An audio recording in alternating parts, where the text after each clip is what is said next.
I'm golden, told you I'm shining. Had to break through, plan perfect timing. Giving no hands, nigga go get it. Radix the ruler, can't fuck with them peasants. Want to win pleasant, envy the essence. Fuck about you, more about me. I come from the land that forgotten. That league of the shadows, my city like Gotham. But now I'm the man, you gon' hear this often. Stacking these gems, the boy ain't no option. All black like he gothic, but yet he still blossom. Desire to conquer, ain't nothing gon' stop him. Damn, I'm so awesome, now they all flocking. But they ain't care, my close homie died. Fell suicide, and my dad's crack pipe was rocking. They see mama often, but fuck it, I'm off it. Created that funk, almost went diabolic. Then broke down myself, I was brutally honest. Then studied the hidden rebirth to a prophet. I want my worth, before you see mayhem. You screaming mayday, fuck what they say, hey. I want my payday, me up in Team Rocket. Now who would've thought it? It used to be lit, now the gems in my pocket. I used to be stressing, now racking up blessings. Kept manifesting, they stopped self-investing.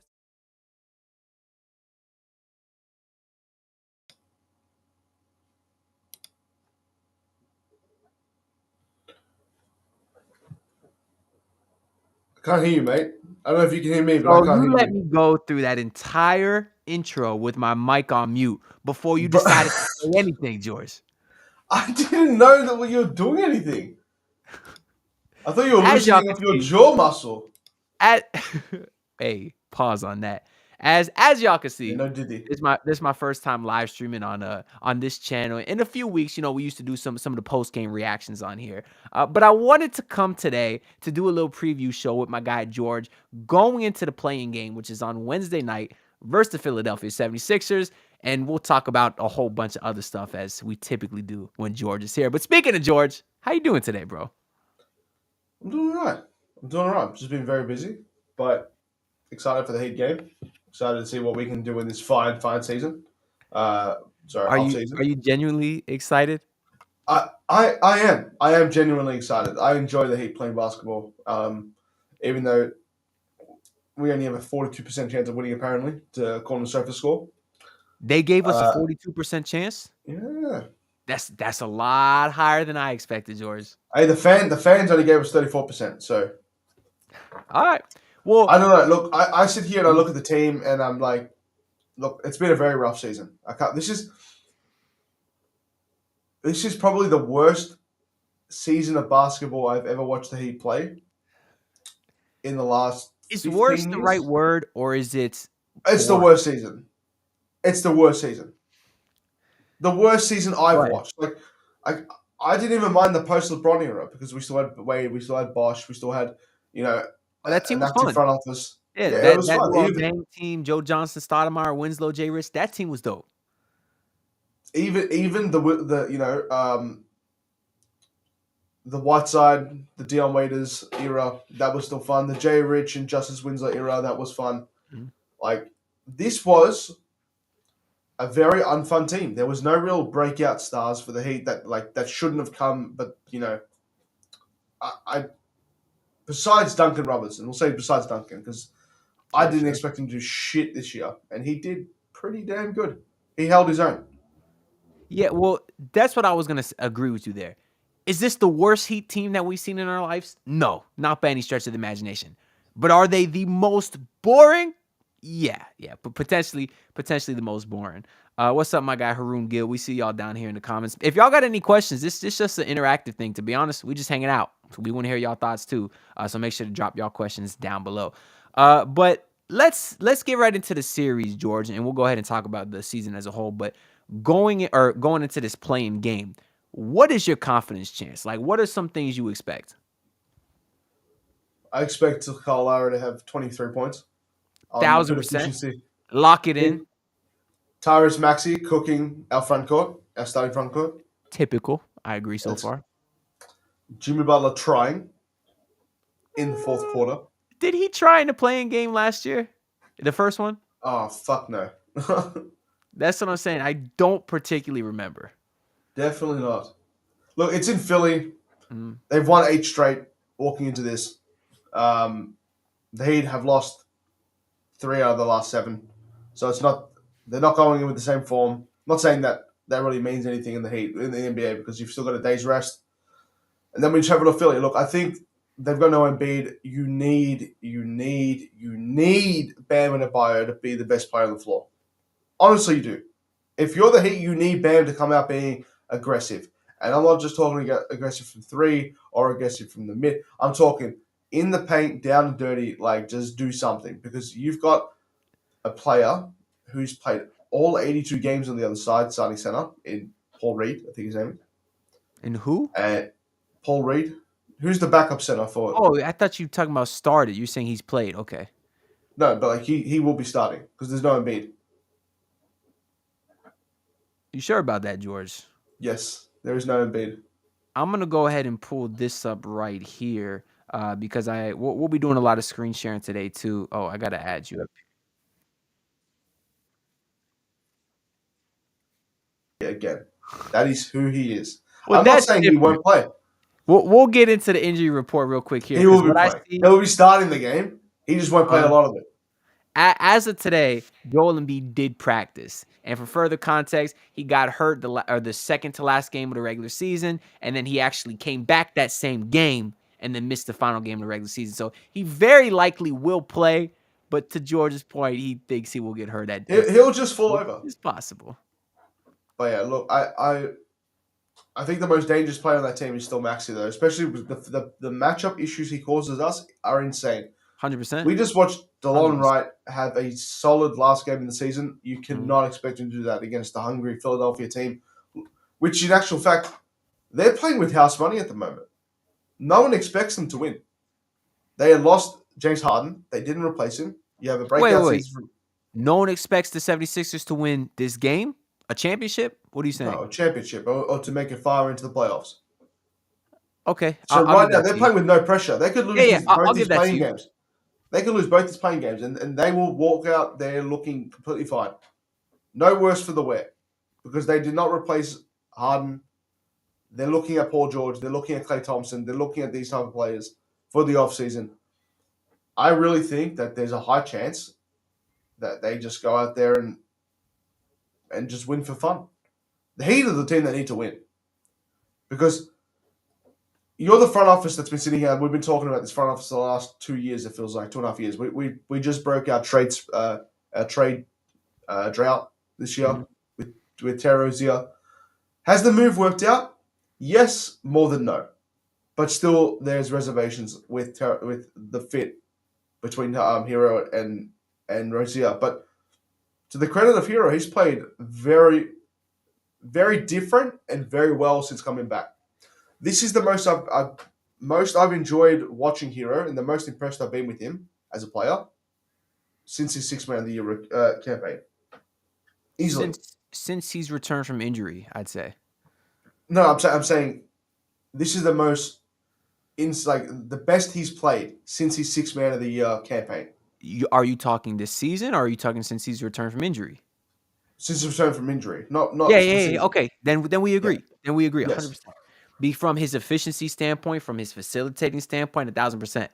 So the most important thing though is getting to the line, playing aggressive, playing physical. Yeah, but he really hasn't been doing that though.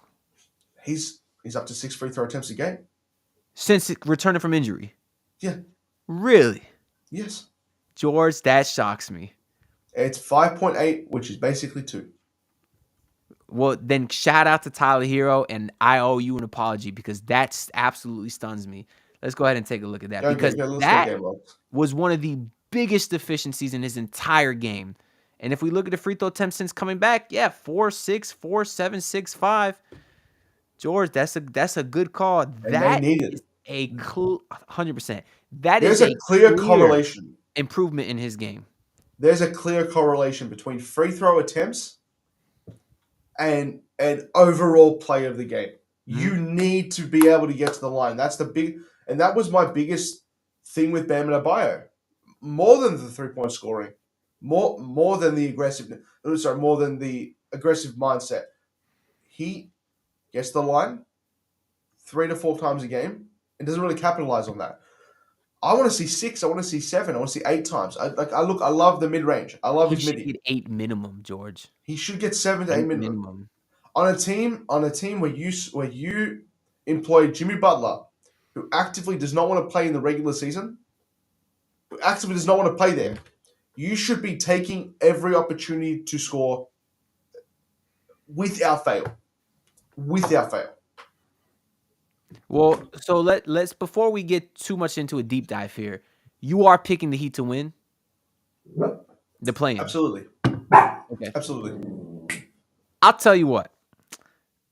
I posted a little reaction to the Raptors game, the season finale the other day, and in that video I said that the Miami Heat were going to lose to the 76ers. And I got a comment on that video saying, "Oh, no faith, be a real Heat fan, blah blah blah." And in general, I usually don't like that comment because I think you can be pessimistic or think your team's going to lose and still be a real fan. I don't think you have to put blind faith into your team. But that comment got me thinking. And if all season I've been saying that this Heat team is going to make the NBA Finals, then who am I to chicken out now? And I will say, if they do lose that first game, that first round series versus Boston is going to be tough. Do we agree? Oh, so you got even more guts than me. All right, we'll get into that. Hold on. We'll get into that. Of course it's going to be. They are the third. This is, on paper, a top 5 team in NBA history. On paper. The Celtics, in terms of efficiency, in terms of scoring, they have scored the most threes out of any team in NBA history. Wait, so I'm saying it's going to be tough for the Heat, but you said you disagree. I think all the pressure's on them. Okay, all right, we'll get it. All of the pressure's on them. Hold up, you're right. Put a pin in that. You know what? I'm going to have the guts. You know why? Because if I'm going to sit here all season and say, oh, if you get the same team, you get the same results. Well, what the hell were the results last year? They made the NBA Finals. They beat Milwaukee last year. They beat Boston last year. So I'm going to pick the Miami Heat once again to beat the Philadelphia 76ers because I found my guts, George. And it's thanks to that comment in the that I got in my last video that kind of got me thinking that I can't play both sides of the fence. Because then if the Heat get their ass kicked in Philly, I could say, oh, yeah, told you this team, they got all these flaws in offense and whatever else. But then if they make the NBA Finals, I'm here saying I told you so. I have to put my nail in the coffin right now. What's the line, George? Put my toe in the sand? No, you don't. I need to pick a side right now, George. And I'm picking the Miami Heat. Ride the wave, Anthony. Ass. Ride the wave. Every time this team gets doubted and their backs are against the wall, that's when they come out to play. Now, I will say the Miami Heat didn't really have their backs against the wall yet, or they don't. They'd have it if they lose the first game. Because I said the same thing last year against the Hawks, and he lost that game too. It was only when they were down with 4 minutes to go, that's when we saw them with their backs most against the wall.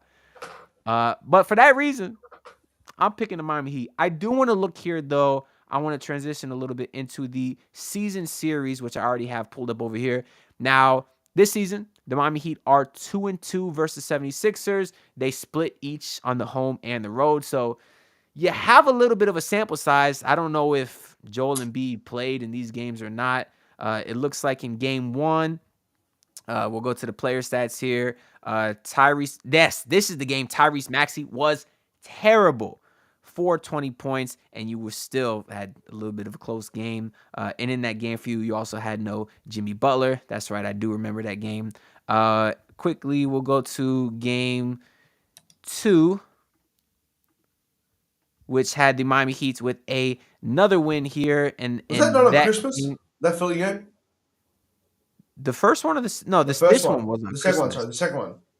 Yeah, because I do remember Joel Embiid did not play in that game either. Correct. And in this game, Tyrese Maxey lit you up, 30 points here. And for the Miami Heat, you still got no Jimmy Butler. So 2 games so far, no Jimmy, no Joel Embiid. We don't exactly have a great, sample to kind of base this opinion off of. But then in this third game where the Miami Heat did lose, you once again got no Jimmy Butler. Wow. That's 3 games without Jimmy Butler. And again, another third without Joel Embiid. In the last matchup, that's when you had everyone there, right? That was just a couple weeks ago. In that game, Joel Embiid absolutely dominated you, 30 points, and Tyrese Maxey as well, 37, 9, and 11. That was a relatively quiet game from him too. Yep.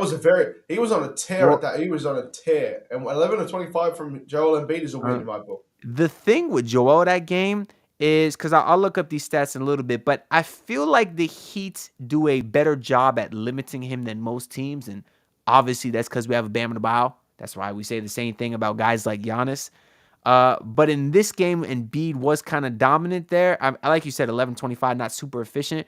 But most of it was jump shots. You know what I mean?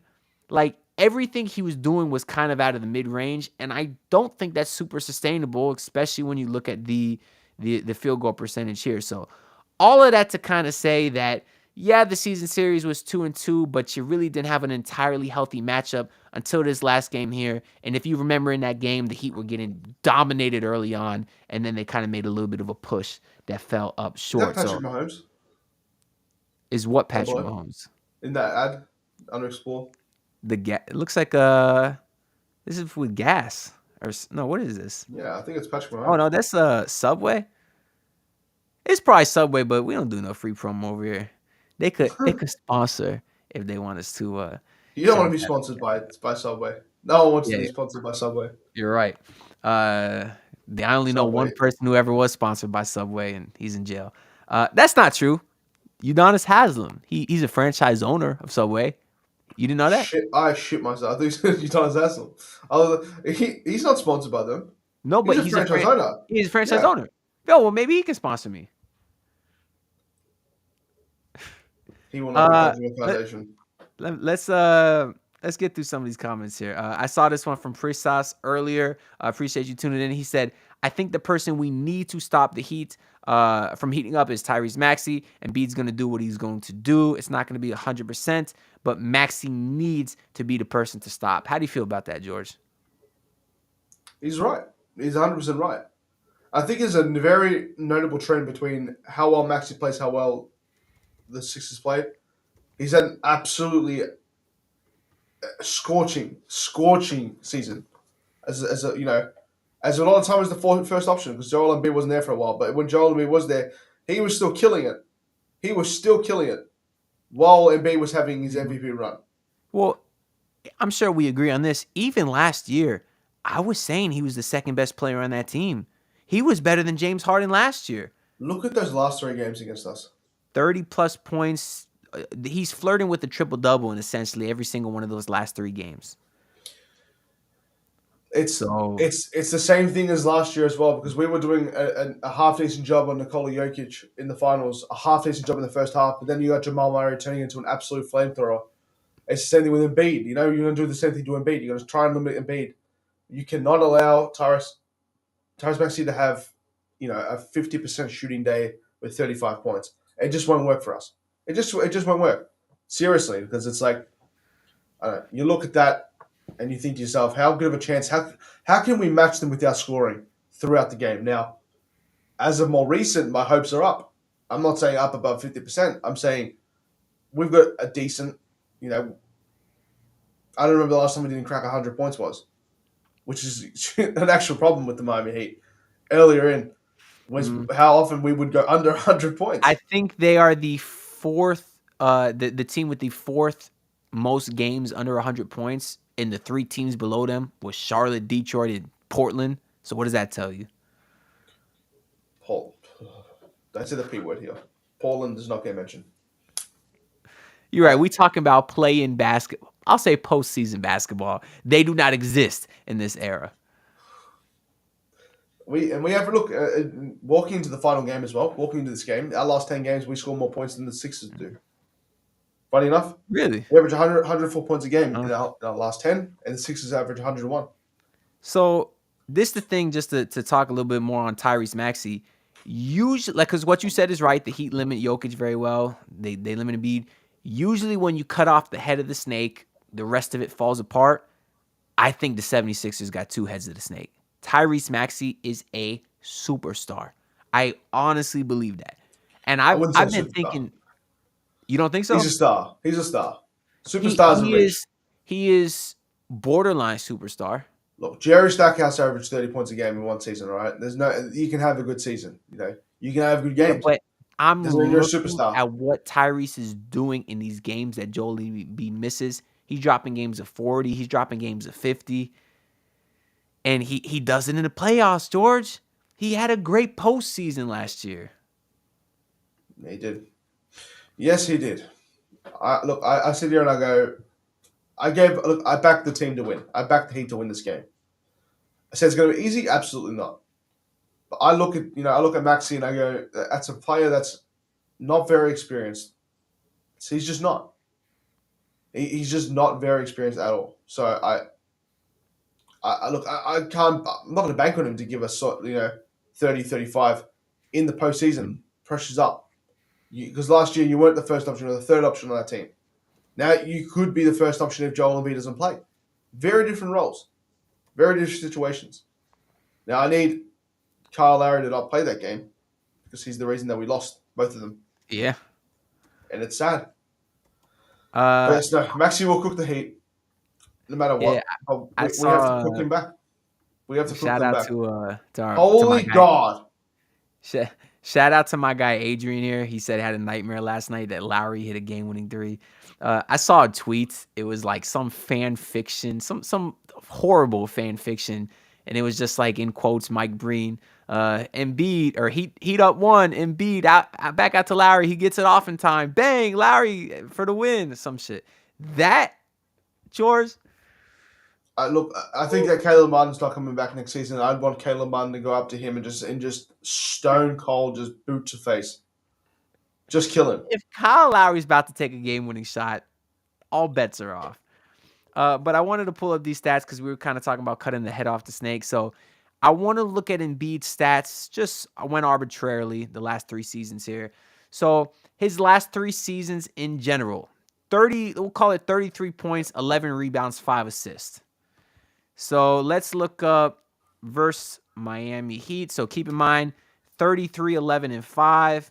And versus the Miami Heat, he's at, look at that, 25, 11, and 3. That is a significant drop-off. And those are still MVP numbers. Well, sure. We would die. We would kill to have Bam Adebayo average 25 to 11 and 3. Yeah, 100%. Consistently in a season. This is why, Heat fans, if there was any reason to be confident about this playing game, this is it right here. Because I know Tyrese Maxey is an absolute stud, whether you say he's a superstar or not a superstar, whatever. But Joel Embiid is the guy.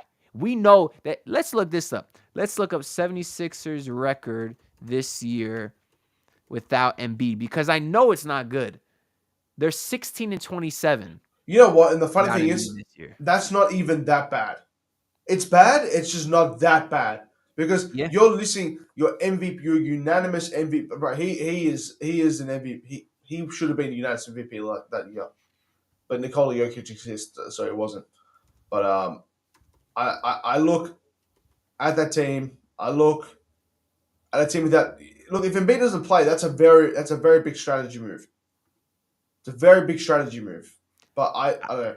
I think he will play, but whether he does or not, you see. I think he plays too, but then it comes down to 3-point scoring and being able to drag him out of the paint.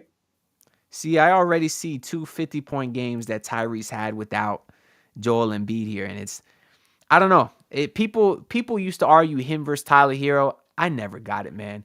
Tyrese Maxey is a substantially better player than Tyler. His mindset's better as well, but his strategy, his game sense, his everything is better than Tyler Herro's. Yeah. And look, I'm not even trying to give too much shit to Tyler Herro because he has played well over the last few games. He's been back, and I'm happy he's back. But I can't remember the last time I watched Herro play and said to myself, "Shit, like that's a player that we're going to keep for the next 15, next 10 seasons." Oh, coming out of that bubble, George? I thought he was a 10-time All-Star. No chance in hell. I thought he was a little fat white boy trying to get his. That boy was skinny. Can we just talk about someone else? And this is a player I hate. I don't agree with this comment, by the way. I mean, Joel was good, and I'm talking about Joel Embiid, not Joel Jacob, by the way. Can't fucking stand that kid. Oh shit! Sorry, Joel. I didn't realize you were here. No, shout out to my guy Joel. I'll get back to you in a second. But I know I said earlier Embiid cooked last game, but like I said, a lot of it was with jump shots, and that's why he shot 11 of 25. Is 11 of 25 him cooking Bam, frying Bam? I don't think so. And then we'll get back to you in a second here, George. We got my guy, Joel Jacob from the Heat vs. the World podcast, and really just the vs. the World brand now. We got Dolphins vs. the World. We're about to have Cats vs. the World, whole bunch of other stuff. So make sure y'all tap in with my boy, Joel. This game breakdown? We got Biscayne breakdown Biscayne. too? Oh, yeah, that I consider that part of the Heat vs. the World family. But yes, Biscayne breakdown. We got him. He said, George is such a Debbie Downer, man. Heat beating the Sixers and winning the championship. Hey, that's one George, of my favorite SNL skits. that's exactly what you said earlier. Is it not? I literally said the same thing, Joe. You just weren't here. Rice Krispie treats. What? Oh, what is this? Your day, your way. What are you looking at? The ads above. Are you looking at an ad? Yeah. Your day, your way. By True. That's not a Rice Krispie treat. What are you Leave. talking about? That's the one literally before. cannabis. No, I'm not talking about that now, brother. I'm talking about the one that was Okay. on before. For everyone looking at that, I swear I do not partake in the devil's lettuce. I have never tried in my entire life. You shut your mouth, Alex. Anthony. Alex, Shut up. You shut your mouth. Those are tailored to your experience. That's target advertising. typically, yes. In this case, I don't know why the hell I'm getting ads for that. I want you to hook me up when I'm in LA, all right? I live nowhere near LA, my brother. You're not going to come visit? Bro, you know how far a flight that is? How far is it a flight for you? For those of y'all that don't know, George is coming over to the States for a little bit of business pretty soon here. So how far is that flight from Australia? 20 hours long. God damn, how many connectings? No, 0. Straight. Direct. 20-hour flight without landing. Mm. You're lying. George, the pilots can't even fly that long. Yes, you can. George, how are they going to let a pilot fly 20 hours with no sleep? Because there's several pilots. Not more than They're 2. sleeping. No, but there is a third, and he goes to sleep, and then he wakes up halfway through the trip and does the other half. Wow. So you're really going to be on a plane for 3 hours? Or 23 hours. I'm sorry, I was looking at these comments. For 20 hours? Yes. Holy shit. I'll tell you exactly how long my flight is. I'll tell you exactly how long my flight is. I'm over here complaining about a flight from Fort Myers to LA, which is what? 10 hours? Probably not even 10 hours. Probably like 8 or something. No, it's 14 hours.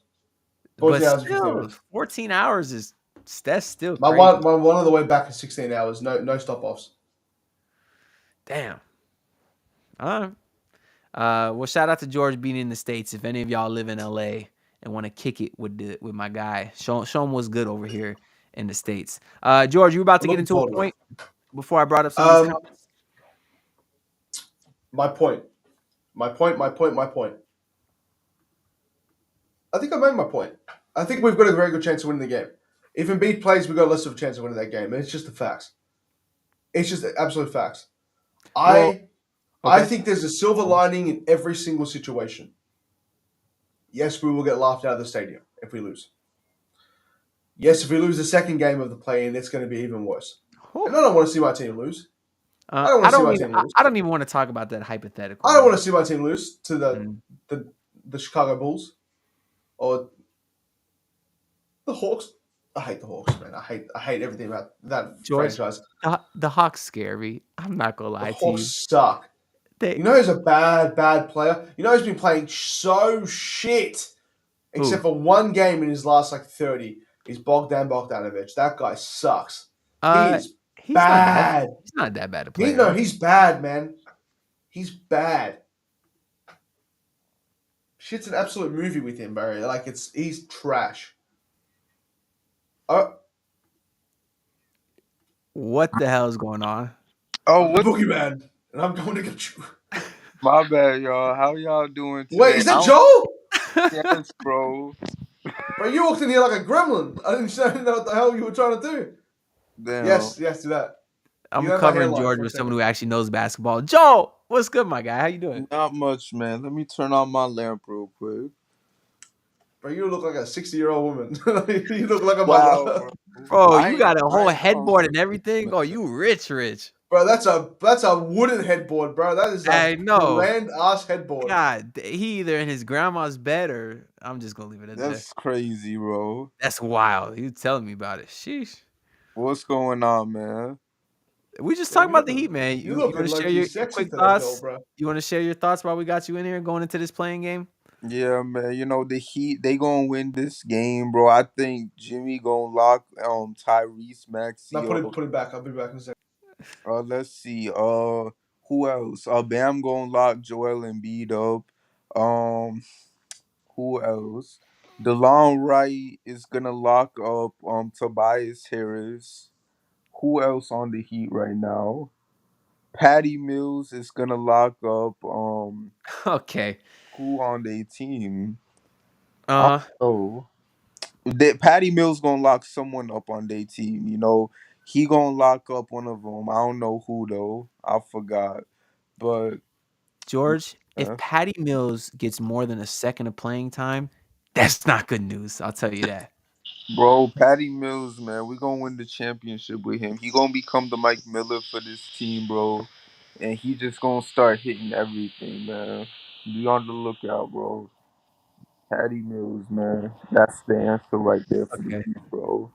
I think this is where I kick you unless you have any final thoughts. Nah, man. It was great talking to y'all, though, man. Y'all continue to do y'all thing, bro. And who this friend we got over here? This man sipping the soda. He a friend of yours, George, or? Who are you talking about? Oh, never mind. That was just a comment. Never mind. Oh, that's that Eric. I'm sorry. This showing up a little weird on my screen. Bro, sound he just smoked the L. Oh, George, where did you go even? that man ditched us. He Yeah, left he left. us for dead, bro. But let's see, man. So, Anthony, you watching the WNBA draft? Actually, I do have a couple thoughts on that. One, fuck, if George ain't here, might as well put you full screen. Give me a second here. Yay. Uh, Nah, dude, fried. This is nuts, man. yeah, so I got a couple thoughts on that. One, uh, you seen Caitlin Clark's fit? Yeah, man. I'm She was looking pretty good. I'm not gonna lie to you. Yo, but you see Angel Reese though? Oh my, yo, man, yeah, we Wow, love. what was wrong with her fit? Oh, I ain't see nothing wrong with her fit, bro. Oh, Like just see her in general, bro. That's I I like. Well, let me put it this way. I don't know if I like Angel Reese as the player, but as a nice young lady, yo, I man. like what she got going on. I do. I'll just put it this way. I think, respectfully, of course, I think it's a very strong WNBA draft, respectfully. But again, I do mean respectfully because, I could sit here and talk about the physical appearance, but talent wise, you got some badass ladies coming into this league. I mean, obviously everyone talks about Caitlin Clark and all this stuff, but on top of that, this Cameron Brink is no joke. She Yeah, went second overall, 6'4". Her defensive versatility is incredible at that size. Obviously, at number 3 went that Cardoso, the girl from South Carolina, like the 6'7" girl. She was feasting in that tournament. yo, So the future of the WNBA is bright, man, and that don't even include like Paige Bucher. She come back for her 5th year of college, but she'll be in the league next year. Juju Watkins was a freshman out yo, there dribbling like Kyrie. I've always liked women's basketball, so I'm actually excited that it's starting to get, some more popularity. yes, sir, man. Angel Reese has that look like she giving the best head in the world. Well, Who's um, is that your thoughts or are you no, reading that? I'm reading comments right now. I'm sorry. That's a little that's a little Diego, bro. oh, someone commented that on here. All right, we're gonna get out of that. We're gonna get back to this talking some Miami Heat. We got a Cruzman. Appreciate the comment. He said, "Ant, do you think DeLon Wright will get defensive minutes?" Okay.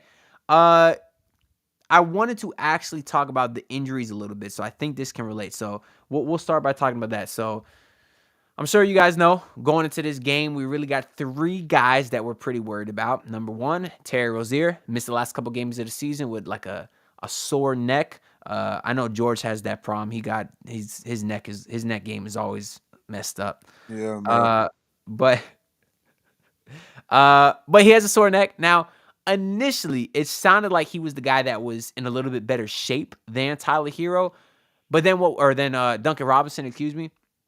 But what we heard is, oh, are you back, George? Joel?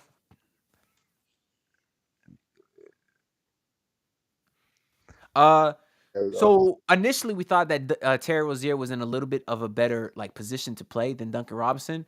But going into the last game of the regular season, Duncan Robinson was questionable. Terry Rozier was not. Now, I have heard some conflicting reports, whether it was Barry or Ira. We're hearing there's cautious optimism about Terry Rozier. We're hearing that his neck is still not good. But point is, his status is still up in the air because of the neck. Same thing said about Duncan Robinson. Like I said, he was questionable going into that last game. His issue is it's like a back problem, but it's called like left facet syndrome, which makes it Yeah. sound more scary than it actually is, maybe, or I don't know. It just makes it sound scary. We do Yeah. know he missed like 5 or 6 games, came back for like 5 games. Wasn't great. Obviously, wasn't shooting the ball well, but he also wasn't moving all that well. Wasn't cutting back door. The pick or pump fake drives and stuff, dribble pull ups. We really weren't seeing that. It's because he couldn't move all that well. His status is up in the air. And then also in the last game, we saw Kevin Love play 3 minutes and then get a contusion in his arm. Now, I may be a doctor because I went to 15 years of law school, but to me, a contusion is like a bruise, right? So Basically, he'll be good. Yes, Joel? yeah. Like, oh, I'm sorry. I didn't know you wanted an analysis. No, it's just funny because, like, bro, all I'm trying to do when I talk, like, as I'm talking, is I feel like I'm trying to cope. And it just brings me back to all these hate comments that I be getting, be like, oh, cope harder, bro. And it's like, nah, I ain't coping. But I kind of am, bro. Like, I'm talking about me being a doctor and be like, oh, a contusion, he'll be fine. It's just a bruise. You know what I mean? He gonna be good, bro. You know, Kevin Love got that dog in him, man. You know, he just needs some time to, he put some, That boy built different, huh? yeah, get some Benadryl maybe or whatever, bro. They used to have them thing back in the day Mm. called Tiger Balm. Just put some of that on your arm and you gonna be good to go. And yeah, man. Cause that's gonna be our answer right there, Kevin Love, bro. He gonna be the reason why we go back. Cause people don't remember this, but Kevin Love, that man is undefeated against Eastern Conference teams in the playoffs. That streak is gonna stay alive, man. He gonna take us to another ride to the finals, and man, we gonna win the championship this All right. time. Can't All right, wait. Joel. I'm gonna uh I'm gonna get George back in here, but before you go, Mm-hmm. tell me what's the play? How does this season play out for the Miami Heat then? All right, so let's see. So we gonna beat Philly. Jimmy gonna wave at the crowd like he did last time we was there. Who we playing though? Okay, then we play New York, right? Same thing, bro. We gonna beat them in 5 or 6 games, bro. Cause you know what? They don't got what's well they don't got the other dude. I know. I'm sorry Randall? right now, yeah. But Jalen Brunson's just a midget, bro. So there's only so much he could do, unfortunately. He's gonna be good, don't get me wrong. I want to take away from what he did last year, but yeah, there's only so much he could do. I don't trust OG. Let's see, and then you go into that series against who will we play next? The Bucks. I really hate it. I really hope the Pacers can beat them because Dame been through so much this year, and I feel like he's probably gonna end it all if the team he wanted to go to sends him to Cancun. So Dame, your thoughts are with me, bro. Like I hope that you get eliminated in the first round so that you don't have to go through the chaos of losing to the Heat in the second round. So I'm rooting for the Pacers to beat y'all, right? And then we gonna get y'all out of that hellhole. Then after that, Boston, bro. We gonna handle business. Okay, I was wondering why he was in your mouth for a second. I thought I was seeing stuff. But but let's see. We gonna play Boston, man, Mhm. and we gonna win that, bro. It's like WrestleMania, bro. Only one stage for us to be fighting them at, and it's at the Eastern Conference Finals. We gonna beat them. We gonna face Denver, and we gonna win the championship. Bam, Amen. He gonna lock Jokic up. Jamal Murray, Jimmy gonna lock him up. DeLon Wright is gonna lock MPJ up. And yeah, man, like we gonna win the championship and we gonna be good to go. And y'all heard it from me first, all right? Make sure y'all screen record it. Make sure y'all play it all over socials when we do win that championship. Cause I'm gonna be looking for this. Joel has the script. Thank Yes, you, Joel. thank you. CEO, big baller of the Heat versus the World brand. Make sure y'all check out the podcast. They Much post love. all the time. Joel, take it easy, my guy. Take care, y'all. Okay, let's go ahead and get George back up here. So, George, kind of what we were getting into a little bit before your break is the injury report. Kevin Love, Terry Duncan, and that to me, because we were pretty optimistic, I'd say, so far in this stream about the Heat's chances going into that game versus Philly. But if there was reason to be a little bit more negative, I think it'd be the injuries. I think we know what Terry Rozier's and Duncan Robinson's impact is, but don't underestimate how important Kevin Love is to this team. You want to share your thoughts on that? I agree. I think the Heat have had a really, really tough time in recent history trying to find a backup big that actually produces at a high enough rate or efficient enough rate to affect the win-loss column. And I think that we've had some really shit players over the years. The Dwayne Dedmans of the world. The what's his Zeller? name? The Cody Zellers. I really don't know how you mess it up that many times. Orlando Robinsons, like the Chris Silvers of the world. We just have not Hey, had. do not put Orlando Robinson in the same tier as Cody He's Zeller not good. and Dwayne Dedman.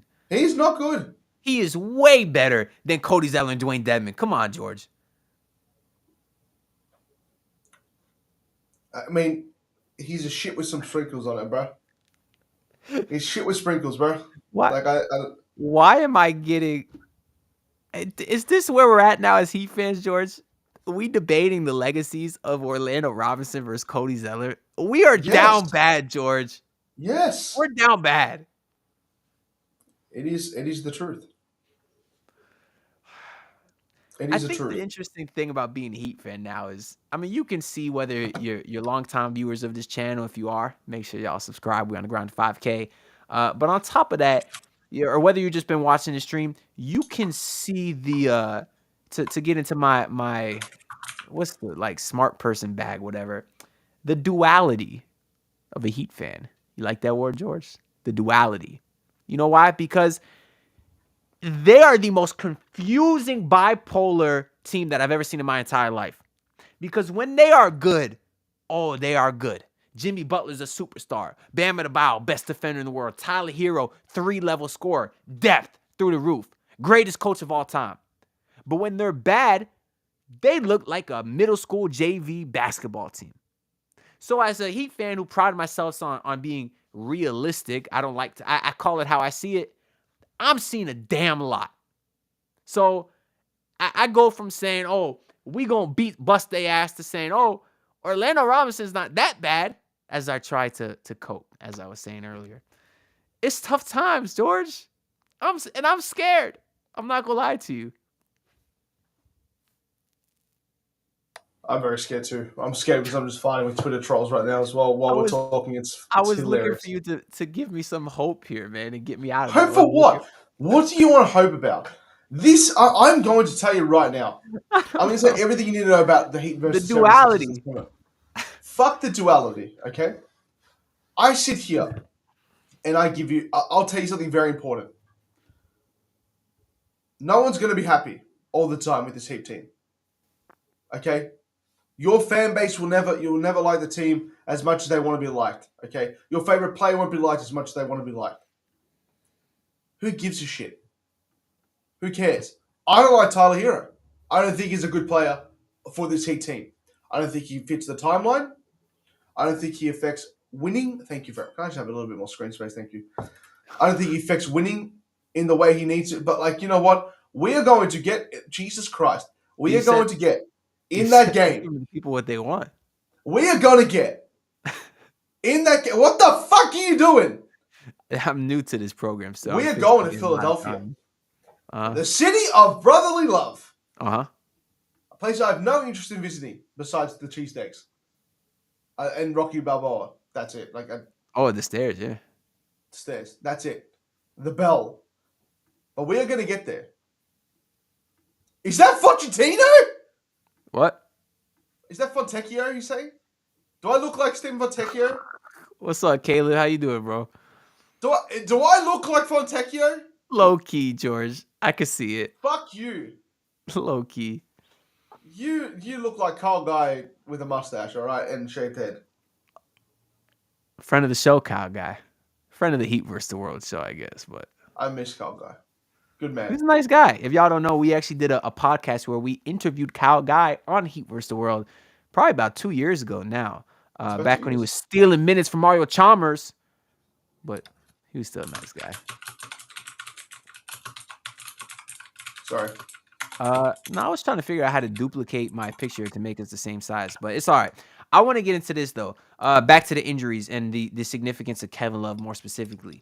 Is Kevin Love, I feel like, has been very well versus 76ers. Now, I hope it's not too much recency bias because his last game versus Philly, if y'all remember, he was the best player for the Heat.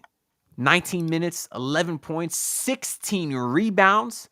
The three-point shooting obviously wasn't great, 1 of 6 here. But still, going up against a big guy like Joel Embiid, and I know Kevin Love is not super big, but he can rebound the hell out of that ball. Pause. You need a guy. Pause? No, it's not super big. Well, if I had to assume who was bigger, Joel Embiid or Kevin Love, I mean, right?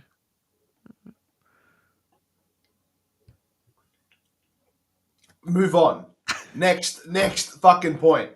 Next point. This is why I don't do live streams, man. No Y'all don't know how shit. much. Y'all don't know how much editing I usually put into my normal You've videos. got that Anyway, Ask Mike stand as well. Like, I just don't know what you're trying to do over there. if you look at these, the rest of his log here versus Philly, we'll just say in his Heat tenure, obviously only 2 points here, but still, near double-double, half a double-double machine. Regardless of what the stats say, we know that his particular skill set is exactly what you need when you go up against a bigger team. Now, I guess by saying that, almost every team is a bigger team. Philly, duh. The Knicks, duh. Hartenstein, Mitchell Robinson. Boston, obviously. The Magic, duh. That entire team is 6'11". The Cavs, no shit. So really, the Heat are just small as hell. But they are less small with Kevin Love out there. Shut up. Can you highlight the last comment? Thank you very much. This is what we're going to talk about. Okay. This is what I'm going to talk about before I leave. This is what I'm going to talk about. I will get back to Cruzman's comment here. I didn't forget about you, how this all started. But the last comment is from Jay Miami Sports, who says, guys, if the Heat don't make it to the playoffs, do they finally blow it up? George, what are your thoughts? They have to. They have to. You can't go. Okay, let me take all this shit away so I'm not distracted. They, as in the Heat front office, is not dumb. They aren't stupid. They aren't naive. I think they're negligent in their actions. I think they've been negligent in their actions and the way they've done business in recent past. There is 2 situations I see that are likely. Number 1 is, regardless of win or lose, the run-it-back mentality stays, and we end up with very much the same thing. It'll be Tyler. Hope he's healthy for the year. It'll be Bam. Hope he takes that next step. It'll be Jimmy. Hope he doesn't fucking fall apart with injury, and he might actually give a shit about the regular season. He won't. He never does. Okay, we should never expect that from him because it's just not who he is. I can't be bothered arguing with it anymore. I'm sick and tired of it. He won't try, and he never will in the regular season. And if you don't like that, as a Heat fan, I agree with you, and I understand your frustration. The 2 most likely situations is like point 1, they run it back, and they just go after someone new. There's someone to fill the hole when giggity. Of a place in him, they might get another backup big. They might try and ship off Thomas Bryant for a second round pick. They might try and do something. Option 2 involves the Milwaukee Bucks and an early exit. Stephen A. Smith has come on live television and has guaranteed and has said Damian Lillard is not happy in Milwaukee. What a big fucking surprise that's been. Huge. Cataclysmic even.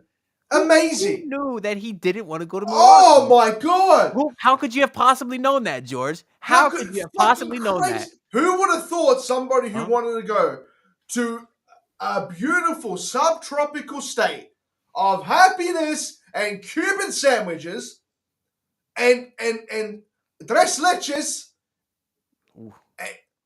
love some other tres shit? leches. I don't know Cafecito? because I'm not Spanish. I don't know. Empanadas? Empanadas, quesadillas, Croquetas. Italian pockets. Quesadillas is wild, bro. Italian pockets. You go from Cubanos and that shit to Milwaukee. I watched the Giannis documentary. I'm Greek, if you didn't know. I've got my flag here somewhere. 1 second.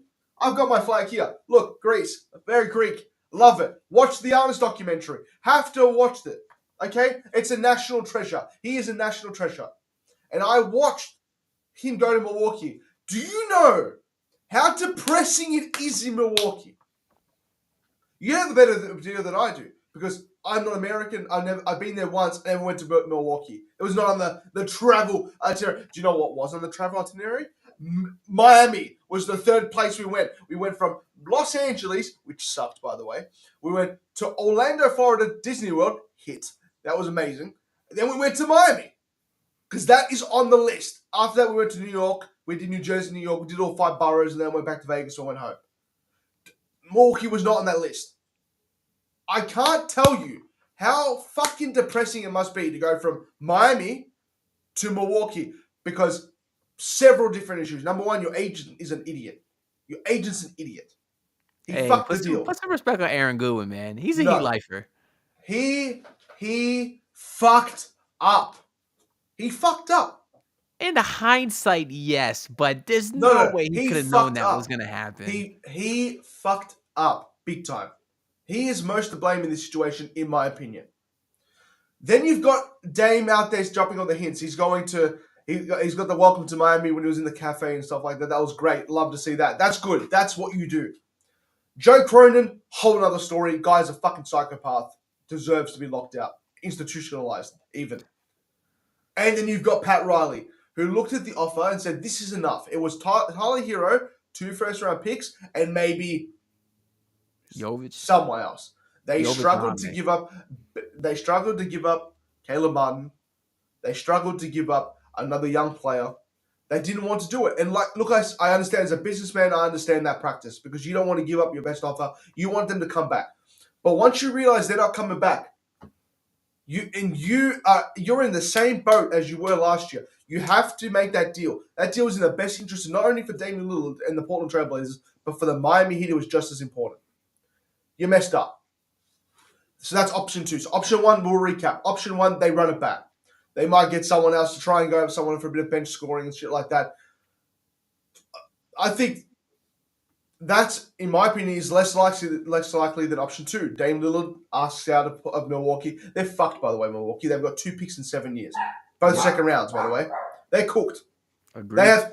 They have fucking nothing. Hey, now, and what you think that package for Dame is going to be? With that contract another year older, no leverage? I don't think it'll be Tyler Herro. Yeah. A first, 2 seconds. I agree. And I think you should give up Jovic or Jaime Jaquez Jr. I don't think you get that deal done with the original thing. I don't think Tyler Herro and 2 picks is enough to get it done. I really don't. I really don't think it's enough. Tyler Herro is not the exciting young prospect that we thought he was. How old's he now? 26, 25? He's not. He's good. He's got some value attached to him, in my opinion. I just think that he does not get you what you need in terms of Dame Lillard. And they're not going to want that. I think you put in Jaime Jaquez in that deal. I think it's great what he's done so far. I think he's played really, really well. He is also nothing special. He's not jump out of the gym. His post moves are good. I enjoyed watching him work down low, but I don't think he does anything special. I don't think he playmakes at a high level. I don't think he defends at a high level. Obviously, it's his rookie season. He's got so much more room to grow. He's 22, turning 23 though. I think if push comes to shove and you're offered the opportunity to get a bona fide first option scorer who has proven playmaking, who can give you what you need in the last two, that you have to give up something. You're not giving up your entire future, I think, but you give up enough to make them happy, to satisfy them. And I think the other less likely option is option 3, which is the taboo option. They say, fuck it, we're not going to be able to pay Jimmy. We're not going to give Jimmy another extension after this $50-something million deal that goes up in 2 years. We have to trade him. That's an option 2. Is it 2? It's 2% likely. It's 2% likely. But you know what? I'm sorry. And this is another very, very good point when it comes to option 2 and having to give up one of Harkes or Jovic. Don't care which one it is. I'd rather keep Jovic. I think he's better. But I think he has more potential. Bam Adebayo is sick of it. He's tired. He's over it. He's sick of the disrespect. Jimmy got his wish when he was there. He got to play with Kyle Lowry, the godfather of his child. Or like he's the godfather of Lowry's child. I forget which way it works. He gets to work with his best friend. Can you imagine going from wanting to get Donovan Mitchell? And by the way, option 2 includes Donovan Mitchell too. But you have a way bigger that's what I was going to say. I think there's a fourth option, which is Spider. I think so when option 1 is run it back, option 2 is go after a big name and go all in again. Option 3 is trade Jimmy. Those are your 3 options. They all fall under the thing. I'm sitting here saying Donovan Mitchell's going to require so much more. You're going to have to give up Jovic. You're going to have to give up Harkes. You're going to have to give up Herro. You're going to have to give up your pick and shit like that. But going back to the Bam option that ties exactly directly in option 2, Bam is sick of it. Bam is tired. Going from Donovan Mitchell, Kevin Durant, Damian Lillard, those are the names that were rumored to come to the Heat. Bigger names as well, but James Harden, whole nother fucking problem. And then looking at that, and then looking across the fucking locker room and seeing Hayward Highsmith, Drew Smith, and fucking Cole Swider. Do you know how pissed off I'd be? You know how pissed I'd be? And Willie Jean has put a really, really good point in there. Lauren Markin is the missing piece. They have not been able to secure a proper fucking number 4 in how long? A big next to Bam that can shoot. Lauren Markin is perfect. And from the name, the mouth of Adebayo themselves, the Heat look into that option as well. They love him. And Utah want to get rid of him. They want to get rid of him in the middle of the season because they want to tank. But they're going to want picks on picks on picks. They looked at what OKC did. They didn't get anything close to what OKC did. Actually, no, I'm an absolute liar. They traded Rudy Gobert and Donovan Mitchell. But I think they're going to want more picks in that. I don't think we get that. If we could trade Tyler Herro for Lauren Marketing straight up, I'm doing it 100%. Not even going to blink an eye. Straight up 1-for-1, done. So you bring up a lot of great points, I think. I definitely agree with most of what you said, but I do got some pushback on a couple of things here. And this is kind of what we were talking about here, Creole King, whether it's the Heat's best option to blow it up or run it back. Now, where I kind of have my pushback is a lot of people have this kind of mindset that because the Heat went on a deep playoff run last year, that it tricked the front office into overvaluing their guys or thinking that they have enough, I guess. But to me, the sticking point always seems like it's been Tyler Herro, right? What the Heat value him versus what the fans value him. Because it seems like Tyler Herro passes every allegations, whether it's the KD allegations, the Spider, the Dame, whoever, right? But in that long playoff run that they went in last postseason, Tyler Herro was not a part of it. So there's no way that he could have tricked the Heat into upping his value in their mindset. If anything, it should have made them more likely to want to trade Tyler Herro. The reason the Heat ran it back and Tyler Herro's still on this team is because I don't think there's another franchise that wants him, that wants that money, at least to give up something of better value in return. So when there's all this talk about if the Heat should run it back or they messed up by running it back, I don't think they wanted to run it back. I think they tried to get KD. They didn't have the assets. I think they tried to get Spider. They didn't have the assets. I think they tried to get Dame, and Joe Cronin was a petty-ass hoe. But that's not the Miami Heat's fault. Now, what is the Miami Heat's fault is the bad asset management that led them to this point. So overall, it's the front office's fault 100%. But I don't think they're being stupid at this point by overvaluing their guys. I think the league knows what Tyler Herro is worth, and they don't want to give up a whale for him. So that's kind of my main pushback there. Two things. So number one, with the Tyler Herro thing. No, sorry, with the front office thing. I don't think all of the blame falls on Joe Cronin. Is he a bitch? Yes. Is his Moleskine Journal charades the stupidest thing I've ever heard in my life? Fucking oath. 100%. I forgot about that journal. I agree. I 100% agree. He is a fucking clown. The issue with this whole situation is that the Heat often, the Portland Trailblazers, declined and didn't want to deal with him anymore. Okay? I think the Heat walked in with this big fucking macho man persona. The Rock, it doesn't matter what you think. That sort of shit, you know what I mean? Like, Pat Riley took the rings off, put them on the table in front of them, and Joe Cronin goes, "What are those? I've never seen one of those in my life. Is that a ring? Like, the fuck is that? Like, you know what I mean? Like, it doesn't work on smaller franchises. It works on players to try and get them closer. You already had Dame. You have to go back and think. You have to go with your tail between your legs sometimes. Bite your top pride. You know, and accommodate them in some sort of way. They wanted more, offer more. There's no way they would have gone. The Portland Trailblazers go no and didn't give a reason. They would have said that's an insulting low offer. We want more, and then that Pat Riley would have said, "Where are you going to get more from?" They didn't get more, but they got another offer from somewhere else. You pissed them off to the point where they took the worst offer. That's on the Heat's front office. That is not on Joe Cronin. That is a little. I don't know what we can and can't say here. I don't care, George. Let it fly. It's like it's like dealing with a really fucking stupid human being, giving them the tools to to destroy themselves, and then getting angry at the kid when he destroys himself. You know what I mean? Like, he hurts himself. It's like giving a kid a knife and saying, "Play, have fun," and then he hurts himself, and they're like, "Oh, I blame the kid." He was provoked. The Heat provoked them to take the worst offer. It's like a really stupid. It's stupidity. Joe Cronin is a fucking screaming baby, and the Heat are the parent. That's what happened. I think those are fair points you brought up, because I definitely think Pat Riley saw everything that was going on with Aaron Goodwin, and which was Dame's agent, talking all that talk, putting out all these memos and whatnot. And I think Pat Riley said, "I'm going to go in there and make you my bitch." And that's not the way to do business, because Joe Cronin essentially called his bluff, and it didn't work out for Pat.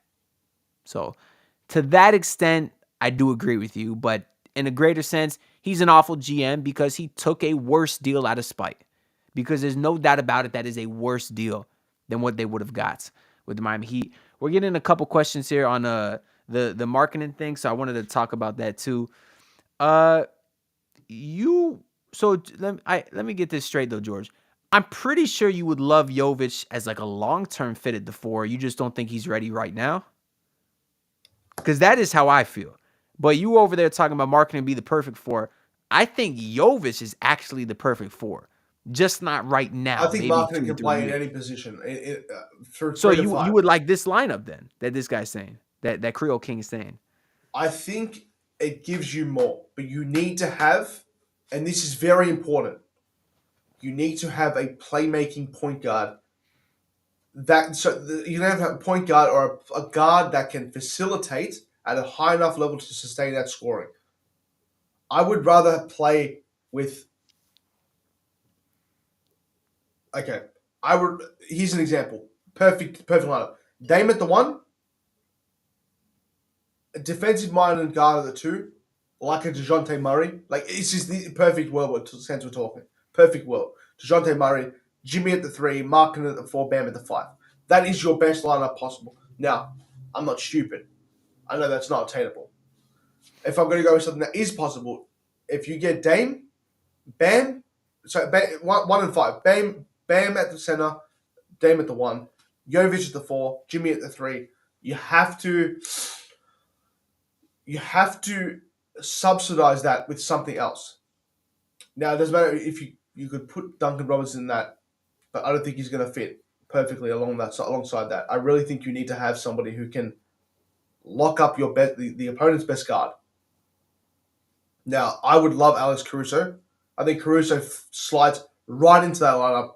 If the Chicago Bulls blow it up, which they need to do, They need to. they want 2 first-round picks. Front office is dumb. You want to talk about dumb front office? That Chicago Bulls front office is the stupidest front office in the entire NBA. But you know what? I'm going to say something. If they were to trade DeMar DeRozan this offseason, they're still getting a pick for him. He's very good. Zach LaVine, still high potential. I'd give up a pick for DeRozan. Yeah, that's what I'm saying. You got a pick for DeRozan. As a Heat fan, I would though. Yeah, you get a pick easily for Caruso. You get a pick easily for LaVine. These players have value. Nikola Vucevic has value still. He's still playing very, very well. They've got some good pieces. Kobe White, one of the most improved players of the year. He's probably part of their future though. They probably keep that's what I'm saying. But you know what? That team has value. The team has value. Yeah, 100%. That's why they're stupid as hell, bro. DeRozan he's a free agent. They are well, unless he resigns or sign and trade, they could lose him for nothing. But I just want to see Shams come out with a statement that Donovan Mitchell has asked out and has requested only Miami. That's why. And the Cavs go, fuck you. Oh, Twitter George will be fucking insane if that happens. Same thing as last year. Oh God. The shit, here we go again. That would just be hilarious. Wouldn't that just be hilarious? I would kill myself if that didn't work. I would. Because it's the same. And look, in my opinion, there's 3 players in subsequent order I would just love to demand a Heat trade straight away. Anthony Edwards, number 1. Perfect Heat player. The perfect Heat player ever. He's exactly what they need. But it's not possible. It's just 0% likelihood at the moment. Maybe after another Team USA run with Eric Spoelstra and Ant goes, shit, this is what a coach does. Well, and sustained failure from the tenure, I think is what it really take. If Ant ever asks out, that price would be disgusting. That price is over what Donovan Mitchell got. And also, again, we didn't talk about this before. We're going to go back to Tyler Herro very, very quickly. I'm going to give you 3 players, okay? 1 high, 1 medium, 1 low. And you're going to place Tyler Herro's value throughout them, okay? You'll be like, below player A but above player B, or exactly next to player B, or below player B, above player C. Player 1 is Terry Rozier. Player C, the floor, Terry Rozier. Player B, healthy Bradley Beal. And player A is, let's say, Anthony Edwards. George, okay?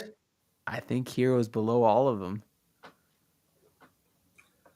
I really do. This is exactly my fucking point. I see him as on par, maybe a little bit above Terry Rozier at the moment. I like Terry Rozier more as a person and as a player. But in terms of undeniable, objectable value, like play, I have to go with Tyler Herro. I give him the edge. I just do. But, fuck that. No, I put him below I put him below Terry Rozier as well. Now, if you're a player, look what Terry Rozier got traded for. A veteran contract and a pick. A protected fucking pick. That's what he's worth. And we're saying that Tyler Herro is worth 2 first-round picks. 2 years ago, they're saying he's worth 3 to 4 first-round picks. Crazy. That's what people were saying. Maybe. People were easily saying, post 6 man of the year, I wouldn't give him up for 3 first-round picks. You're a fucking idiot. Players move, players change. I love this comment. What you know about Dalton Connect? You know about him? I posted about him about 5 months ago. That dude is a stud. No more. No more what? White shooters? No more white shooters, man. No, this guy's different. Bro, this guy's a dog. Look, this guy's different, bro. Like This guy's a dog, George. You're a Bro, hoe. That's big what you time are, Ant. players You're a hoe. in big time games, pull up three, swagger, hustle. If you didn't have a Gritty. beautiful girlfriend, I'd slap the shit out of you right now with my comments. But you do, so congratulations. But you're lucky, bro, because you're acting like a baby mama hoe. He changed. I'm gonna go back to him. He changed. This He changed. dude's a This is dog. the same shit. And How was he's your not missus, no by the way? How is she? undrafted from fucking Williams College. He's went to Tennessee. Who Let gives him a keep one of the shit? best records. So I don't care. You know who I else don't went to care. Tennessee? Josh Richardson, another Heat And stud. what's he done? Nothing since You know who in else went to Miami. Tennessee? Peyton Manning, NFL I don't know Hall who of that Famer. is. I don't watch fucking football or lacrosse or whatever the fuck sport You he know who else plays. went to Tennessee? I was about to say Miles Turner. He went to Texas. Yeah, Grant wait, Williams. Where He did went to Marcus Starr come Tennessee. from? Oklahoma State. Was it Oklahoma State? It was Oklahoma State. Yeah. Shit. Wait. Bro, Grant Williams. Okay, anyway. He went to Tennessee. Anyway. Tyler Herro's value is very determined right now. It's completely and utterly hinging on the fact that he has a playoff run coming up. If he can play above well, I'm not talking 22 points a game or 40%, 45%. That's not good enough. He needs to be averaging 26 or 25 points a game on 47%, give or take 2%. Give or take 2%. That is how you get your value up. He has had 3 of the worst campaigns. One ending in injury, other ending in shit, the other one ending in shit. It's injury after injury after injury. If you average 26 and you are the best player on your team offensively, that's how you build value. And he can do that with the way he's been playing post-injury. Duncan is still questionable for tomorrow, Juggernaut Prime. He's still questionable for tomorrow. Let's get back to these injuries then here, because I wanted to finish answering this comment here from our guy Cruzman. So we said Duncan obviously may be injured. If Duncan and Terry Rozier do not play, then yes, DeLon Wright will get minutes. I think that part's pretty obvious. We saw in the last couple games, Spo kind of leaned towards DeLon instead of Patty Mills. We saw him go to Patty Mills for the one game. Was it versus the Mavericks? It was just a stupid-ass decision. He sucks, man. I won't disrespect Patty Mills because I think he's a guy that at any moment could get hot and give you 20 points. I agree. They don't look. He doesn't suck. He doesn't suck. Suck is a very harsh thing for him. He doesn't suck. He's misused based on expectation. He shouldn't be starting in the fourth quarter. Well, he shouldn't be playing the fourth quarter to dying minutes. And I don't think he will. I think he'll be a guy that could come in. Maybe if someone gets in foul trouble, you need to spare, Terry Rozier 5 minutes or something. I think Patty Mills could. DeLon Wright, though, is a guy that I would like to personally. He's not going to be a part of the regular rotation, right? That's a whole other video and stream we could do, right? But we know he's not going to be part of the top 8, top 9. But he's a guy I would like to see in spot minutes. If for some reason Jalen Brunson has 15 points in the beginning of the third quarter, bring in DeLon Wright, let him shadow him. If you're playing against Tyrese Maxey and he's up to 40 points in the fourth quarter, put DeLon Wright on him just to try something different. That's what pissed me off in that game versus the Mavericks, is when Luka and Kyrie were doing whatever the hell they wanted, and Spo's answer to that was to bring in Patty Mills. You have DeLon Wright, a dog, a defensive stalwart, sitting on your bench. And maybe he can stop Kyrie, maybe he can't. But what you're doing right now without him is not working. So at least try something different. And he didn't do it. And that's what I want to see coming into this postseason, because DeLon Wright's got some size. He's 6'5". You could try him on Jaylen Brown if he's cooking, and let DeLon Wright just shadow him. Full court press him for a 5-minute stint. Something. And that's where I think I'd like to see some DeLon Wright spot minutes this postseason. Look, I'm going to bring something up, and this is the last point I got to bounce after this. I'm going to make one final point. In no way is this a Eric Spoelstra legacy game. Okay? In no way. He's solidified his legacy. He's one of the best coaches of all time. He's the best coach of the NBA. free to answer this question since you brought up Spo too. I think Spain needs an assistant coach next year. I think he definitely needs a little bit of help. I think he could definitely use a little bit of help. I don't think he needs it in the sense of like he's gonna. It's a captain without a ship if they don't go get an offensive-minded coach. I think that there's a very big possibility that Chris Quinn will be leaving at the end of the season for another job, that Brooklyn job or something like that. It could be gone. Yeah, We don't know.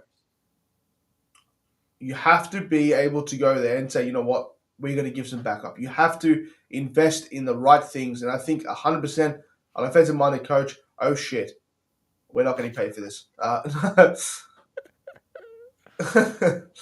Look, we can put the recording on YouTube, Royal. We can put the recording on YouTube if fans okay with it. I get more than $35 for this shit. All right. Like I said, I'm going to preface this by saying, in no way is this a Spo legacy game. But Eric Spoelstra has just come off one of the 3 worst seasons he's had, coaching-wise, with the Heat. Fuck what you talking about, George. We got a $5 dono from my guy, Royal A. Shepherd, who said, Witness Weekly was better. Royal, I appreciate that. If this motherfucker ever moves to the United States one day and we could record at a normal time, then we'll bring Witness Weekly back. If the basement pays for my visa, bro, we going there. I'll be there. I will do full-time shows. Anyway, like I said, finally. If Darius Jordan pays for it. I preface this by saying this is not a legacy game for Coach Spo at all. He's solidified himself, great coach. But there are some very, very, very questionable things happening with him right now. There's very questionable things. He's made some really shitty decisions in terms of personnel, in terms of playing time, in terms of play calling. I don't think he's had the best season ever. So he has to go back into this postseason and say, I'm going to not only beat, that we don't, not just on the court we have to beat this team. We're going to outcoach them. Because that was the edge we had on the Celtics last year. It's the edge they have on everyone. Joe Mazzulla. They edge everyone, George. That's what they do. Pause. Holy pause. Yes. Holy pause. I was playing ball today, and just quick side tangent because this is actually funny. And the one guy, my guy, I can say my guy Connor was guarding my guy Steve, and Connor was fouling Steve. But on one of the fouls, one of Connor's teammates said, "Oh, good D." And then Steve got all mad because he's like, "Oh, good D. He's fouling me. He's smacking me all over the place. That's not good D. You want good D? I'll show you good D. I'll show you good D." And we were dying laughing, bro, because he was legit mad. But I guess he didn't realize what he was saying. That was the funniest shit that I've seen. I just read Royal's comment saying that ain't happening. That's very upsetting. Royal, if you listen, I texted you the link if you want to hop in. It's up to you. I know it's late. We literally just chilling. Look, I've said it before. I'll say it again. I need him to have a good series. I need him to have a good playoff run. Mm-hmm. I want the Heat to play well. I really do. In the sense of like, okay, we're at that point now where you got to try anyway. Fuck it. You're here now. You got to try. If you don't, you don't. If you do, you do. Good for you. But like I said, I'm going to have to leave it. I'm going to have to bounce. I've got work to do. George, but it's been a pleasure. What do we got, 11 a.m. over there or something? It is 1 o'clock in the afternoon, 20 to 1 in the afternoon. So almost 1. George, enjoy your day. Appreciate you hopping on, man. Make sure y'all follow. Make sure y'all follow. Make sure I'll switch in a second. Make sure y'all follow. Show George some love on Twitter at xheatlifer. Yes. Correct. Sadly. At X. Soon to be XXX Heatlifer because George likes to keep it. Oh, we could still hear George. I'm gonna go ahead and remove you from here, George. Because we know the boy likes to get a little bit how do I fix this? A little bit freaky on the timeline, particularly after hours, which for him is normal time for us Americans over here. Anyways, we had some. I was gonna say too about the comment about Spoelstra and the offensive-minded assistant coach. We don't really know what the role of the other coaches are. I mean, you got Chris Quinn. He's white, right? So his role is probably shooting. I guess I don't know. You got Malik Allen. You got Karan Butler. I don't know what the roles of Malik Allen. He was a bit of a sniper too, wasn't he? I don't know. I really wasn't watching Heat ball back then, but I think I heard he was a shooter. I guess we could check that out real quick here. Let's check that out. Malik Allen. Funny thing about Malik Allen is one time I went to a Heat game. Let me find here last year. No, Malik Allen was not a shooter. What the hell was I talking about? The man was a 6'10" center. I'm ugly for that. But anyways, I was at shout out. We got a couple subs here. Make sure y'all tap the sub. We're on the ground of 5K over here. But yeah, I was at a Heat game, and you know how if you get there early, you can get down to the court to watch the players shoot around. And it was like it was versus Dallas, so I think Luke was warming up, and I remember Markieff Morris was warming up, because actually Markieff walked right past me, and I dapped him up, and I told him to fuck that sloppy fat boy, because this was 2 years ago, at like when he was missed like a whole year almost, because of the Jokic thing. I had told him that. As we got a special guest here, give it up for the legend. Mr. How do I put this shit up? I was looking for the name Royal. He got Witness Weekly supporter as his name over here. It's Mr. Royal A. Shepherd, a.k.a. the #1 hater on the entire internet. And yes, that is the best compliment you can give this man. I saw on Twitter earlier today, he did his player grades for each member of the Miami Heat. And it was like A, C, B, C, because it was mid. You get to Tyler Herro, and it was an F. Which isn't a compliment, because he could have easily put F-. Royal, how you doing tonight, bro? I'm doing well, brother. I seen you going live. I saw it on Twitter first, and then I wanted to support like the YouTube page, so I went over to the YouTube. Saw you were over here, and then I seen Georgia here, and I was like, "Why these hoes don't be doing this? Why they not putting this on there and making me some money?" But I fucks with the branching out. So Yeah, because at these hours, George is liable to say something pretty racist, and I don't want to get him basically canceled for that. So I'll take but him it on was for the cool team though. over here. It was cool, and when you sent the invite, I was like, "Of course I'm joining." Like, why? Yeah, we just, bro. I turn this shit on when I'm bored at night and my girl's at work, night shift, and I say, I ain't got nothing better to do. Let's go talk to the people a little bit, especially right now. You got the playing game versus 76ers tomorrow night. You can lie on all your other platforms, but tell me the honest truth about how Okay. you feel for the Miami Heat going into that game. So I just did a podcast that you did. They mentioned you on their Miami Heat Zone podcast. Mhm. I just recorded an episode with them, Was and it that with should be Jordan? coming to time. Huh? Were you talking to Jordan? No, I was talking to Amir and Okay. Trent and Martell. But yeah, those guys they have a podcast Oh, coming. okay. Yeah. Yeah, Martell they and have them. they have Mhm. they have a podcast coming out soon. That's right, Creole. Mr. Fuck is you talking about? Oh, But you'll love Trent.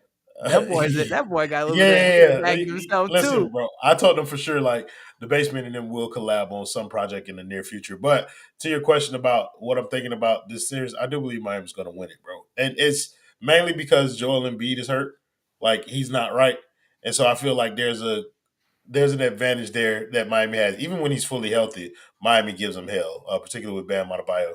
But like I feel like with him being hurt, Miami definitely has some things to Hey, take advantage we of. looked it up earlier. In the last 3 years, just arbitrary, point. Joel Embiid is averaging 35 points a game in the last 3 years, average.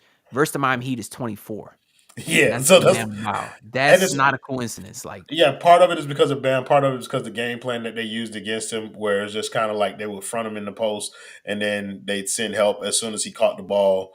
And if he put the ball down, it was a turnover. And they forced him to be a playmaker out of the post, which is not a strong suit of his. He's gotten better at it, but I don't think he's improved to the point where injured he could beat Miami in a situation like that. Now, granted, it's a one game playoff.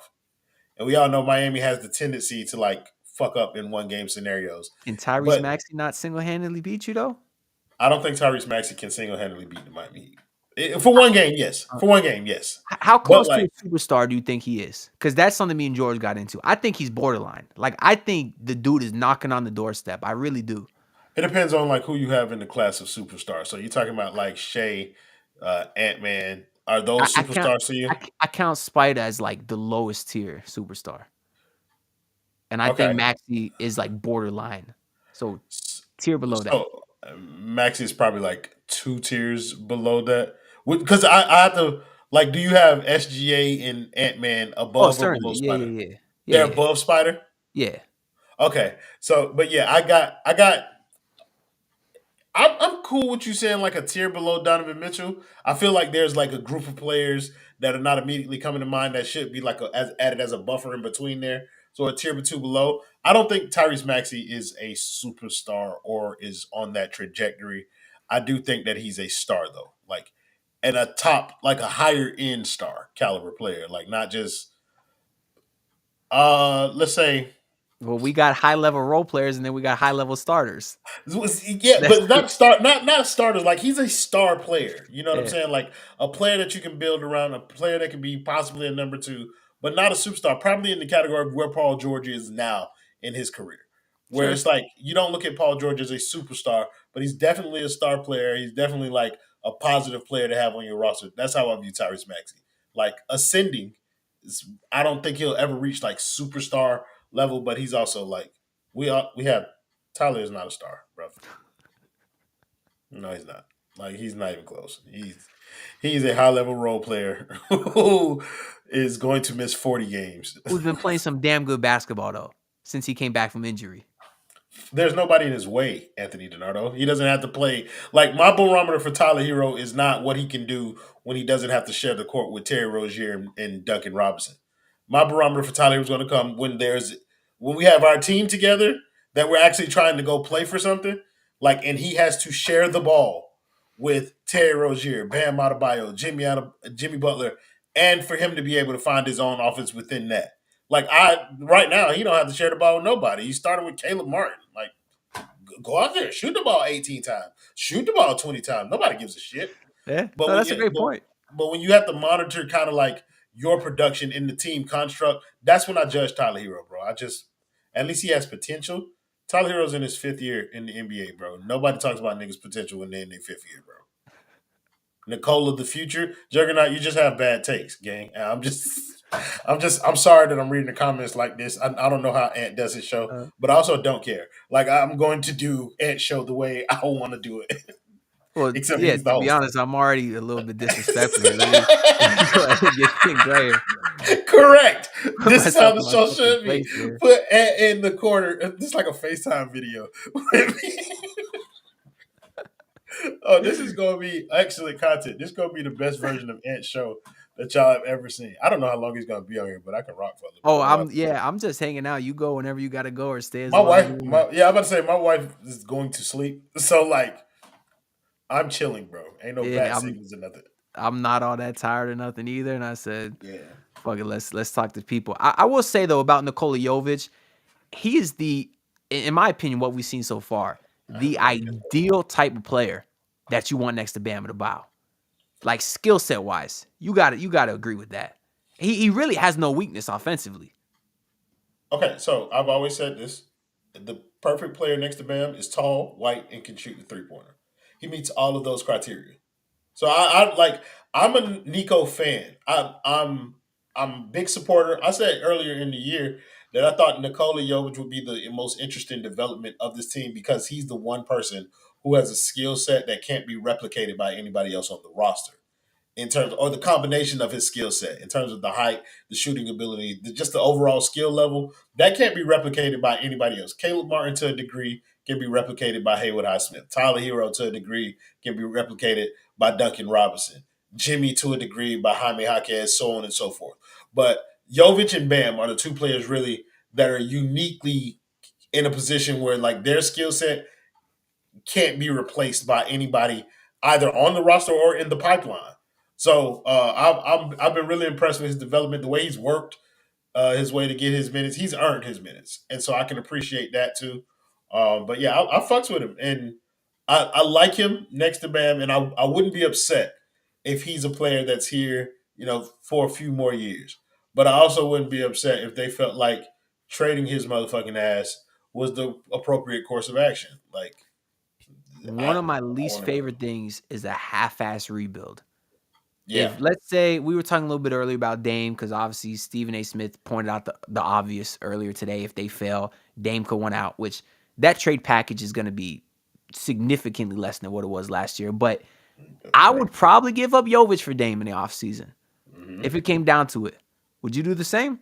I'd give up Jaime Jaquez for Dame. And I would do one or the other. I don't think I would do both just because I don't think they would need to. But shit, I said the same thing last year. We fucking lost them. Sure. I don't think they would need to either. Just full transparency. I don't think they're going to need to give. And if I had to pick between Jaime Jaquez or Jovic, I'm picking to send Jaime Jaquez. Okay. I want to keep Jovic. We agree on that then. We agree on that. Yeah. But I think us saying that we would even trade Jaime, that's in the minority Heat fans. Because we know how most Heat fans are. Everyone values their own players a lot more than other teams do, right? But the way I look at it is, I love Jaime Jaquez. That's obvious. The man got the footwork. Y'all see I got the Hakeem Olajuwon Funko Pop back here. I love footwork. That kid has it, right? Jaquez Olajuwon is my favorite nickname. Jaquez Olajuwon. Well, I call him the Kamehameha Jaquez. But listen. I like that one too. The kid, he's a stud, well beyond his years, right? But you can't half-ass a rebuild. If you're going to have an old-ass aging Jimmy Butler who only plays 20% of the regular season anyways, who knows how many years left of... I believe Jimmy will have the playoff Jimmy this postseason, but who knows how many more times he can do that. Don't half-ass the rebuild. Jovic will be a great starting center or power forward, whatever, in this league in 2-3 years.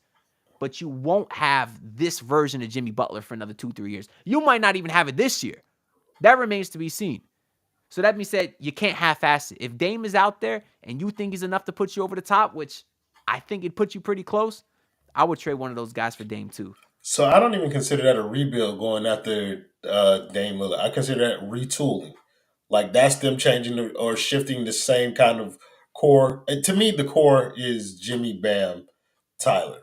Like I'm hesitant to throw Tyler in there, but he is, like the reality says, for the past 5 years, he's been a staple of this lineup, this rotation. You can throw Duncan in there if you'd like, but that's kind of like your core. So getting Dame would be a retooling.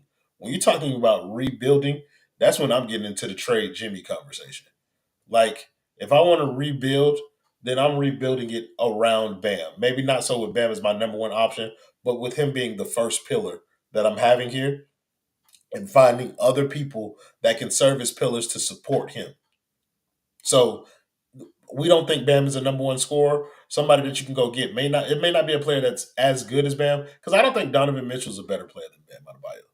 I think he's a better offensive player.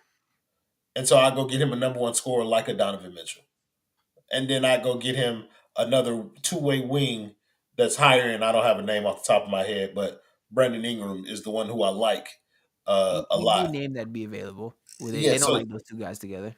But you know what I'm saying? So Donovan what about Mitchell. Trae Young? I like that name. I like Trae Young next to Bam too. Next to Bam. Because he made Clint Capella a real NBA player. So imagine if you give him an all-star like Bam then ascends to a different level in terms of getting easier shots. And Trae Young is what some people would deem a one-man offense. Like he can generate offensive possessions. So I like Trae Young. You know what I mean? The defense, of course, is fucking disgusting. Nobody is going to like that. But Dame won't happen. I agree, Willie Jean. I don't think Dame will happen.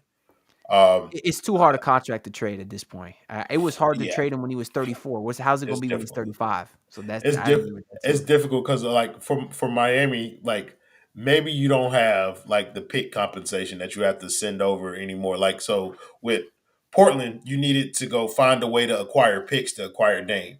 Maybe Milwaukee won't require the same caliber or number of picks or whatever. You're gonna have to give up at least the first, but in order just to match that goddamn salary, you're going to be giving up players that you would rather keep and that you have leverage to keep. So in no scenario would you say, I'm going to trade Tyler Herro and Duncan Robinson for Damian Lillard. Not me personally. Me personally, I'd trade whoever the fuck they ask me for.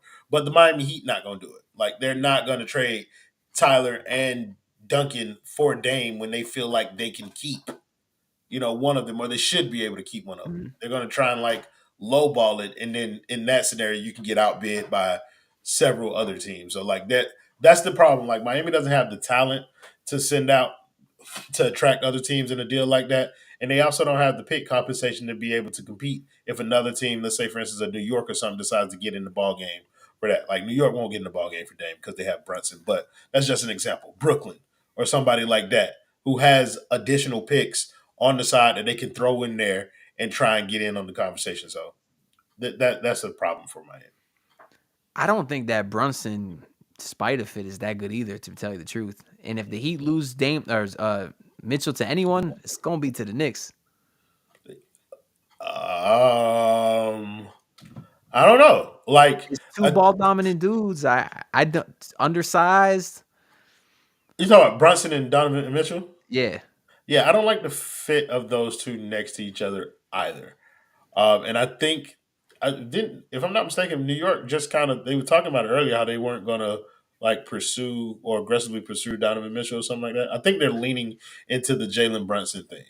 I, So I don't believe any trade talk in general, but neither do I. But like uh somebody said Trey Young can't do crap in the playoffs. yeah, that's what I was going to talk about. That Yeah, personally, I don't. I seen him lead. I seen him lead a team to the Eastern Conference Finals. I've seen him have the biggest balls on a player I've ever seen a couple times in that Knicks series. What he did, shutting down that garbage arena that everyone hypes up to be some magnificent place. It's trash. I've been there. That made me a fan of Trae Young. Going into the Eastern Conference Finals versus Milwaukee, throwing lobs off the backboard to John Collins in a clutch time of a game, that's a guy who is a playoff performer. And I know he did get shut down by Gabe and Caleb and PJ, but if we're talking about adding him to this team, he wouldn't be the guy come postseason. That would be Jimmy Butler. You look at him. You look at him and Tyler Herro in the same sense, bro. Like, Except Trae Young is a world-class passer. and Trae Young is he's a world class scorer. Trae Young is the 3-level scorer that people try and make Tyler Herro out to be. And they're equal. They're not equally as trash on defense. I'm not gonna even. Trae Young is the worst defender in basketball, like bar none. But I'm just saying, like Trae Young has done more than Tyler Herro in the playoffs, and Tyler Herro got shut down by DeLon Wright in the playoffs. Same So series. any argument that you can any argument that you can make about Trae Young, bro, it can be made about Tyler Herro. And if you're a Tyler Herro supporter, cool, you would love Trae Young because he's better than Tyler Herro. That's just the reality. Yeah, I think it's a fit thing. Tyler here or Trae Young has his obvious flaws, but I think he would unlock Bam's game in a way that we've never seen before. I mean, we saw a rookie Bam with D Wade, and that's probably the last good lob passer the Heat had, right? Was D Wade. And at that time, Bam wasn't getting a ton of running, or Goran, right? Goran wasn't bad at that either, but it's still an aging Goran. I didn't like Goran as a lob passer. But yeah, I Relatively get what you're saying. Kyle Lowry, who throws the ball, these full court heaves, and Kevin Love, like that's the type of passes. That's our fast break. It's either an outlet pass or nothing, or it's Caleb Martin missing a wide open fucking layup, like, or Tyler Herro fucking spazzing out with Tourette syndrome, going like this, like. You see what Creole King asking? He said, "Would you trade Kate Cunningham for Herro, brother?" I would trade Tyler Herro for Isaiah Stewart. I like that kid. No, but like Kate Cunningham is off the table, but it does bring up a very interesting point about like Jaden Ivey, because I do think Detroit could use a shooter We with talked that about team. this on the Spaces today. Shout out the base. Was that your Spaces or Basement Spaces? It was a play. About the playback. The playback. I mean, yeah. Yeah. It was the basement. I don't have a playback, bro. Oh, well, shout out the playback. How many times Yeah. is it regular, or do you do it every? I do Every it Monday? whenever I do it Okay. whenever I feel like it, Well, bro. follow It's the just like, basement on Twitter. Y'all see when we on playback on there. We basically doing this, but with multiple people. So if y'all want to hop in during the day, we got that on there too. We'll allow people to jump in there and talk to us in the playback setting. That's where people get an opportunity to like join our conversation and shit like that. But we're not here to promote that shit. Follow Ant. Follow all Ant's platforms.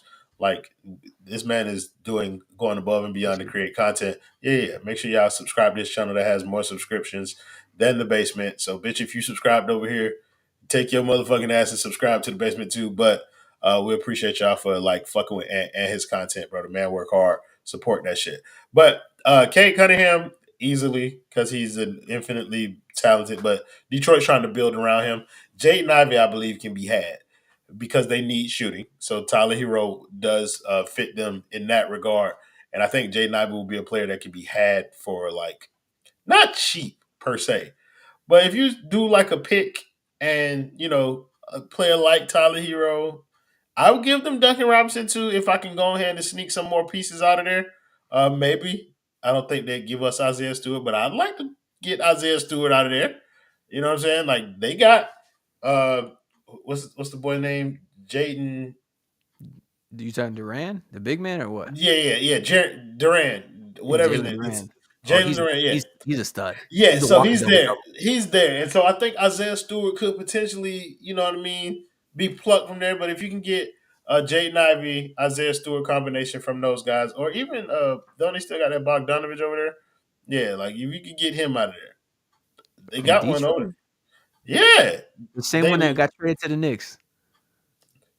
No, hold on, You bro. s- you talking about the Bohan Bogdanovich? Let me look at the roster right quick.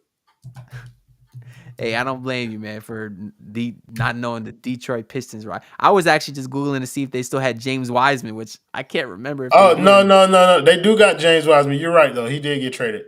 But hey, Fontecchio, huh? Whoa, I fuck with him. You know, if we could That's get my Italian brethren, bro. I fuck with yeah. him. But if we can pull out Jaden Ivey and just another asset from them, then I believe that we can get something.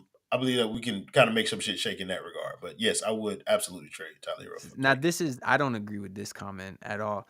That's the Man, same guy who, after the Miami Heat lost to the Atlanta Hawks in the first playing game last year, he was talking about how this team was about to get their ass blown the hell out by the Chicago Bulls, and that you same need to team go. went on You, to you go need to the you NBA need to go Finals. back. You need to go back and rewatch that episode, brother. I picked the Miami Heat to go to the It's fucking finals after that. it's very likely you did. It's very likely you did, actually. But I appreciate you, Creole King, bro. Like my basketball knowledge is average at best.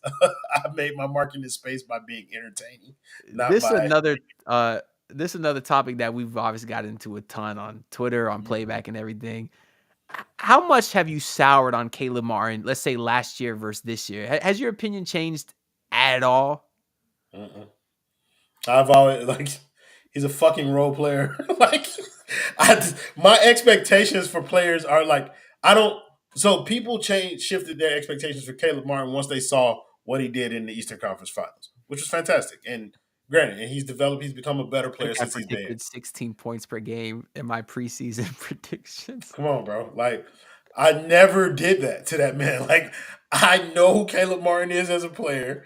I did not expect some fucking leap from him. But he That was making fairy tales come true, what man. is Like, he like? Is he like 28? like, like, bro, you don't just walk into a 7-game series versus Boston and do that type of shit, bro. Like, yeah, that you wasn't do. one You game. do when you play for the Miami Heat.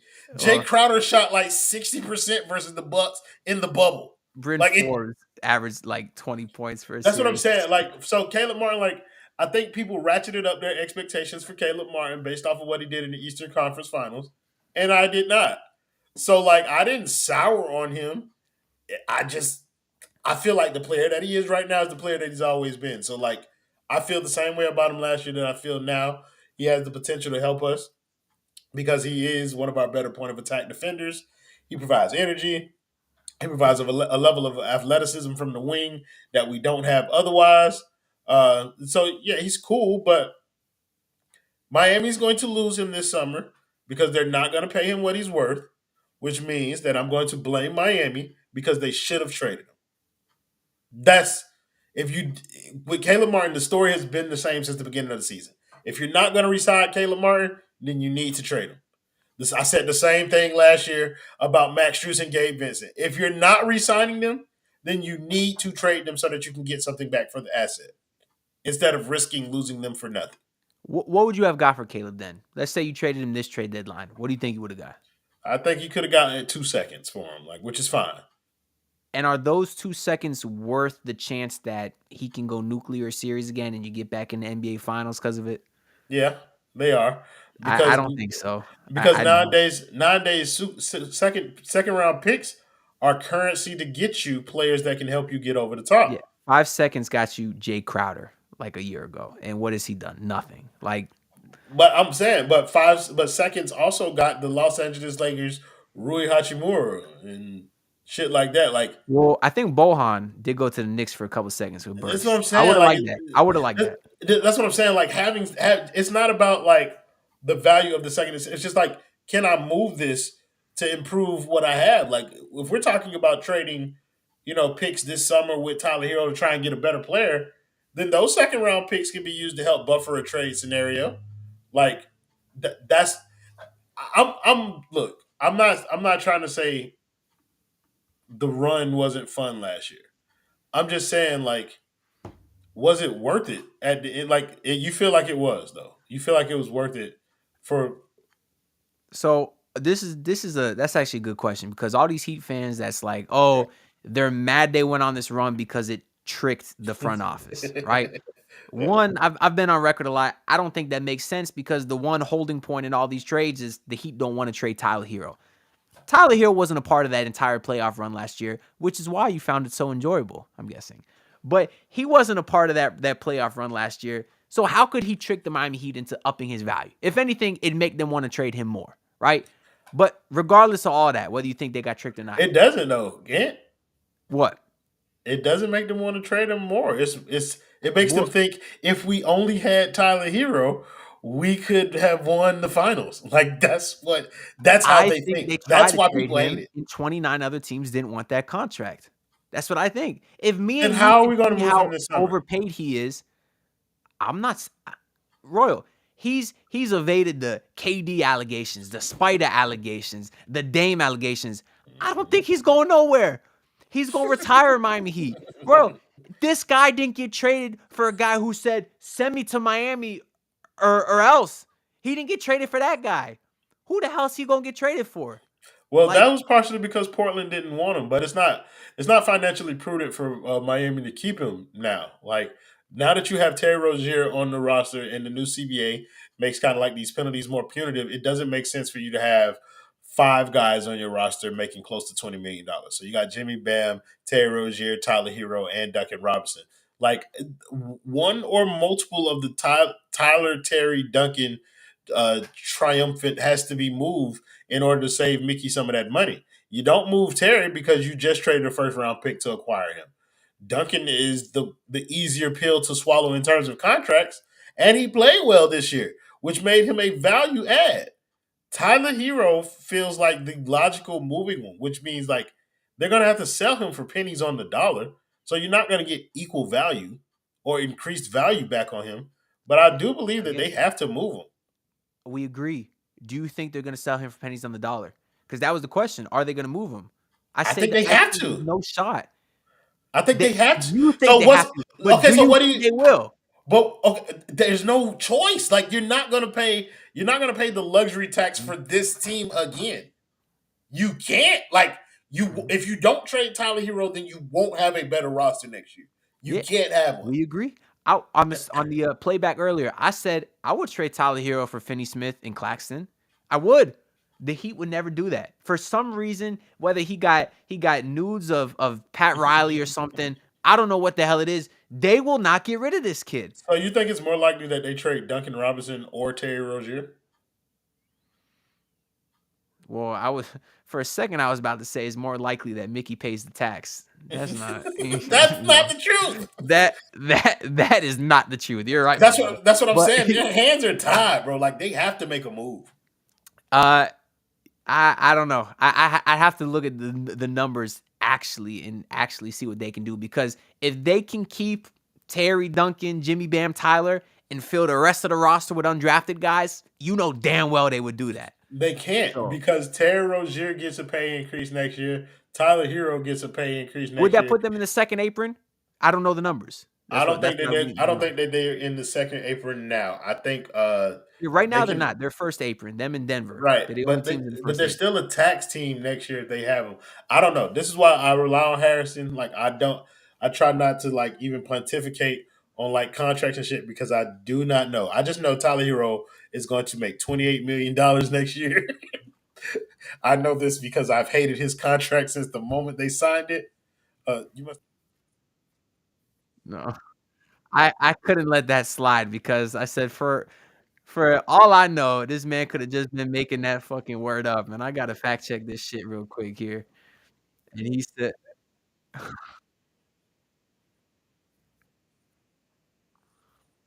Journalist. All right. Well, for those of you at home, of course, I knew what it meant. This is for everyone at home. Pontificate. Express one's opinions in a way considered annoyingly annoyingly pompous.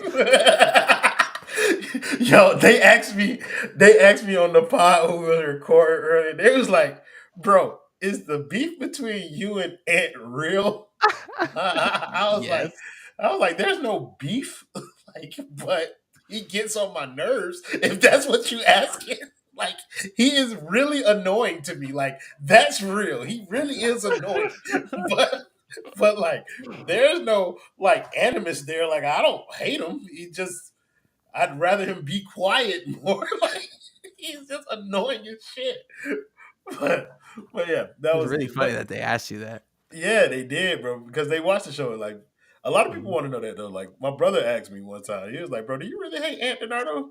And I was like, "Bro, if I hated Ant Donardo, he would be nowhere near the basement, bro." Like that is the reality. I was like, I fucks with him, man. But Yeah, we got to keep that going for sure. That's hilarious. yeah, bro. I would never tell people. Like I tell people, they just don't believe it. But over here, you told me to tell the truth. So no, guys, I do not hate Ant Donardo. To be real Bro, with you. listen, if there's two people that lie, it's NBA GMs and Royal A. Shepherd. That's it. Yeah, bro. I love thought he was lying when he said pontificate.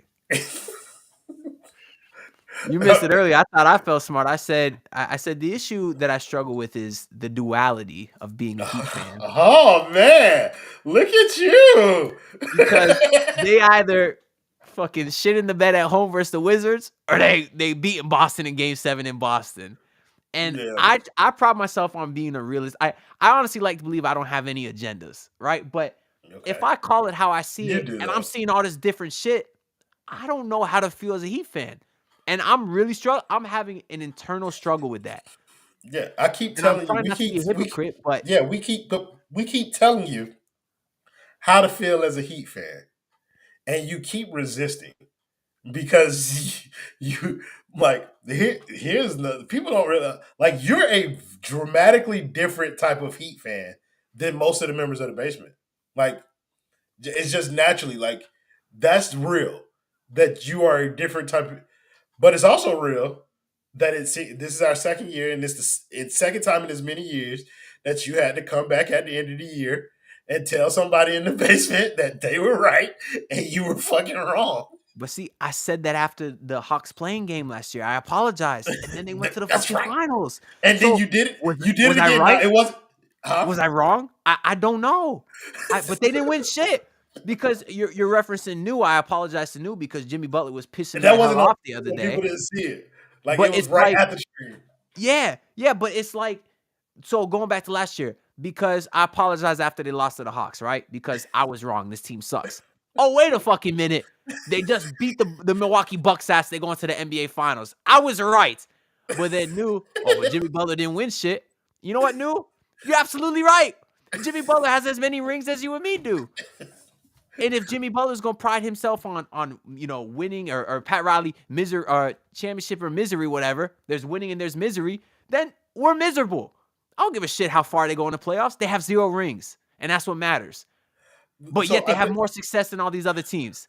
I don't know how to feel, and that's the duality of the situation. Come on now with duality. Since we're using bigger words, I'm gonna try and sneak one of And them in also, there every fuck couple this of guy years. right here. Used to love the basement, but they're too mean to their viewers. Hey, first of all, shout out to Thousand Eyes 85. What's Yes, good, bro? Appreciate you tuning in, man. you are correct. Fuck them viewers and fuck Thousand Eyes. Yes, we are mean to y'all, but that's because y'all be mean to us. So if you gonna be mean to us, we're gonna be mean to you too. Fuck you, and I don't care if you don't like it. But yeah, bro, like I think you're right, bro. Like that it's easy to see both sides of the spectrum when you're talking about Heat fans. That's why it's like I don't get pissed at overly optimistic Heat fans who believe in like the stars and the moons and everything aligning for Miami every year because how am I supposed to argue with it? I cannot argue that Miami just seems to be blessed by the basketball gods. They keep doing it. If they do it again this year, I will not be surprised. I'm not going to be mad. I'm not going to be any of that kind of stuff. I'm going to be like, okay, like here we are again. But I'm still not going to change the fact that for as many times as Miami has been kind of like gifted these situations, none of them have seemed to prompted the type of change that would be necessary in order for them to overcome like that situation. Miami has not yet done the thing that can place them in a situation where they can actually win when they get there by the luck of the draw. And the same will be true this year. Like I don't know how Miami fell into this perfect situation where they can win this playoff game or this play-in game. Excuse me, and have one of the easiest fucking roads to the Eastern Conference Finals in recent memory.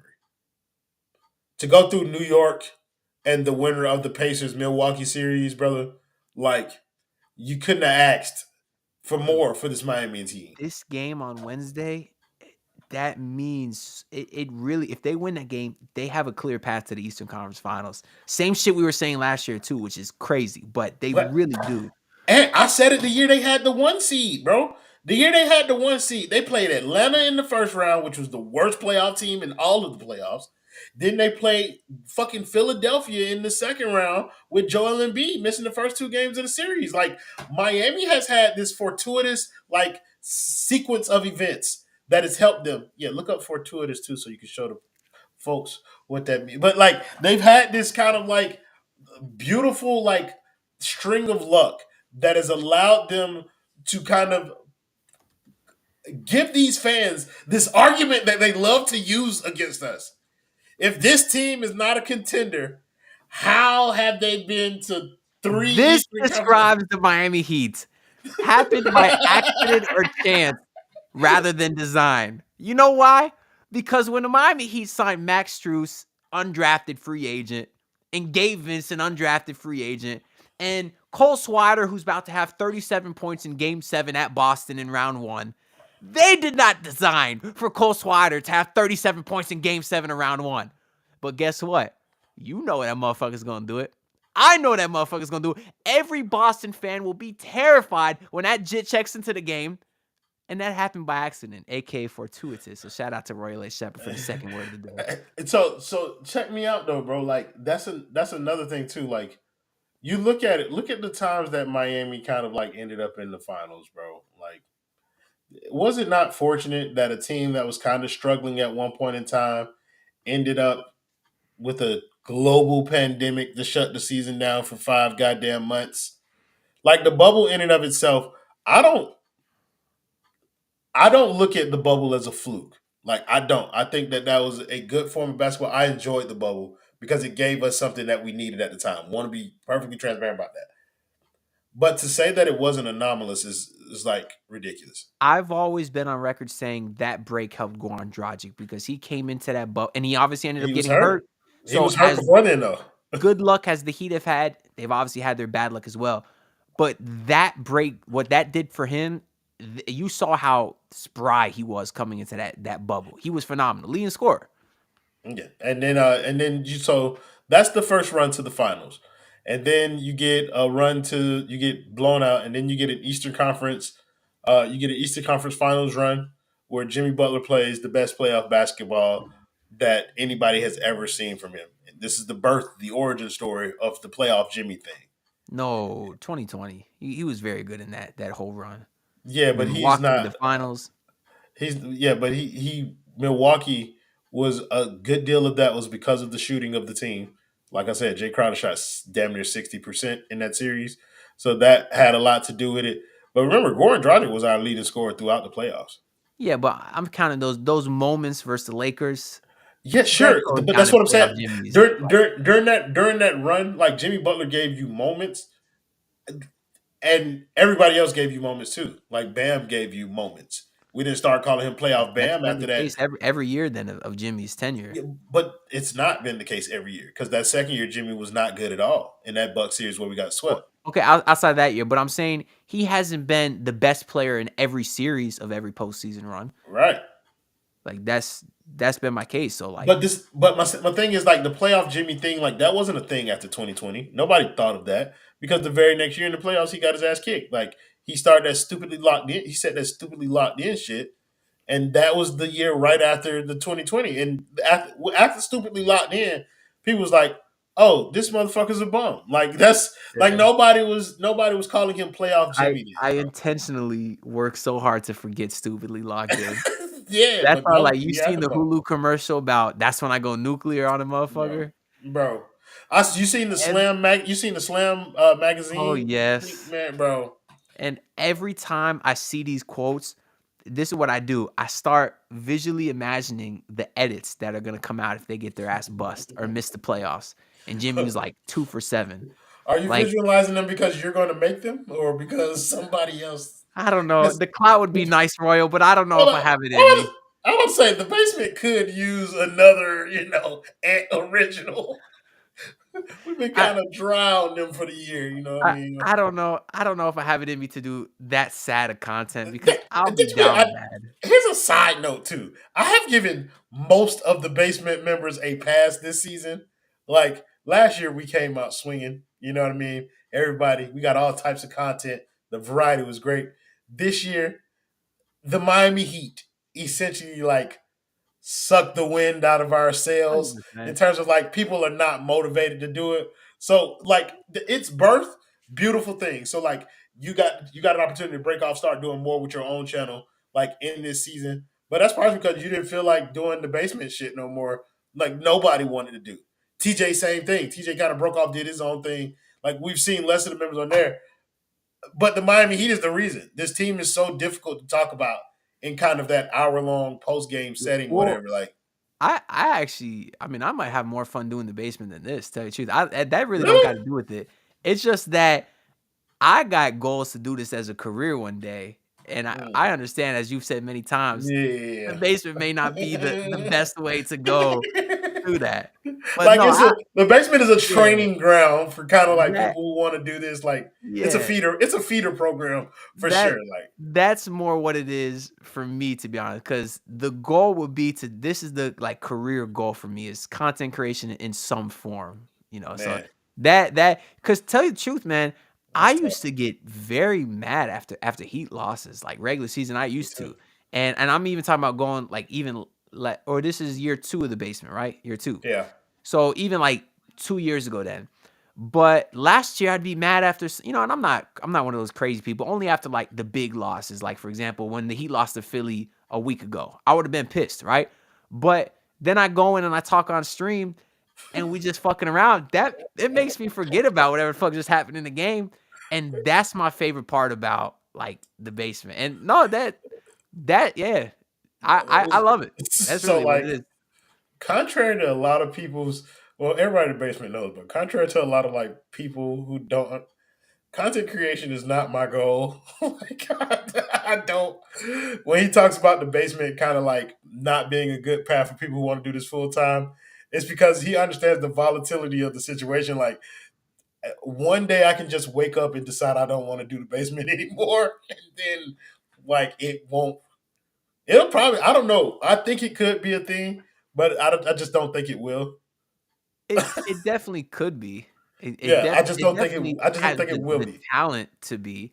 It It's has more just than enough people. yeah, You hoes just won't do it.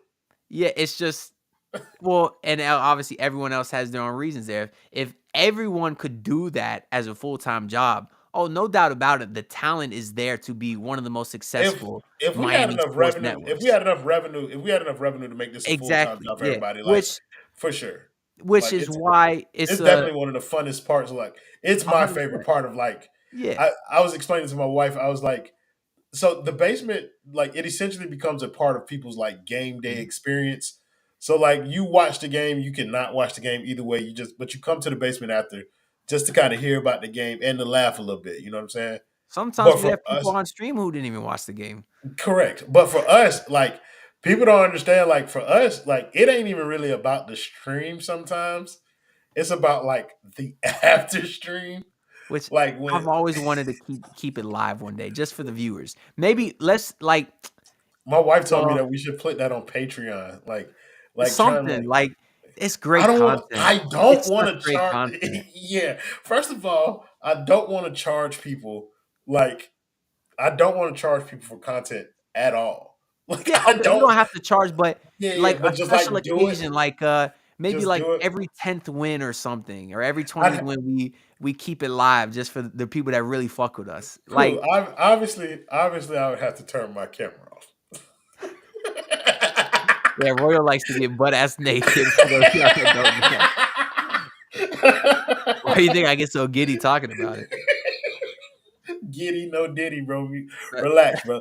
But you say, but yeah, bro. I look, I'm with it, bro. Like, you ever listen to Through the Wire or Now Numbers on the Board with Kenny Beecham and them? You know about that? I do know It's who Kenny Beecham is. Is that to do with the glasses? Like the dark skinned what's guy. He kind of like little twisted twist. his Yeah, head. okay, him. So Yeah. a lot of people watching this probably know he got one of the most successful podcasters. You know, he's younger and stuff, so he's not one of those old ass talking heads. Like I love him. And they used to do like every Friday called the After Show, which is literally what we talking about. They'd record a podcast and then they would actually publish what they talk about after. And I could just say from a fan of them, I loved it.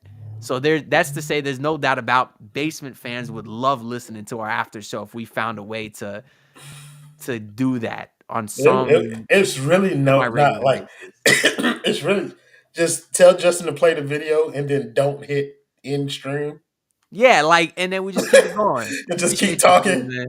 I see you too, Reed. What's up, Reed? I know you my boy down there. I'm seeing your comments. You said you've been watching it for 2 months? Oh, okay. But yeah, like I don't know. I think they would fuck with it. Like to be honest, like or what if we have a game a month where where the whole stream is like the after show, because we talk about basketball in the after show too. You know what I mean? Like we talk Yeah. basketball. Sometimes we talk more basketball than the stream, and I'd be looking around like, where the fuck was this when we were doing our post game? Like I'd be like, that was a great point, Shelton. Or like, You actually are you actually talking X's and O's right now? Like, yes. why don't When we y'all were do on this? stream, you had George flipping fucking raw meat on the grill, and Alex drawing pictures of stick figures on the whiteboard. Hey, bro, like, that when shit's- when we're in the after show, like we're getting some good discussion. like, So- why are you talking about Spain picking roles right now? I've never heard you. I've never heard you talk about the Gortat stream outside of this. Yes, I did notice that Duncan Robinson ghost screen in the game. He should have brought that up on the fucking stream when we were live. It's like, So maybe people I think hate we're not when they just. run. I hate when they run horns. Do you ever Oh, think they should run the inverted banana swirl? They get 2.7 points per possession off of that. That'd be crazy. 2.7 that points per is possession. insane. It's also like it's also like interesting because I've been asked by a couple of people. They're like, "Do y'all actually like talk and shit like off stream?"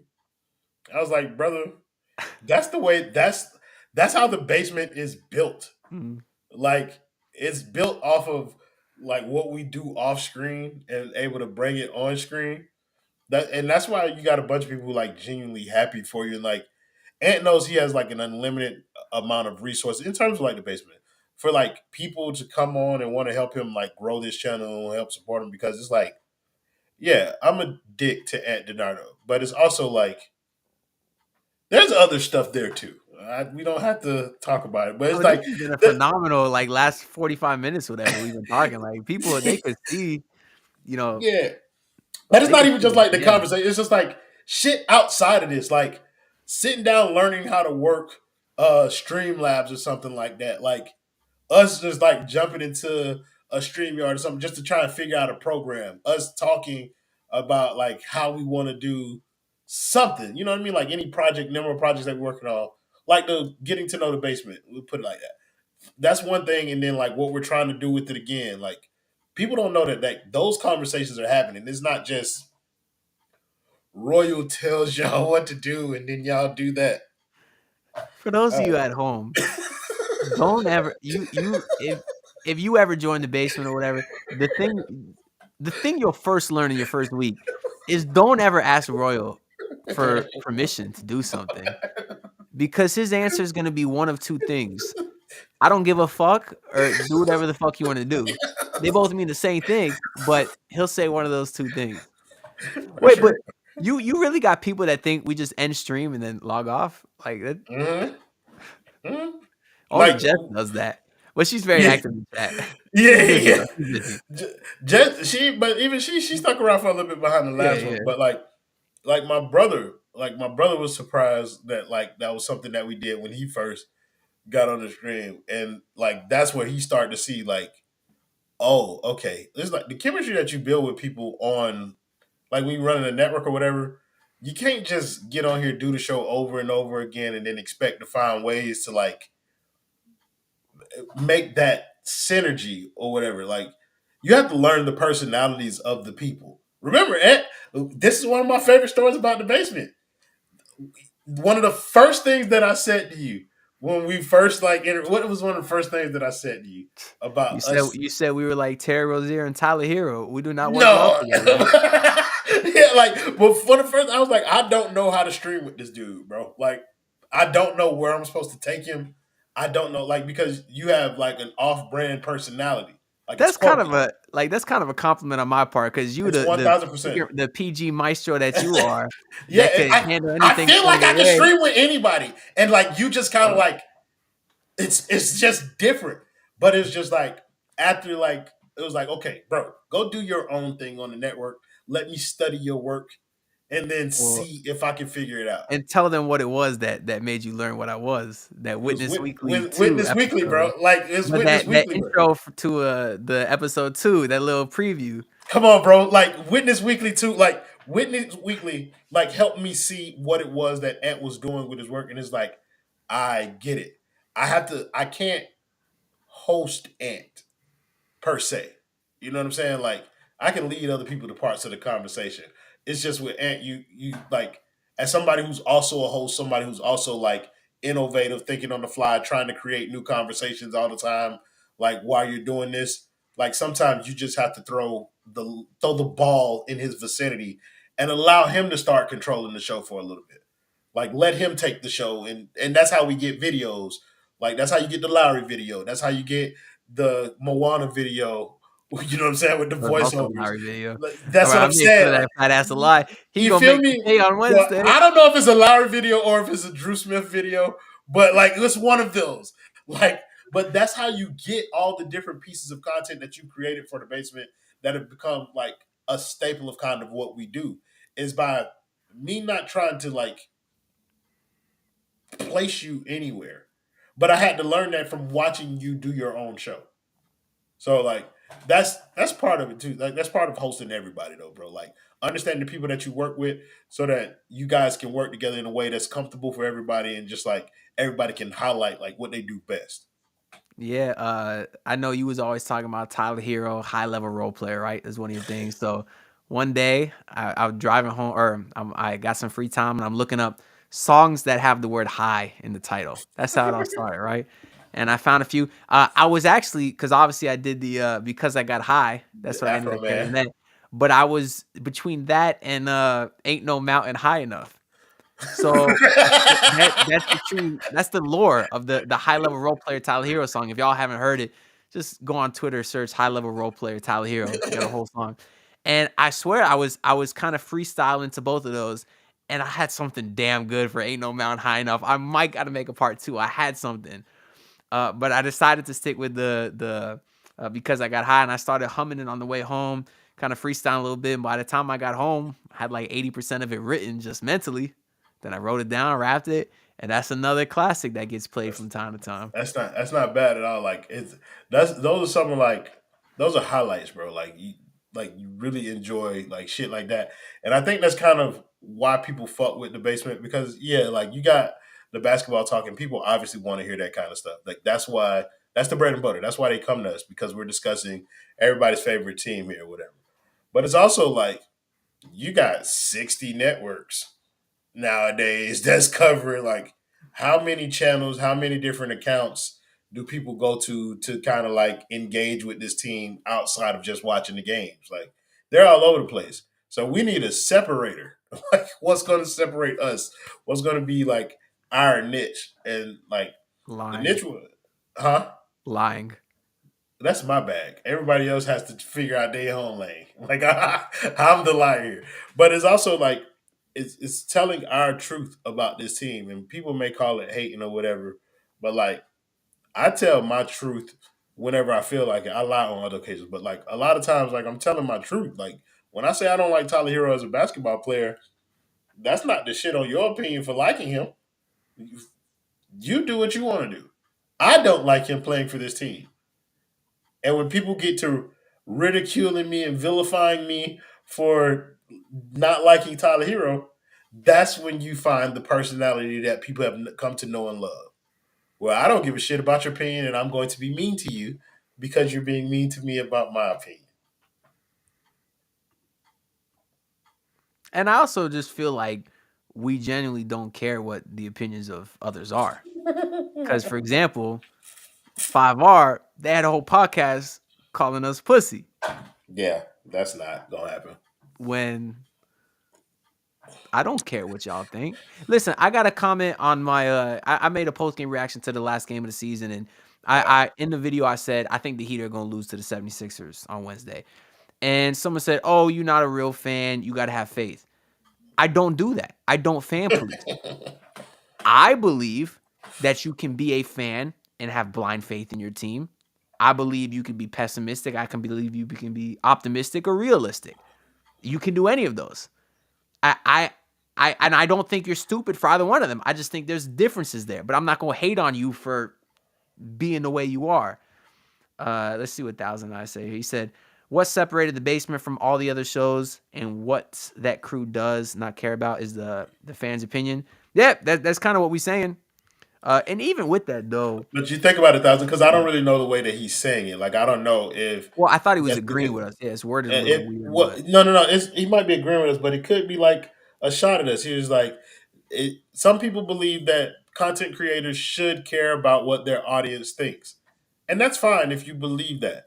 But it's also like I'm not going to allow what my audience thinks to influence the content that I'm making. Otherwise, I'd be bending over backwards for every individual person that's trying to like contribute to what we do. So, like, let's say for instance, you don't like the fact that I don't like Tyler Hero. If I felt some type of way and I cared, then I would change my tune on Tyler Hero whenever it suited you, as opposed to when it suited me. Well, that's not ideal. Like, I don't want to do that. Like, I'll just make the content that I want to make. If you don't like it, don't watch. Like, that's the way that it is, dog. Like, and I'm not going to change because you say I should. That's I'm grown. You don't pay my fucking bills. Eat a dick, pussy, and go home. Like that's how I talk to people. I hate Tyler Hero too, Roy. I know Thousand. I know who you are. You are a fan of the basement. I'm Like gonna clip you saying "eat a dick, pussy" and go home, and I'm gonna quote tweet it when they say Tyler Hero's starting in game 1 of the playoffs. he's absolutely going to be starting. Somebody mentioned that question. It was like, who do you think the starting lineup is when they like Yeah, in the I got playoffs? a couple here. We can get into that because that's a good topic. So I mean, it says what would let's just go. I want you to take into account who you think will be healthy or not, because it's easy to say if everyone will be healthy. Tell me who do you think will be healthy, and then given what you think, who's starting. And Okay, shout so out to our guy Wamando here. everybody who's played, including I think Kevin Love will also be healthy enough to play. I don't think his injury I'm was. talking playoffs though. You talking playoffs or you talking Wednesday? I'm talking playoffs. Okay, so we're assuming they get another week if they can't play in the play-in. They get It won't be like a whole week, but yeah, it's cool. Like 2 even more even days. on Wednesday, I think Kevin Love can play Wednesday. Like I Okay. think them holding him out for the rest of that game was more precautionary than it was like severity of the injury. I thought I so too because they said contusion is like a bruise, right? But yeah, they ruled yeah, him yeah. out pretty quick. That's For what the rest kind of of the scared me. game, Yeah.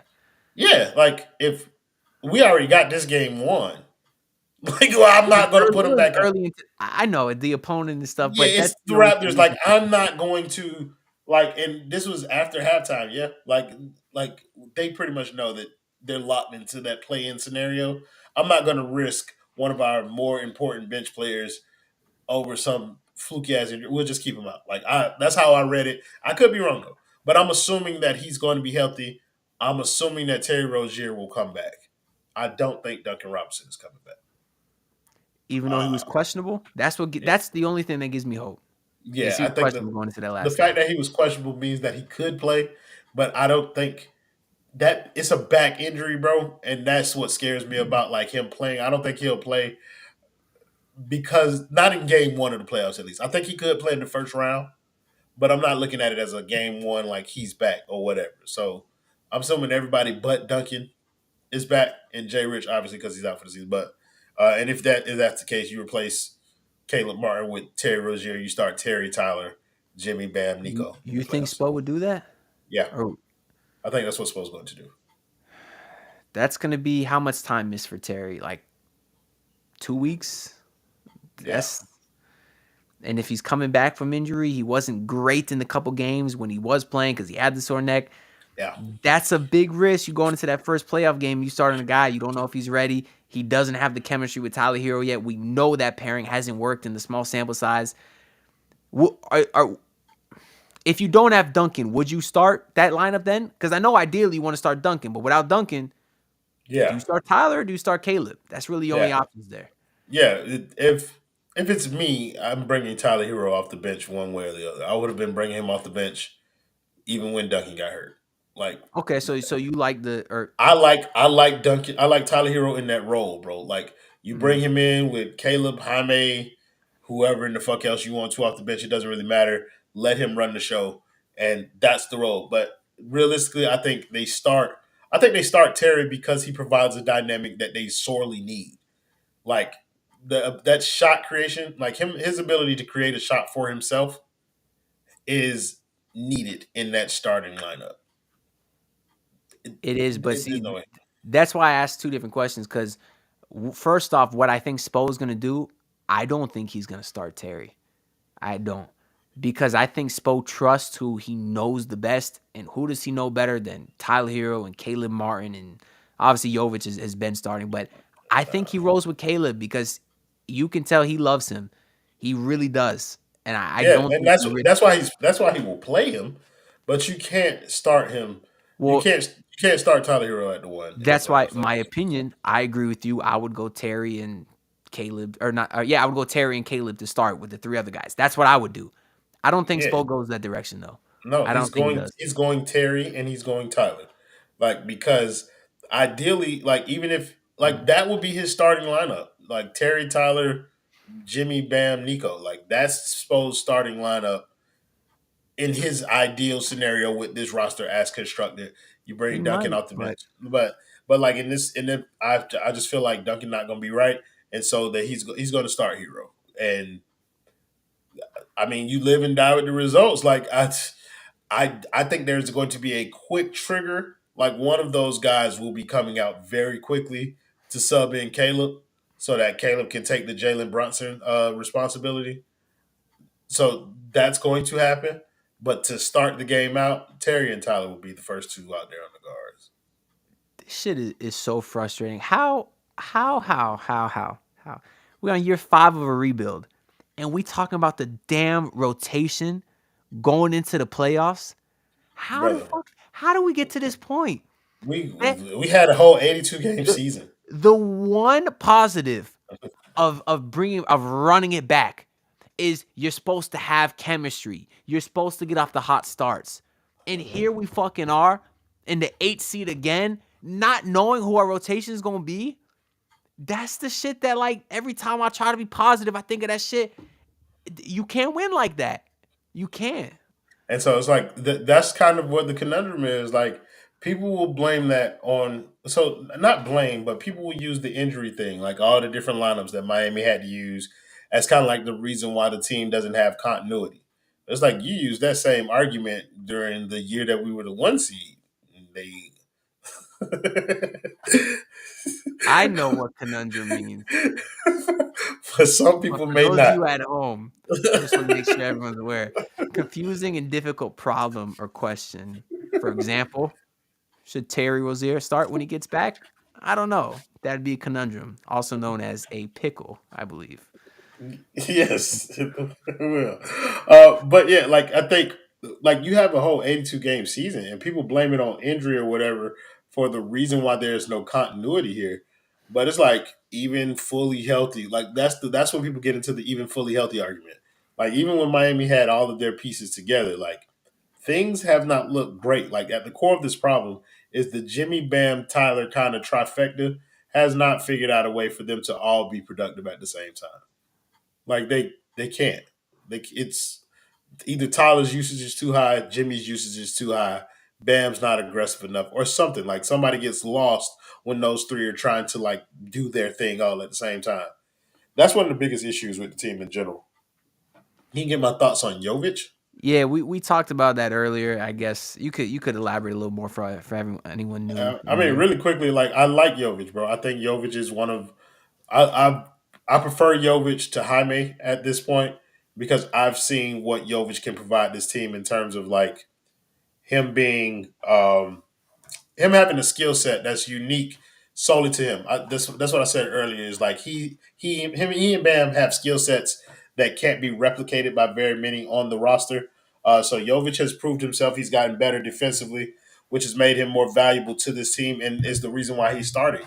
At first, like a couple of weeks ago, I was talking about Jovic being out of the playoff rotation. Like Miami removing him, starting Caleb at the 4, and him being out of the rotation entirely. And I think it was like it couldn't have been a week later that I was changing my tune. Like the kid is kind of like showing us through his play that he can add value, and so like I fuck with Jovic, but I would also trade him in a heartbeat. Like my bag, Thousand Eyes. We can get into a little bit more off-season talk here because I've had these comments saved, and we hear the same names, Dame, Spider, whatever. Yeah. This guy mentioned another whale. Shout out to Life W. Mari. But this has no shot in hell of happening, right? Kawhi's not leaving LA. No, but Paul George might. How would you feel about either one then? Yeah, Kawhi I is mean, a stud. The injuries scare me though. That's where I'm at. My answer's yeah, simple. Like no sure. disrespect, he's a superstar, but the injuries scare me. Sure, but it's like my counter argument would be: would I rather have Kawhi just flat out tell me he's not playing, or like deal with Jimmy Butler playing and not playing? Like, and I think I would lean towards Kawhi. Like, So I like the that's higher why I'm end of putting them Kawhi. together. So Huh? that I'm talking about they're on the same roster though. I don't see how that could work. I Kawhi's a don't. superstar. I don't. I need Kawhi healthy for 16 games, game in the playoffs. And like, I I need think one he of will my provide teams to some. make the playoffs. If you got Kawhi for 20% of the season, Jimmy for 20% of the season, As long and as you got Bam for 40% of it, he will. Bam will find a way to keep us near the play-in. That's his job. But I like Kawhi. I also like Paul George. I think Paul George. Somebody said Paul George would be the perfect 4 next to Bam. Truth be told, I think Paul George. If you swap Paul George for Jimmy Butler, this team will be better. disagree. You knew I was going before I Disagree. went. I hate. I go ahead. Tell me why you think Paul George. What you like about his fit on this team? Because I Oh, hate the man. he's a better offensive player than Jimmy Butler, like easily When is he a better offensive player? with the ball in his hand. Like, Game 6 of the regular season. listen, Maybe in January 12th on a Tuesday versus if you Detroit. if you replace Jimmy Butler with Paul George this season, we are a 2 seed. Whoop de fucking do. Whoop de fucking do. It's better Whoop. than being a play-in team. Okay, finish your point. My, my thing is like Paul George. At least he's going to play. Like that. When he does play, he will play. He's a better natural offensive talent. I think he's a better ball handler than Jimmy Butler. Like more natural offensive player, and that in turn would make Bam better. And I think the defense is like not dramatically different. I still think Jimmy Butler's a better player than Paul George. I want to make that disclaimer. Like one for one, Jimmy Butler's a better player when he's fully locked in. The question with Jimmy Butler is similar to Tyler Herro. Like, how long am I going to have you available? Because with Tyler Herro, I know he's just missing games. But Jimmy Butler, you can be in a game and not be in a game. And that is something that I've grown weary with, bro. So, like, in a sense, like, at least I know when Paul George plays, he's going to play. So, like, I don't know. I think I would prefer to just have Paul George at this point. I am so cool on players that shrink in the big moments. And that's what Paul George does. Consistently, Royal. It's not just a bubble thing, a playoff P Okay, thing, so a pandemic thing. is It's it not. is it only the playoffs that you're talking about when it comes to big moments? This Because is the same I thing believe there are big regular season moments too, and I we think said. Jimmy shrinks in regular season moments when we need him. I don't give a shit about regular season. I do Okay, so not this is care. you're only talking about playoffs. Yes, we've got into the same shit with James Harden. No, I don't want that bum on my team. There's a Okay, so reason these dudes cannot get out of the second round consistently. Jimmy couldn't get out of the second round consistently before he got to Miami. Yeah, but okay, and now he's here. Right. So everybody different when they get with Spo, bro. And LeBron James never won a championship before he got to Miami. Like and I can play that stupid ass game too, Jimmy Butler did not shrink every single time he got to the big stage. Yeah, but That's he what I'm wasn't talking even. about here. But Jimmy Butler wasn't viewed as this version of Jimmy Butler prior to coming to Miami. Okay, Everything that so people say about I'm Jimmy sorry Butler he now wasn't is in his because prime before he was 30 years old. I'm sorry he came to a team he and was got better with 20. age. He was 29 when he got here, and he didn't get better with age. He got brought into an organization that structurally allowed him to be the exact same player and have more success. That's what happened. I think Jimmy Butler has not changed very much as a player at all. And I don't think Paul George has to change. I think if you give him to Spo will maximize whatever he has left as a basketball player, and the rest of the team around him will be just the same, and they will help elevate him to a new level, bro. Like it's not like you can't tell me that Jimmy Butler is the reason that Miami is making it to finals when he never did anything remotely close to this prior to getting here. Paul George coming to the Miami Heat is not going to stop him from choking every time the moment gets too big. How Every do you time know the that? moments get too bright. It's How do you know not that? going to, because that's who he is as a person. Really? Look at James Harden. The man been on same with Paul George for that matter. He was choking with the Thunder. Okay, He was see? choking with the Clippers missing free throws. Right? Yeah, okay, see. And then what happened when I think he and played well after and the OKC go, thing. go back to Indiana. He was great. He was phenomenal. You know why? There was no expectations. As soon as you put some expectations on him with an OKC team, as soon as he got that superstar label royal, that's when he stopped performing. You No, put some when expectations he on the broke man. his fucking leg is when he stopped performing. Anthony, Oh, boo fucking who? No, I'm kidding. boo fucking. that was pretty dramatic.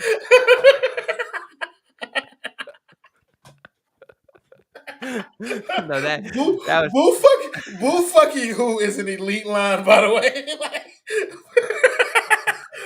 but no, like I think everybody's Hey, circumstances you know what changes else once is they in get. Let me just get this up since I've had it favorited forever. This was a fucking bar too from our guy Reed.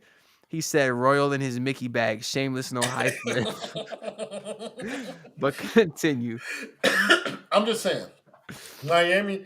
I think Spo is a kingmaker in the sense where it's like somebody who's questionable, fringe all star, kind of all star, maybe an all star, whatever. Like you get to Spo, Spo takes whatever you are as a player, and he sprinkles a little something on that. That is not limited to like the undrafted guys.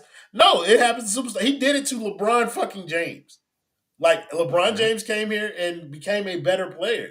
So I don't know why people attribute all these like kind of like, the things that are surrounding James Harden, bro. I get it. I am a James Harden hater too. I hate him because they said he was better than Wade.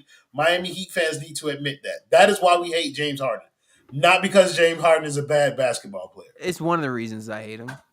It's the main reason. No, the main reason I hate him is because he's a choking fat bitch.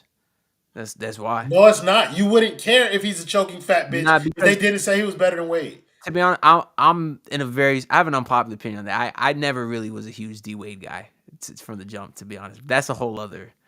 I started watching basketball in 2010. Listen, everyone's gonna hate me after this. I started watching in 2010. Everything I knew was LeBron was the guy, and I grew up watching an aging D Wade who complained at the refs and didn't get back on defense. I understand the legend that is Dwayne Wade, the greatest player in franchise history. No disrespect, right? But I grew up watching a different D Wade. That's why I don't have the affinity towards him that you. 2010 was still really good Dwayne Wade, who would have been Finals MVP Yeah. if LeBron James didn't choke. I didn't really know nothing about sports when I started watching. So I used that year to learn, and I really knew a lot by Okay, like so 2011. 2014 D Wade, the one that everybody was calling old and decrepit. Yeah, and You he had know that game 4 in the finals where he was awesome. he played more games than Jimmy Butler did this season. Yeah. But that we're not talking about health, we're talking about level of a He player. wasn't healthy, but level of a player, like Like I think Dwayne Wade in 2014 was a better player than Jimmy Butler is right now.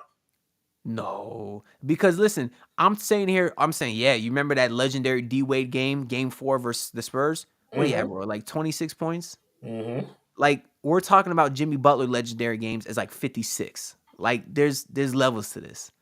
Right. And Dwayne Wade is on a level that Jimmy Butler has never reached. Oh, 100%, Or will 100%. never. But I'm not comparing, bro. Prime Wade is up here, Prime Jimmy is down here. Like there's not. Correct. I understand D Wade, like I get it, but 2014 Wade is not this Jimmy Butler. I don't. Yeah, I this think this version of Jimmy. Jimmy. Who is this Jimmy Butler? Like, Well, last year's playoff Jimmy Butler. that's what I'm saying. The I'm Jimmy talking Butler about. that we're talking about, right? I'm talking about Jimmy Butler today is worth than Well, 2014 Dwayne Wade. technically, yes, I am making a big assumption that we're going to see a playoff Jimmy appearance coming pretty soon, but that remains to be seen. But that's also like how people hinge their opinions on Jimmy Butler. Like Jimmy Butler has garnered some kind of clout in Miami that allows him to escape persecution for subpar regular seasons. Like he is not, he does not get a pass for underperforming in But regular seasons. that's because I value playoffs. That's why I You I can seem to be value the only one playoffs. that You can values that value more. playoffs. You can value playoffs. But the totality of one's game is measured in both the playoffs and in the regular season. I do not erase the regular season for postseason success and accolades. You So can't say you a said player is not great because they are not good in the playoffs.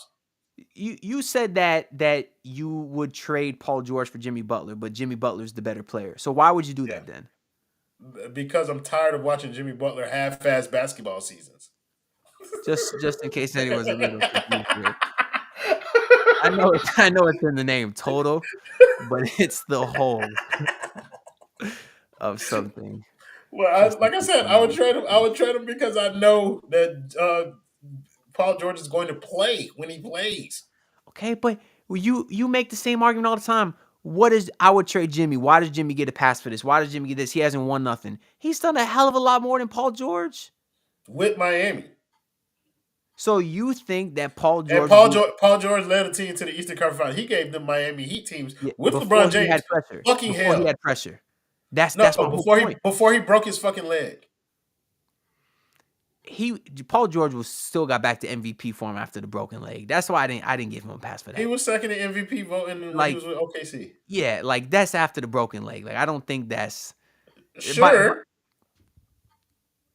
okay, but by that logic, I'm gonna say, oh, if Jimmy fails this postseason, it's because Josh Hart rolled into his ankle a year ago. Like, I listen. Oh yeah, them boys they in here. Shout out our guy Amir. He said, "What's good, and what's good, Royal? Thanks for joining our pod." Hey, Amir, let these people know down below when the pod's gonna be dropping, so we can plug a little bit. I'll be plugging y'all in my normal videos too, but I'm curious when y'all gonna drop that. But Yeah, I'm gonna plug him on the there's basement next time we do something. yeah, for sure. There's 4 people in the league that I genuinely hate, and I will never change my mind about wanting them ever. It's Paul George, Rudy Gobert, Kyrie Irving, and Devin Booker. As long as I'm alive, those 4 bums could stay held away from the Miami Heat. That's how I feel. Rudy Gobert, I'm with you. Devin Booker annoys me too. Like I don't. It's not as far as hate, Thank you. but he annoys me. Like He's he's pussy. irritating. He's Yeah, like pussy. I think it was ever since he was like, "What y'all double teaming me for?" Whatever when they was doing like the open runs and the That's thing. Like yep. it's like you need to learn how to deal with double teams, bro. I don't. Who are your other two? I know you said Rudy Let me Gobert, talk on Paul the D book George. then real quick, because that is definitely part of it. And again, let me clarify one thing. I'm not It's talking already about. dropped on his I'm, channel. I'm not. Oh, bet. Make sure y'all go check out our guy, Team to Beat Miami Heat. They got a podcast with Royal A. Shepherd that dropped today. So make sure y'all just search it up. It's my guy Amir. Shout out my boy. But I'm not talking about talent, right? Because the other guy said was Kyrie. Kyrie is one of the most talented players I've ever seen in my life. Paul George is one of the smoothest, most versatile players I've ever seen in my life. Devin Booker is one of the best scorers I've seen. I'm not disrespecting the talent. It's other stuff. With Devin Booker, where he lost my respect is that game that he scored 70 because he was intentionally fouling in a game that he was losing just to score 70. I don't have a respect for a guy like that. That's why I love Jimmy Butler, whether he's a perennial loser, which he is. He's never won a championship. But there's no doubt in my mind that what he cares most about is winning a championship. The man could not give a shit if he was scoring money. Are you going to say money? Because I'll give you that. No, I think Jimmy Butler cares about a lot of things more than he cares about winning a championship, like coffee and dominoes. I don't And agree. like I don't see how you can. Disagree. I don't see how you can. What has Jimmy Butler done this year so far this season that makes you think that he gives Absolutely nothing. It's what he's gives going to do in a week. It's what he's going to do. It's not even about winning a championship. What has he done that makes you think he gives a shit about basketball? And he does not give a fuck. Waking up at 3 a.m. in the bubble, not getting a haircut. That All has this type of nothing to shit, do. bro. That was 5 years ago, You can Donardo. see it in his eyes, bro. This 5 man- years ago. This man, well, I guess we have seen a lot more commercials since then. Michelob commercials. Here's the thing. Expedia.com commercials. He's in music videos. You know what? And Donardo, This he's is dumb wearing argument. fucking You know why? purple cowboy uniforms. He does I not love that give a- video. Bro, That's I fun. don't care. He doesn't Okay. give a fuck about basketball. Here's the thing. This is a dumb argument. You know why? Because I'll admit, every single thing that I'm saying is predicated on the fact that he's going to dominate come this postseason. And if he does not, I will be the first one to tell you that I was a fucking idiot and this man cares more about shooting commercials than winning basketball games. Yes. But if this guy goes out in the postseason and performs to any level close to what he did last year, Define I any don't level give a- close. I need numbers. What does Jimmy Butler need to average to justify this 40. unwarranted faith? No. Brother, you almost set him up for major bullets. Roy, I don't give a shit if he goes out there on his fucking horse and starts dunking like the fucking water commercial. I want numbers. What does he have to average to justify your blind faith? I need the moments. I need them to be down three I need to the 2. fucking numbers. No, What because is here's he- the thing. Here's what it is. We talked about he wasn't the best player in the Eastern Conference Finals last year. It was Caleb Martin. He Okay. wasn't the best player in every game versus the Knicks. Shit, Kyle Lowry had some games. Duncan had some games, right? Yeah. He wasn't the best player. But it's when they needed him in game 4 versus the Bucks. It's when they needed him in game 5 versus the Bucks. It's when they needed him in game 2 versus Celtics when Grant Williams was trying to bitch him and Jimmy Butler, stood up to get, the major win in game 2. It's the moments for me. It's not the numbers, because if you look at his numbers last postseason, What about the moment after he went on that little run? Like the Grant Williams thing. Okay, what about the moment after he went on that run and he shot this dumbass 3-pointer? Like in the corner? there was no moments after that. There was none. But he Yeah, had enough though for me. What about the moments in the finals when we needed him? Like, what about those moments? Well, he banked in like a 3 in like game 5 that gave me like a sliver of hope. But But there that's was what I'm none. saying, like, There was there's none. none. But he gave me enough to earn my benefit of the doubt. He did. He's not a miracle worker. He damn near is though. I'm not saying he's gonna do it every single game because he's not human. He's not Michael Jordan. He's not the greatest player ever. But he's done enough to me to earn my benefit of the doubt. Go back the year before, down 3-2 going into Boston. I said before that game, I said we're gonna need to the see year that we LeBron. lost in 7, right? Yeah. But Okay. I said, but again, this is me going back to he's human. The man dropped what 46 points in that game 6. Like I cannot. That is not his fault. I cannot expect the man. And I think he was terrible at that game 7. I think he had like 15 points. Does Bam get that same respect from you? No, because Why? to me, Bam is not a superstar. Neither Jimmy's not a superstar, bro. I think Jimmy's And player. Bam has provided just as many moments as Jimmy Butler did. Equally as important to the Miami Heat success as Jimmy Butler. Not just as many, but Equally as important as Jimmy Butler to Miami's success. I'm If not more. Well, listen, I remember Bam was the best player in 2020 Eastern Conference Finals. He was Correct. the best player. Bam was the guy last year getting every single major offensive rebound versus the Boston Celtics that led to clutch wins. I'm not denying that. Correct. He was But to getting every me, major rebound versus the Knicks. Jimmy, I even go back to 2020. What Jimmy I'll go did in back the to finals last when year in Bam the wasn't there. finals. Let's go back to the finals from last year when what Bam did when Jimmy wasn't there. Bam was the best player on the court for the Heat. He was the best player. But I'm not there yet. I'm not there yet with Bam. That block on Tatum. That's how we got to the finals. Like, I feel like Bam gets this. I feel like Jimmy gets all these accolades placed on him and gets all this benefit of the doubt when Bam routinely shows up in the regular season and then the playoffs comes and he's equally as important as Jimmy Butler to us getting wins and gets none of the credit for that. Like, people Yeah, want to but attribute everything Miami has accomplished to Jimmy Butler. there, And there, Jimmy Butler, there are two of them. There are three people actually, because I you give Spo can't some of them wins too. you can't look at what Jimmy did versus the Bucks last year. He literally put the team on his back and carried them to a win. Right. What game has Bam done that in the postseason? Against the Boston Celtics, the game that Jimmy went out in the year that they were the 1 seed. What was that, Yeah. game 4? Yeah, no, that's a good one. That is a good Like, one. this is what I'm saying. Like, it's there are so many things that are conveniently left out. Like, even Gabe Vincent going crazy versus the Bucks. In the same game, Jimmy had those 56. Gabe Vincent had 18. Equally as not equally, just not. I'm not going to do that, but like important. There are other contributors to this success that they have in there, and it's just like, first of all, Bam's defense every series. Who said it? Yeah, Joe I see Pivot. Joe. Yeah. Bam's defense every series never talked about. He's way more impactful on that side of the ball than Jimmy Butler. Every series, every game, doesn't fucking matter. Yeah, Jimmy goes out there and 100%. put up big point totals in 2 of a 6-game series, and everybody crowns him as this god. Like, brother, Jimmy Butler got some stinkers in the playoffs too during some of these runs. And he has a whole final series worth of nothingness where Bam was actually there. And if we got anything from Jimmy Butler, we might have fucking actually had a chance in the series. Yeah, no, I have no doubt about that. So I can't say I give Jimmy Butler the benefit of the doubt and then not extend that same courtesy to Bam. It's completely unfair, and it's I don't know. I bro. don't think it's unfair. Jimmy's 34. Bam is significantly younger than that. Don't care. Bam plays the whole regular season, and Jimmy does not. So, do you think I saw someone said it earlier too? Do you think Bam's the most important player on this team? I think Bam's the best player on the team. I think Bam is better than Jimmy Butler, bro. Right now. Jimmy Butler, it was the first 3 years Jimmy Butler was better than Bam. I think Bam became a better player than Jimmy Butler last year.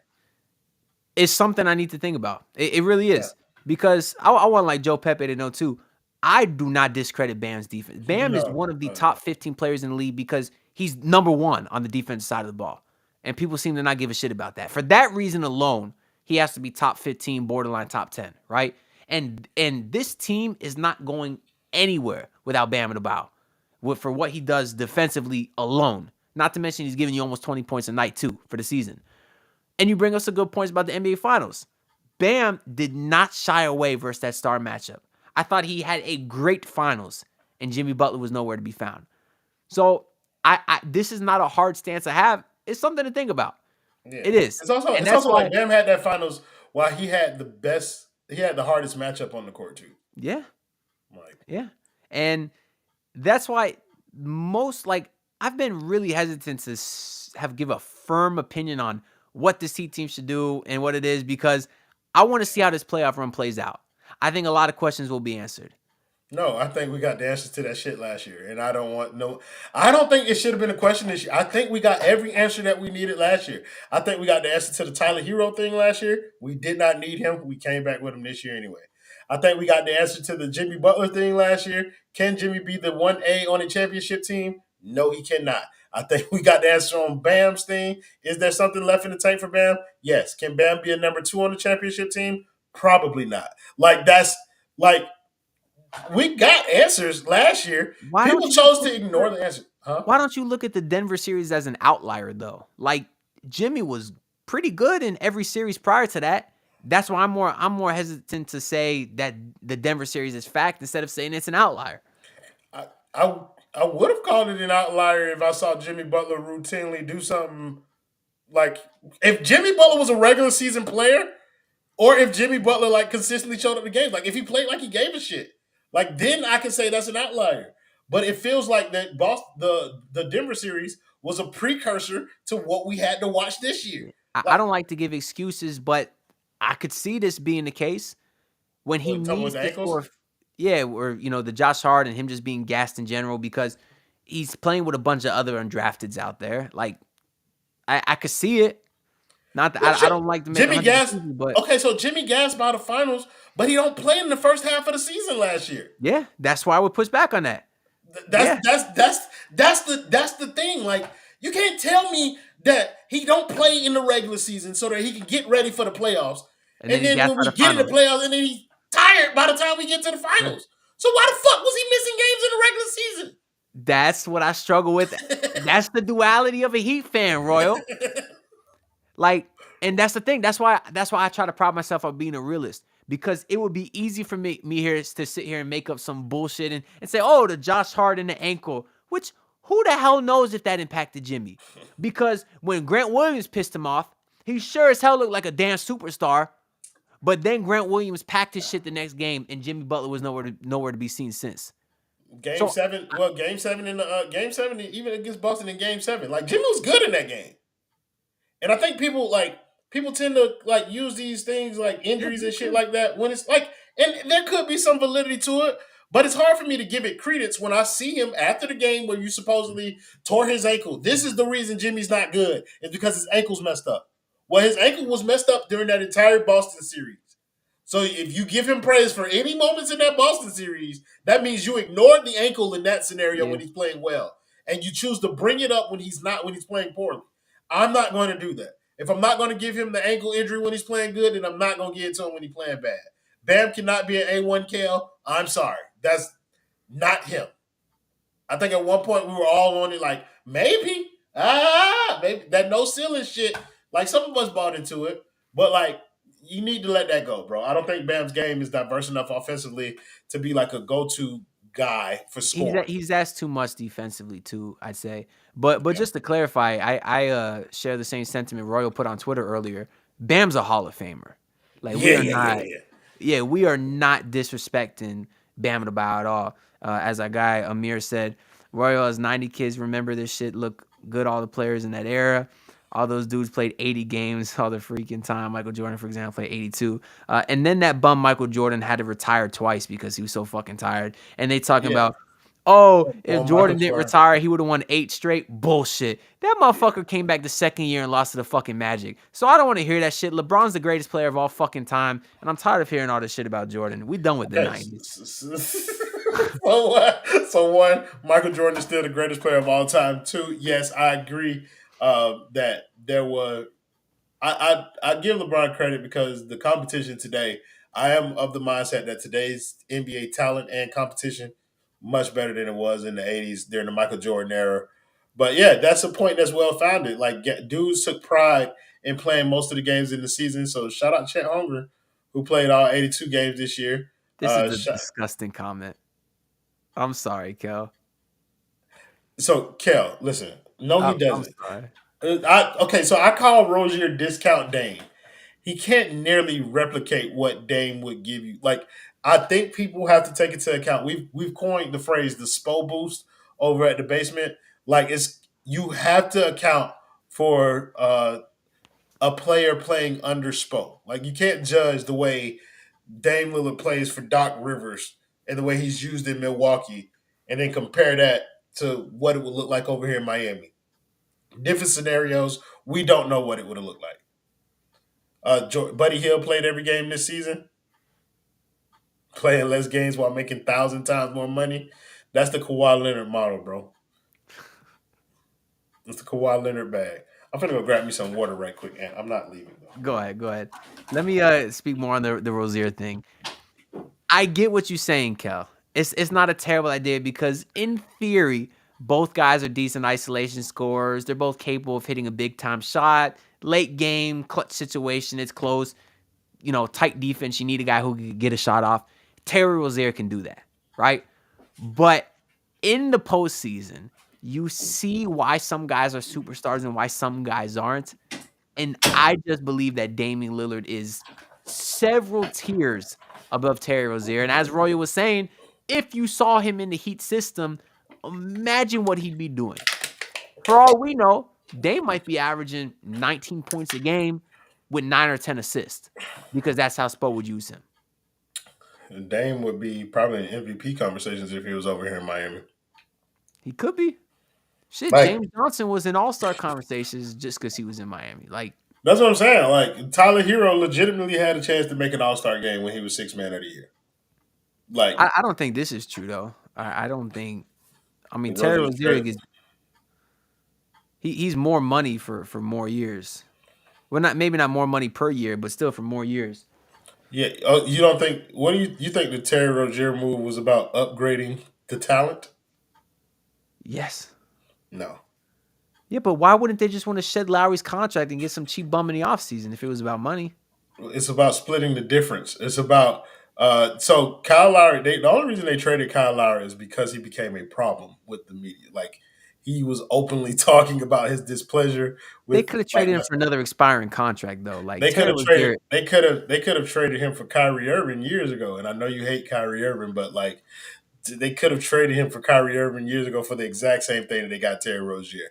You didn't get Terry Rozier because he was an upgrade in talent over Kyle Lowry. That's a byproduct of it.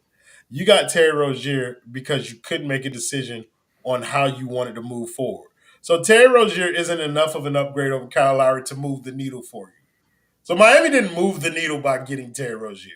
So it couldn't have been about talent.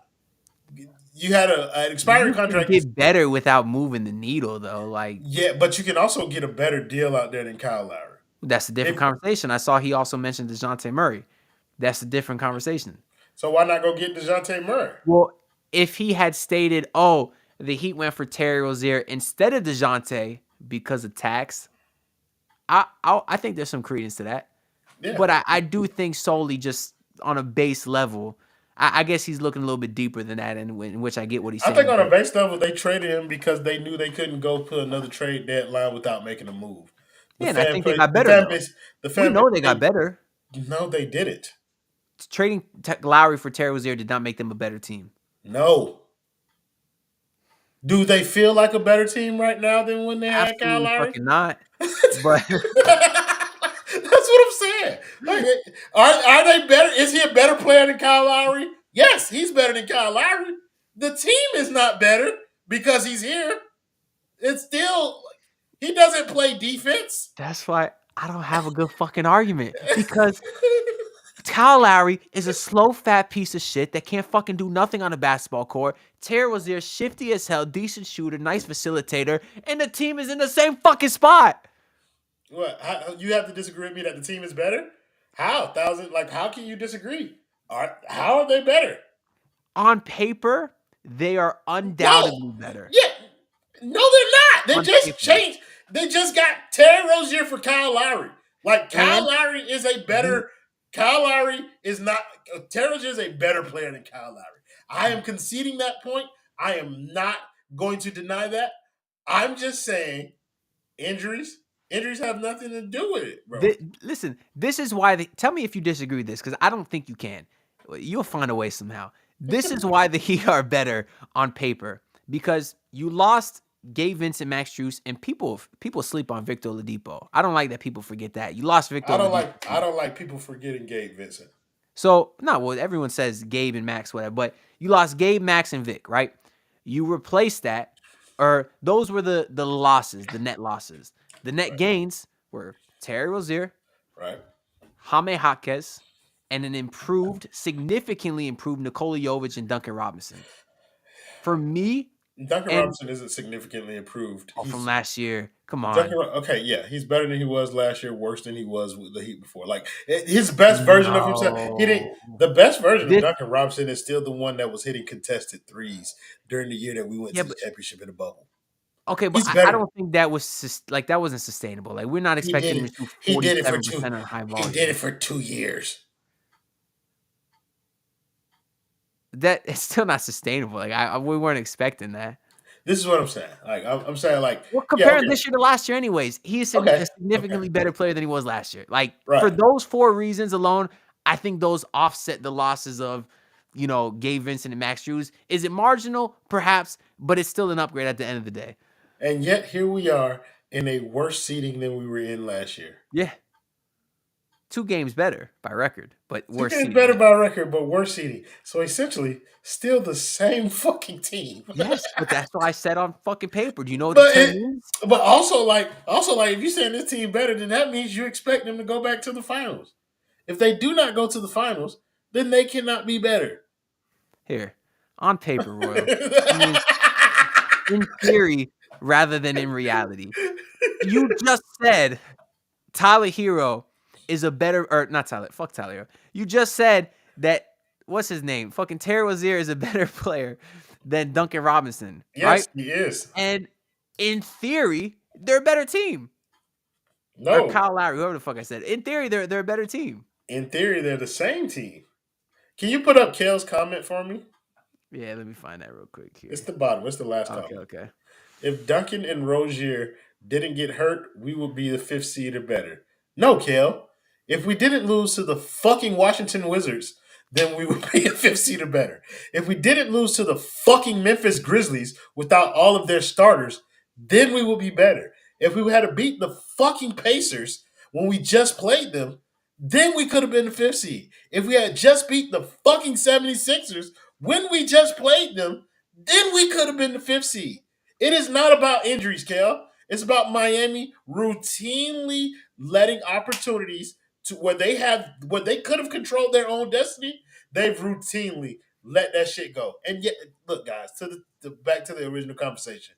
Yes, bro, Terry Rozier is a better basketball player than Kyle Lowry. That did not make this team better. Adding better players to a team does not always make the team better. This is still the same team that you don't even. I'll put it to you like this. Y'all knew back then that you didn't want Kyle Lowry to start.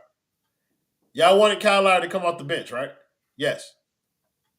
Y'all still want Terry Rozier to come off the bench because he can't play with Tyler Herro. Just like Kyle Lowry couldn't play with Tyler Herro. I think I see where you're getting at here. It's the same goddamn thing. This is my question then. You say that you can't, sometimes adding better players doesn't make the team better. How the hell do you make the team better then? How do you do it?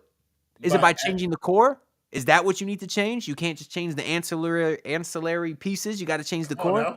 Come on now. You like Get that? You fuck with that? Get that Google Yeah. machine out there. Let them know what Yeah. ancillary mean. I But went to public school too. Fuck with me. come on now. I think yes, I do think that talent upgrades, but it has to be talent. Like, okay, so let's say for instance we're talking about Donovan Mitchell, right? Which is a dramatic talent upgrade. He is similar to Terry Rozier, Tyler Herro in the sense where he's a ball dominant, score first mentality guard, whatever. He tries to score. The difference is that his effectiveness at doing that is so much higher that it makes you a better team. Like Terry Rozier is just as inconsistent as goddamn Tyler Herro. So it's like some games, yeah, he's gonna be better than goddamn Kyle Lowry. Other games, he's gonna shoot fucking 4 for 24 and give you 11 points and a bunch of hezzy tweening. Who want Rozier to come off the bench? Well, when you have the conversation about Tyler Herro and Terry Rozier's defense as a backcourt, people would suggest that you bring Terry Rozier off the bench and continue to start Caleb Martin. I think people are leaning one or the other. Either him or Tyler is kind of the main thing. You pointed to me? Yeah, you made the argument earlier that we should start Caleb. Yeah, I would start Caleb and Terry. That's what you said as well. No. I would start Duncan Robinson. No, okay. But if Obviously, Duncan I'm Robinson's saying not playing, that's the point. no, Yeah, then I thought we agreed on that. I'm starting Terry and I'm starting Tyler Herro. That's what I asked you. You said you want Tyler Herro in that bench role. I do want Tyler Herro in the bench And role, if but Duncan that's not Robinson is realistic. hurt, you would rather start Tyler than Caleb? They're going to start Tyler instead of Caleb. See, that's why I tried to make the clarification earlier. They're going to, yes. Yeah. But I would keep Tyler on the bench. I thought we agreed on that. Yeah, I want Tyler Herro to come off the bench in 98% of the machinations of this roster. I want Tyler Herro coming off. Easy question. Duncan Robinson fucking gets hit by Hayward Highsmith in his car. Is out for the season. All right. You have to have a starting backcourt. Correct. Do you prefer Terry Rozier? That's so fucked up. Do you prefer Terry Rozier and Tyler Herro? Or do you? Not Spoelstra. Not fucking Chop Suey. I don't know why I thought of him. I think his name is fun to say. Do you prefer Terry Rozier and Tyler or Terry and Caleb? You're asking me to choose between getting shot in the back of the head or drowning to death like that. I don't know. Like I think I want Tyler Herro to come off the bench. So I guess I prefer Caleb as a starter, but Caleb gives me heartburn as a basketball player. Like I don't know. I don't expect much from him, bro. This is where we're at as he like. I don't know if he was in it. Me and George had a 10-minute discussion earlier on if fucking Orlando Robinson was better than Cody Zeller. Like, this is where we're at. Where did y'all land on that? Well, he said they're the same player. I said Robinson is way better, and then I got kind of passionate about it. I said this is kind of fucking stupid to get mad about, and then I just moved on. Way better? Hell yes, bro. Yeah, Cody Zeller, come on. That's a stretch, bro. Come on. Like better, I can get down with saying that he's better, but way better. Bro, you said fucking Orlando Robinson isn't way better than anybody. You said Caleb Martin gives you heartburn. Fucking Cody Zeller gave me dementia because I'd slam my head against the fucking wall every time he checked into the game. I ain't gonna lie, when he checked in the finals, that was nasty work by Eric. He lost them the game. They lost by 4. He was a -4. Those 5 minutes he checked in cost him the fucking game. It was quick, brother. It was quick. They got straight to the ass when he got in there. They say Caleb needs to play less than 25 minutes.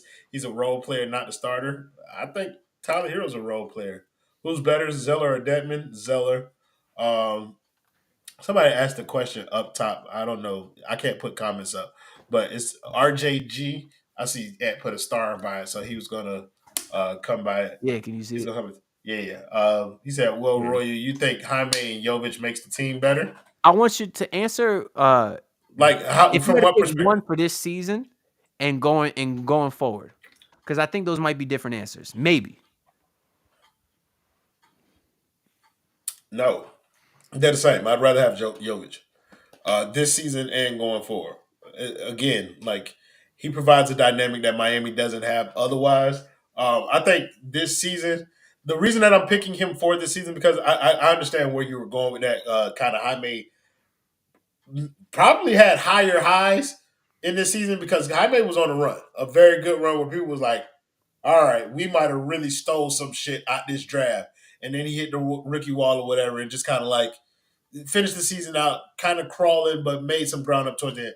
But Jovic, I think Jovic's development throughout the course of the season, just watching his road, like him struggling with playing the 5 earlier, didn't want to play it, didn't kind of embrace that and was rewarded with a couple of minutes and then kind of earning his way as a starter. Maybe not earning, but injuries kind of led to him getting an opportunity as a starter. He earned it by being the only guy on the roster over 6'10", not named Bam.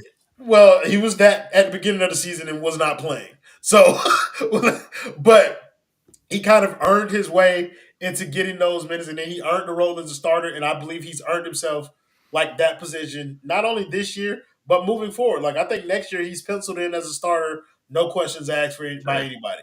So, like, that's why I would take him moving forward in this season because we've seen kind of, like, rapid growth in terms of, like, his defense. His defense is what I've been most impressed with because earlier he was looking lost, didn't know how to use his length well, and he's not a great defender by any means and still gets lost at times, but he's better.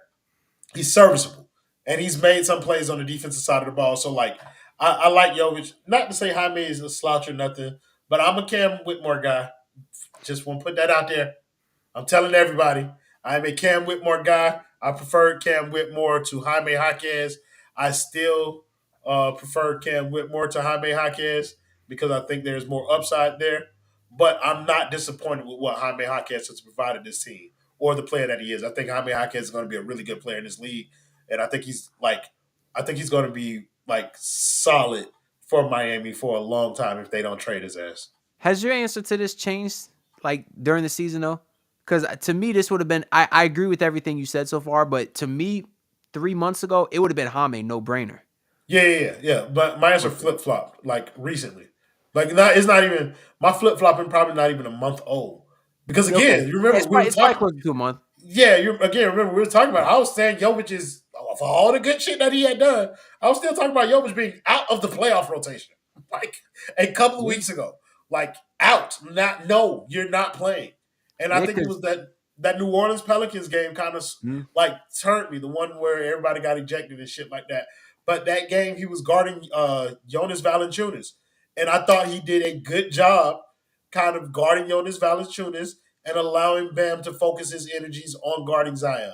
And so if he can do that and he can be serviceable next to some of the bigger guys that they're going to face and allow Bam to take on the better of the two matchups, then I think that's going to be cool for them. And I appreciate that. And yeah, like it's Jovic now because it yeah. was Jaime at the beginning. Which like that, I don't know if I've ever seen such a drastic improvement mid-season from a player ever. Like I think Brady just posted the video today. Remember back when Jimmy went to see Jovic's G League game? Yeah. Like that feels like years ago. And now we about to go into the playoffs and he's gonna be the starting power forward. Like, I don't know if that says something about the Miami Heat's lack of roster construction or says something about Nikola Jovic. I think it's a little bit of both, but that's insane improvement. Because Well, even going back to the offseason, though, when we talk about getting Dame, I was pretty hard on saying I would rather trade Nikola Jovic for Dame instead of Jaime if you had to pick. People call me crazy. They say, you don't know what Jaime is. Jovic looks like he could be the next Giannis, whoever. And I said, I get that. I'm trying to win a championship this year. Jovic will not be ready. He will not be in the rotation at all. And then Jaime Jaquez is 22, 23 years old. I think he can contribute now. Season started, I was looking pretty accurate. Jaime Jaquez came out balling. Jovic wasn't playing. And then you get in all these other trade rumors and people say, no, I wouldn't trade Jovic. And I said, you're crazy. The kid is not playing. Are you trying to win this year or not? Jimmy Butler's 34 years old. Why are you holding on to the kid who is not going to be ready for another 3 years when Jimmy's 37? It doesn't make sense. so I think in the But same situation, I was leaning more so towards trading Jaime than Jovic, and it wasn't because of anything. Like I didn't know what either one of them was as a player, but I leaned toward Jovic because he was taller. Like that was it. Like keeping like we have size issues on this team, and so like I was leaning towards the player that looked yeah, like he had some skill that he could develop here. He looked like he was a shooter. Like I had seen him in FIBA do some okay shit. Like, he was good with all Scotty. right, Yeah. yeah, he was doing good over there. So it's like, So all good. right, bro, I keep him and you can have Jaime. I don't even know what the fuck that is, bro. I know it's a 4-year college player, and that means he's a lot closer to what he will be as a player than Jovic is. So, like, Well, that was my whole point. And at the time, I said this guy Jovic is not going to be ready for real PT for 2 to 3 years. Well, mm. it was 2 to 3 months, and he's playing well. He's playing significant minutes, and he's doing it well, like so well that if he gets hurt, they're kind of fucked, low key, because that means that you're gonna have a lot of heartburn because fucking Caleb Martin's gonna be back started at the 4 spot. I You don't think know, so. I don't think so. like oh who Kevin Love? Hayward Highsmith. Yeah, okay, you're right. You're right. I hate Hayward Highsmith, but that's another player who I can't deny. Still, Kind of like, by the way, that's, shout out our guy Miami Heat Network. He wanted to hop on. My guy, there's already too many haters on this stream right now. You and Royal are the two biggest haters I know. So maybe another time, my guy, we definitely got to get you on. But shout out Miami Heat Network. Make sure y'all search him on YouTube. He was part of the whole the pod, right? He was there earlier. He was talking to him. I don't That's know. Trent. That's Trent. Yeah. Yeah, I was talking to Trent. Yeah, so make sure y'all go check out his channel. They got the podcast up with Royal that he just recorded earlier today. So check out my boy. Kel, bro, he says we have bigs, but Spo doesn't like to play them. That's because they stink. Our bigs are Thomas Bryant and Orlando Robinson. And like Those are not NBA caliber like big. Like Thomas Bryant's an NBA Mhm. player. I take that back. But like Orlando Robinson isn't ready for like major NBA minutes. Thomas You can't Bryant play pissed Thomas me Bryant. off. Yeah, because you can't play him. No, that's not why. It's because I s- I put so much money on the Jovic over going into that last game. 9.5 points, Royal. And I said, Jovic was just the leading scorer the last game versus Toronto. He's going to do it again, right? I said, it's going to blow him out. He's going to get a lot of garbage time. I just need 10 points. The motherfucker had 3 points. Thomas Bryant's out there looking like prime Patrick Ewing. Fucking 12 points. And he was taking up That's all the Thomas Jovic Bryant bag. minutes. Jovic played That's like 10 minutes. that's Thomas Bryant bag though. Like Thomas Bryant put up stats. Stealing my money? I know. I want to hear your answer to this actually, because, bro, Highsmith has had a damn good season. You cannot deny that shit. Yes, I can because I'm a liar and I can look you right in your face and not tell the truth. It's very easy. Why do I dislike Haywood Highsmith? Prior to this season, Haywood Highsmith was the worst offensive player I had ever seen in my life. Like, I don't know. It's just we got Caleb, we Highsmith got looked like Jimmy. they had a let a fan play starting power forward night at the arena. Bro, like That's what they, that's they what call it it looked like. shameless Highsmith, bro. Like it It looked felt like like it said, bro, everyone check under your seats. If you have the number 44, come down as you're the starting put power on a forward. jersey, bro. It's also Like like, bro, like he feels like a continuation of a trend that I need to die. Like players that can't score. little power forwards, bro. Like I just don't want to see that shit no more. So, like you, you got He's played some two guard though recently. I fuck with that. I I do. don't because he can't fucking play offense. Yeah, but he could be a 3-and-D too. Like that's what the power forward shit pissed me off. That's why I was right with you I was vice president of the Hayward Highsmith hater camp last season. I was. But I'm a Locksmith. converted. I hate that fucking I nickname, I bro. was a converter this season because he started hitting the 3-point shot at a high level. That's what made me a believer. Now That's he was what still pisses me off. undersized, and that shit pissed me off too. So I That's was what with pissed you me off, there. bro. He's hitting that 3-pointer, and I have to acknowledge it, and I don't like it. Because also, shout out to my dog Tiffany Meeks. Because she makes fucking sure. She makes goddamn sure to let me know every time Haywood Hospital, her and Just Landsberg, they have created this kinship over letting me know when Hayward Highsmith does anything good on the basketball court. But I will also remind you, motherfuckers, that did he go like 1 for 9 the other night or some shit like that? Let's not act like he just been all right, bro. He can't dribble the ball. Like anything, if he does anything outside of shoot it when he catch the ball, then it's a negative play. And I think Unless what it's it a fucking James Harden step back. That shit is cash. Put some respect on his name.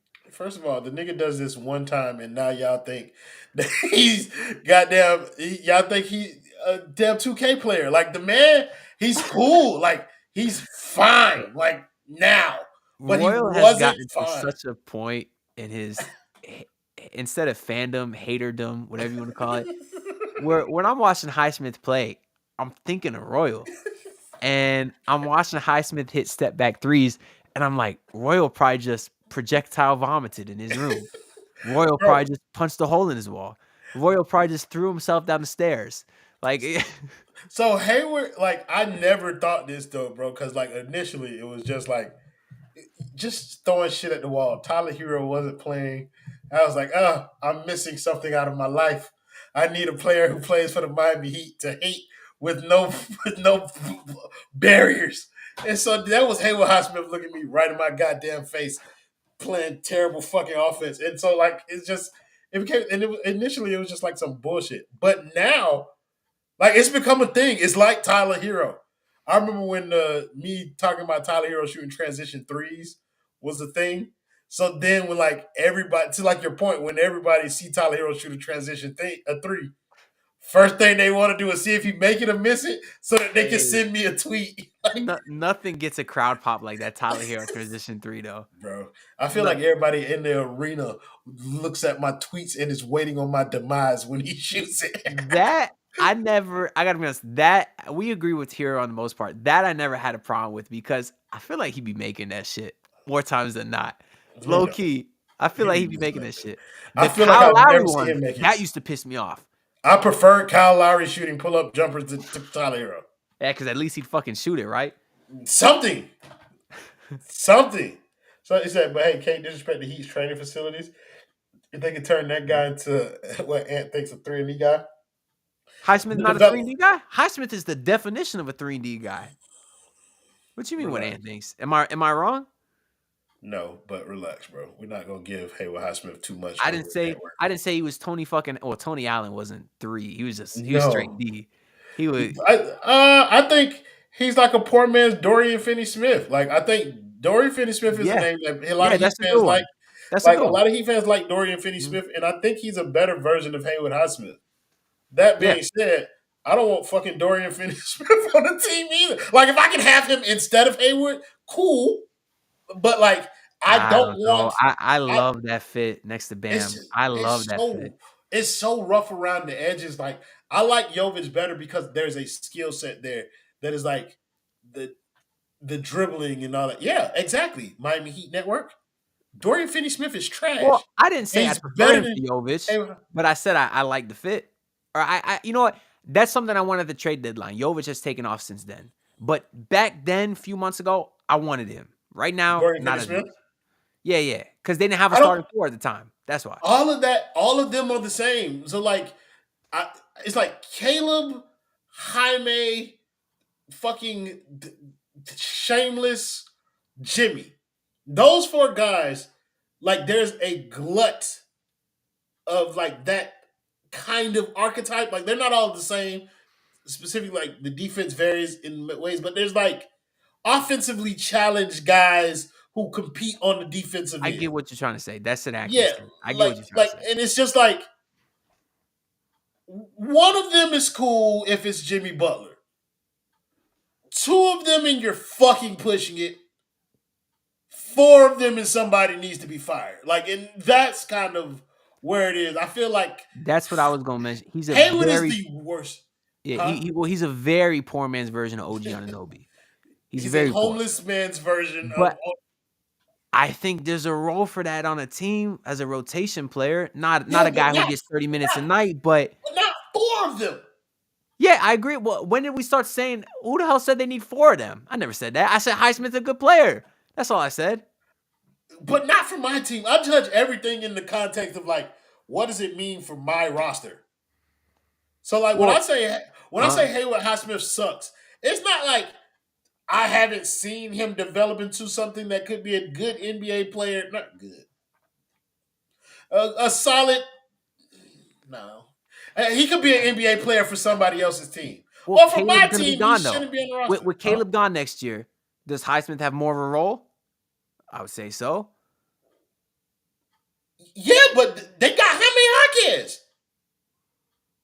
Why do I need Shameless Highsmith if I have Jaime Jaquez? Because he gets paid $2 million a year. Like, Right. Because he's a $2 million a year player. You said you're hearing a lot of hating from me right now. Josh Johnson. Do you have any idea who I am? do you not know? Have you not heard? Are you unfamiliar with his game? Also, I isn't am Josh the Johnson like a really great- terrible quarterback?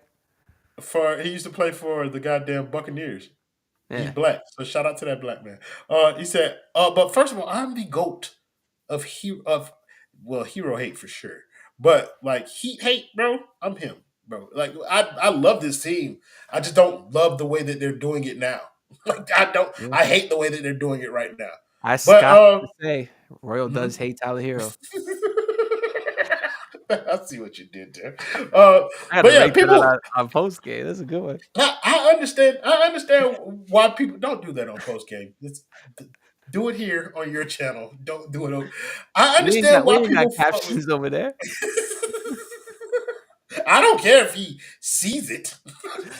I was about to say I don't care if he hear it, but you know, like, but I don't hate. I do hate him, but like I understand why people fuck with Hayward Highsmith. I do. I get it.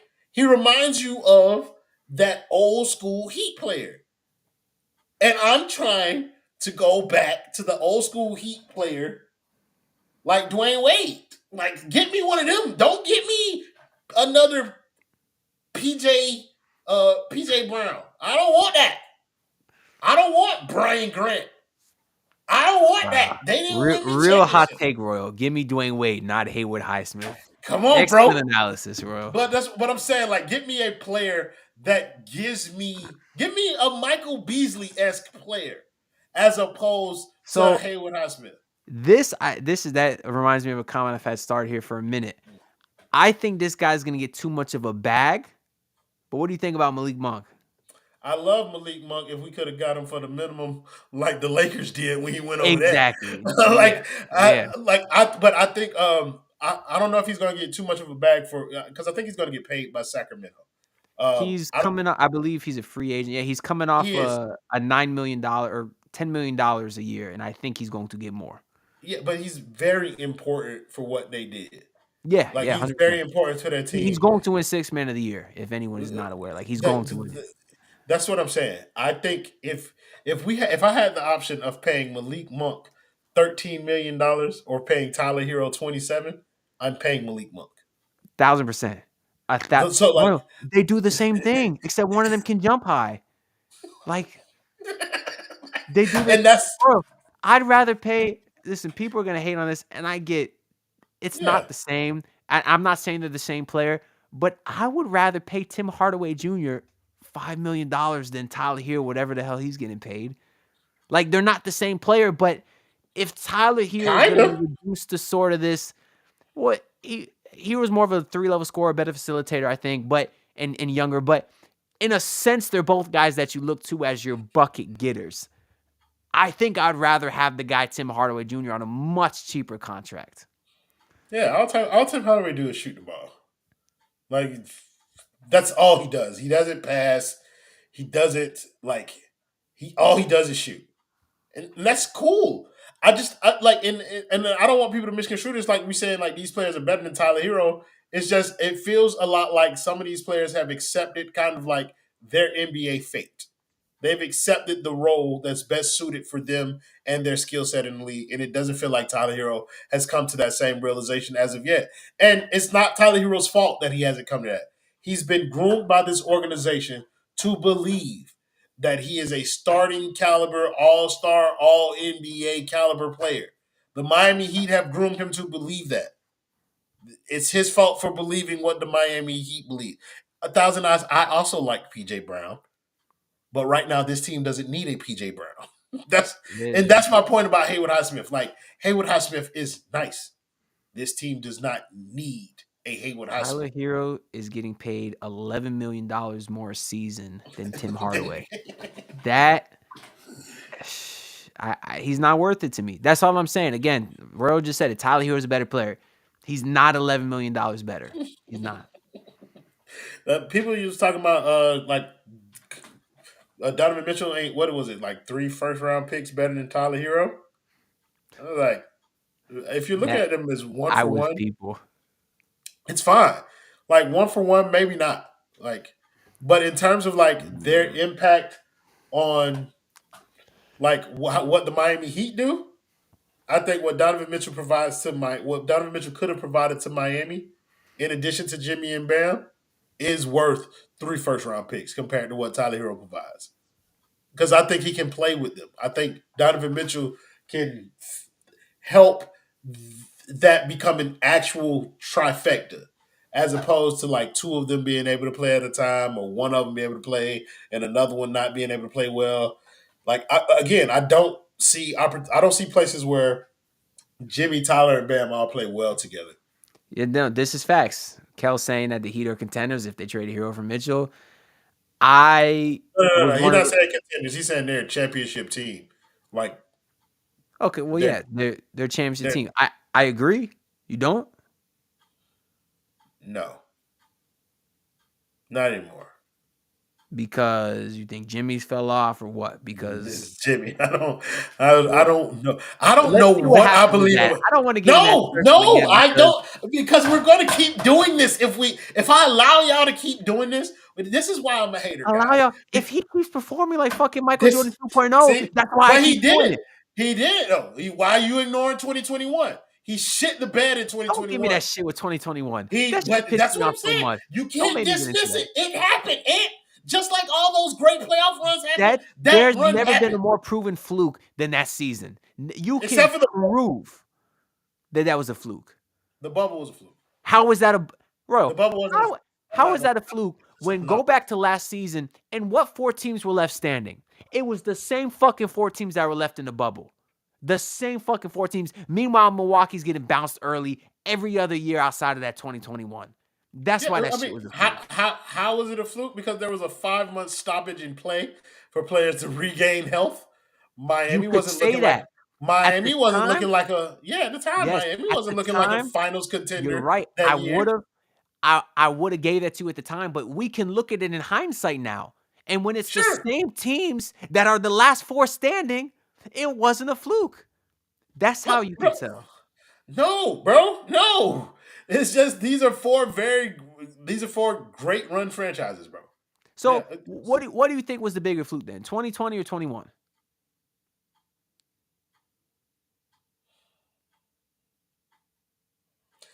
They feel like 2 parts of the same season, bro. Like, yes, okay. That 2021 is tainted dramatically by like the bubble the year before, like just all the inconsistency. The Hawks made the Eastern Conference. Yeah. I know, bro. I know. That's why I'm like, I'm not discrediting your argument entirely, bro.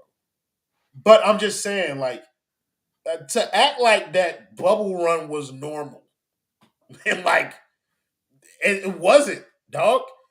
And I can't erase what happened in 2021, even though I understand why some people don't want to give it the same credence. I can. Then I can erase the bubble. Then Because fine. there was a 5-month after layoff that where they went to Game 7 of the conference finals and the NBA finals once and again. they lost. They had the easiest road to the Eastern Conference Finals of all time in that year that they were the 1 seed, and then they lost. And then last year they had no business being in that situation that they were supposed to. They had no business being in the finals, and they had no business being in a situation where they had a chance to be in the finals. Why? Because they looked bad in the regular season prior to that, just like what you said about the bubble. They didn't look bad. They didn't look bad. They were bad. They were bad. They were a play-in team. Giannis does not get hurt. They lose in the first round. Disagree, Jason Tatum don't twist his ankle or tweak his ankle in Game 7 of the Eastern Conference Finals. You see how we can play this stupid ass game of what ifs? It's why I don't play it. I said we can never know about Jimmy Butler with that shit. But the Boston Celtics were so mentally warm before that shit with Tatum ever even fucking happened. This is what I'm saying, though. How do we know? How do we know? Because Jason Tatum's a fucking pussy. Add him to my list with Kyrie Irving and Booker and the rest of them. Jason Tatum was going crazy before his ankle got twisted. And Miami was on their way to losing. Going crazy? He was scoring 0 points or 0 field goals in the fourth quarter for multiple games in that series. We don't know if that would have happened. He scored 50 points in the series before versus the Philadelphia 76ers. And what did he do against the locksmith? What did he do? Who? The locksmith? Who? That's a job description for people who open up cars that got keys. This is why I used to hate Hayward Highsmith. I know that question I asked you earlier is I never heard the phrase more great defense, better offense than when Hayward Highsmith was guarding players. Because I'd say, what fucking good is it if he's playing good defense? He gets scored on every fucking time. And you know why? He's okay, his arms are 7 inches longer than his height. What the motherfucker 6'2"? So he's not tall at all. What changed you? What made you pivot on Shameless, bro? Like, what was it? I started taking the over. No. Your gambling habit. That's part of it though, because bro, they had this man at like plus 100 odds to like hit a 3. And I'm like, Please smash that. Easy. Listen, I had lost Kyle Lowry. I didn't get the pleasure of making money off his unders anymore. I had to find another cheat. Bro, Hayward Highsmith 1-3. Such a fucking lock. Like for the longest time, bro. He was Anyways, killing that shit. no, what changed my mind? He finished the season shooting 40% from three. 39.6, if you want to be exact. Like, that's what changed my mind. You can see out there, he looks more comfortable. I was gonna say he's a better ball handler. We don't see him try to do it as much, so I'm being iffy on if he actually is better or not. But last year I was with you. Like I said, it looked like they took a fan out the stands, took a kid off the JV team. He was inept with the ball in his hands. Like he was not an NBA basketball player. Now this season, I don't see as many of those moments. And the times we have seen him with the ball in his hands, he's doing step back threes. So I don't know. He said, "Was it damn you guys are on late, brother?" I don't know if you were here for the part of the conversation. This is exactly what happens like after. So when we were talking about for the rest of y'all, if y'all were here earlier, what the basement post game shows are, this is it. Like this is not late compared to. Have we stayed up to like 3 a.m. before? Very likely. Yeah. Like this is what it is. And like I said, we get into good basketball talk and those like we do it now. Like it's Look, this is so it. the way that started is also interesting because back when we was doing the clutch corner, me and Baraj used to sit on after the streams and just kind of like watch highlights of players that we wanted to talk. Like when we wanted to talk about who we would trade guys for, we would watch their highlights to just kind of like convince ourselves even more so that we wanted to do that. And then we started watching until like 4 o'clock in the morning. And then that's how we became better at like dealing with each other on stream. And so we just kind of extended that into everybody. Like it was just like, hey bro, chill, talk to me. Let me know how your life's going. Like it don't have to be about basketball, but like if it turns into that, cool.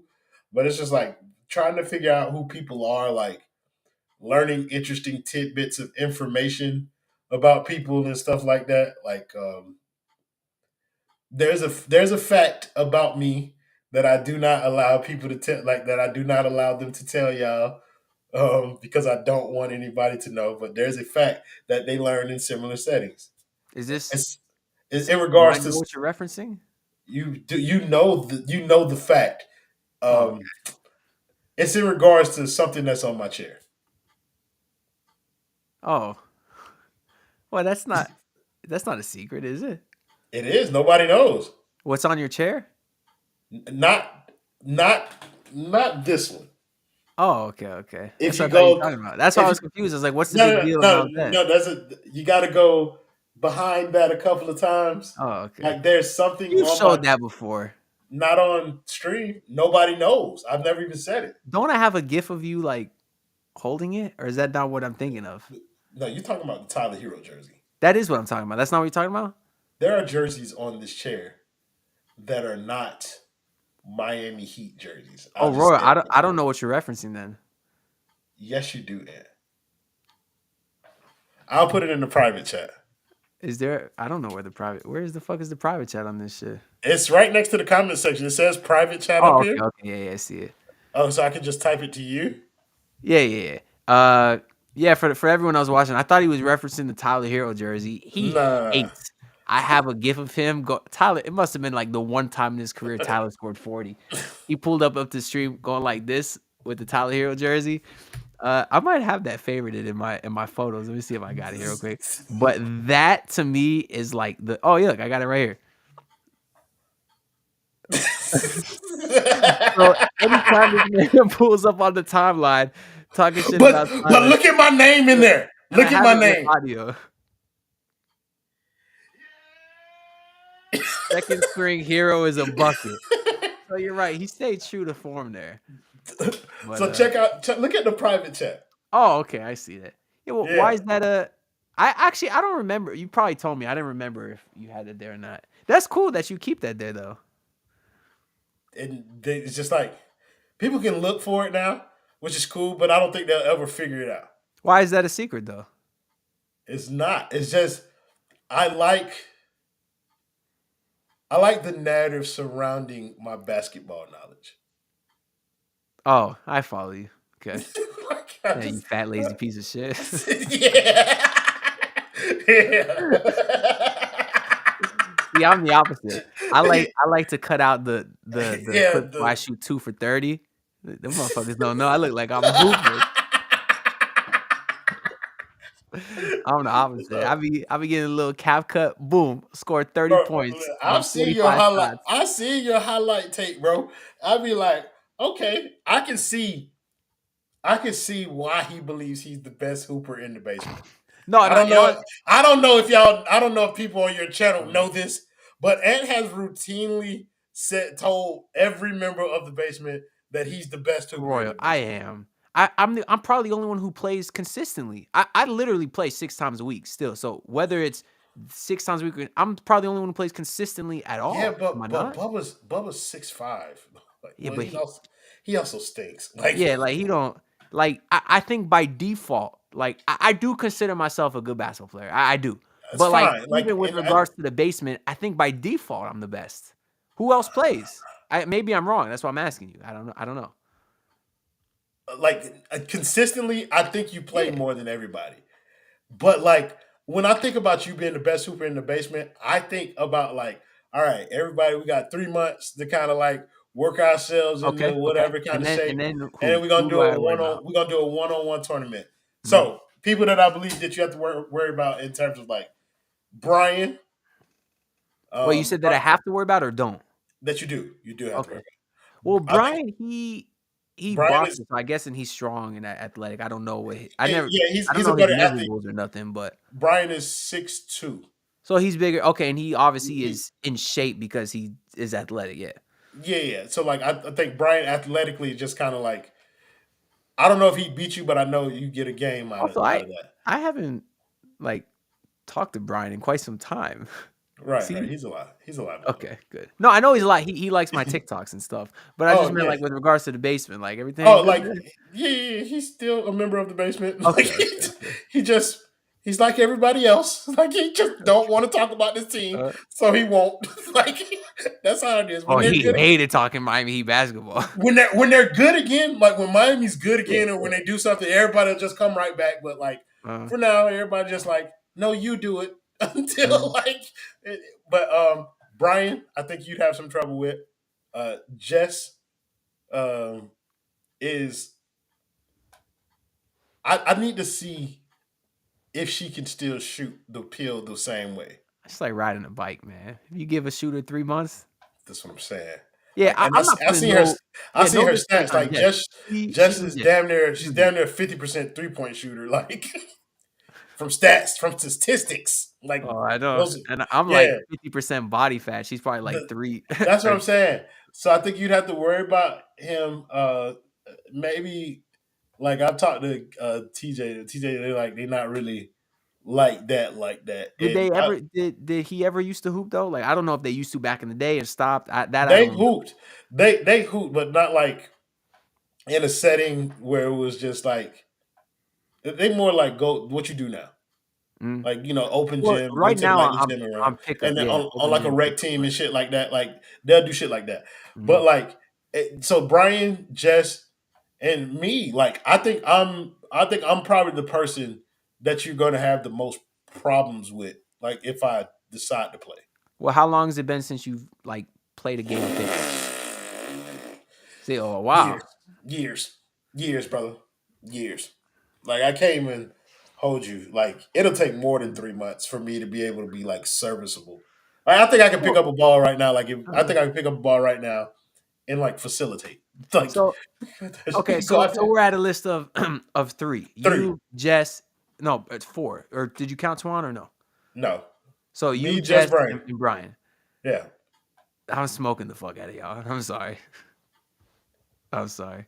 You're not smoking me. If we did a one-on-one tournament, 1v1 tournament with 3 months of like okay, well now we work. got to Like set this shit up, man. Well, whenever we eventually do the basement meetup, this that would this be has to be a well, part of we've done it, but that's also like, bro, like I would love to do this like mentally. Like mentally I'm I'm 36 years old. Like I have to remind myself of that it. sometimes. Yeah, but I'm it's for younger the in I'm content. Like I'm it's younger in not. my mind than I am physically.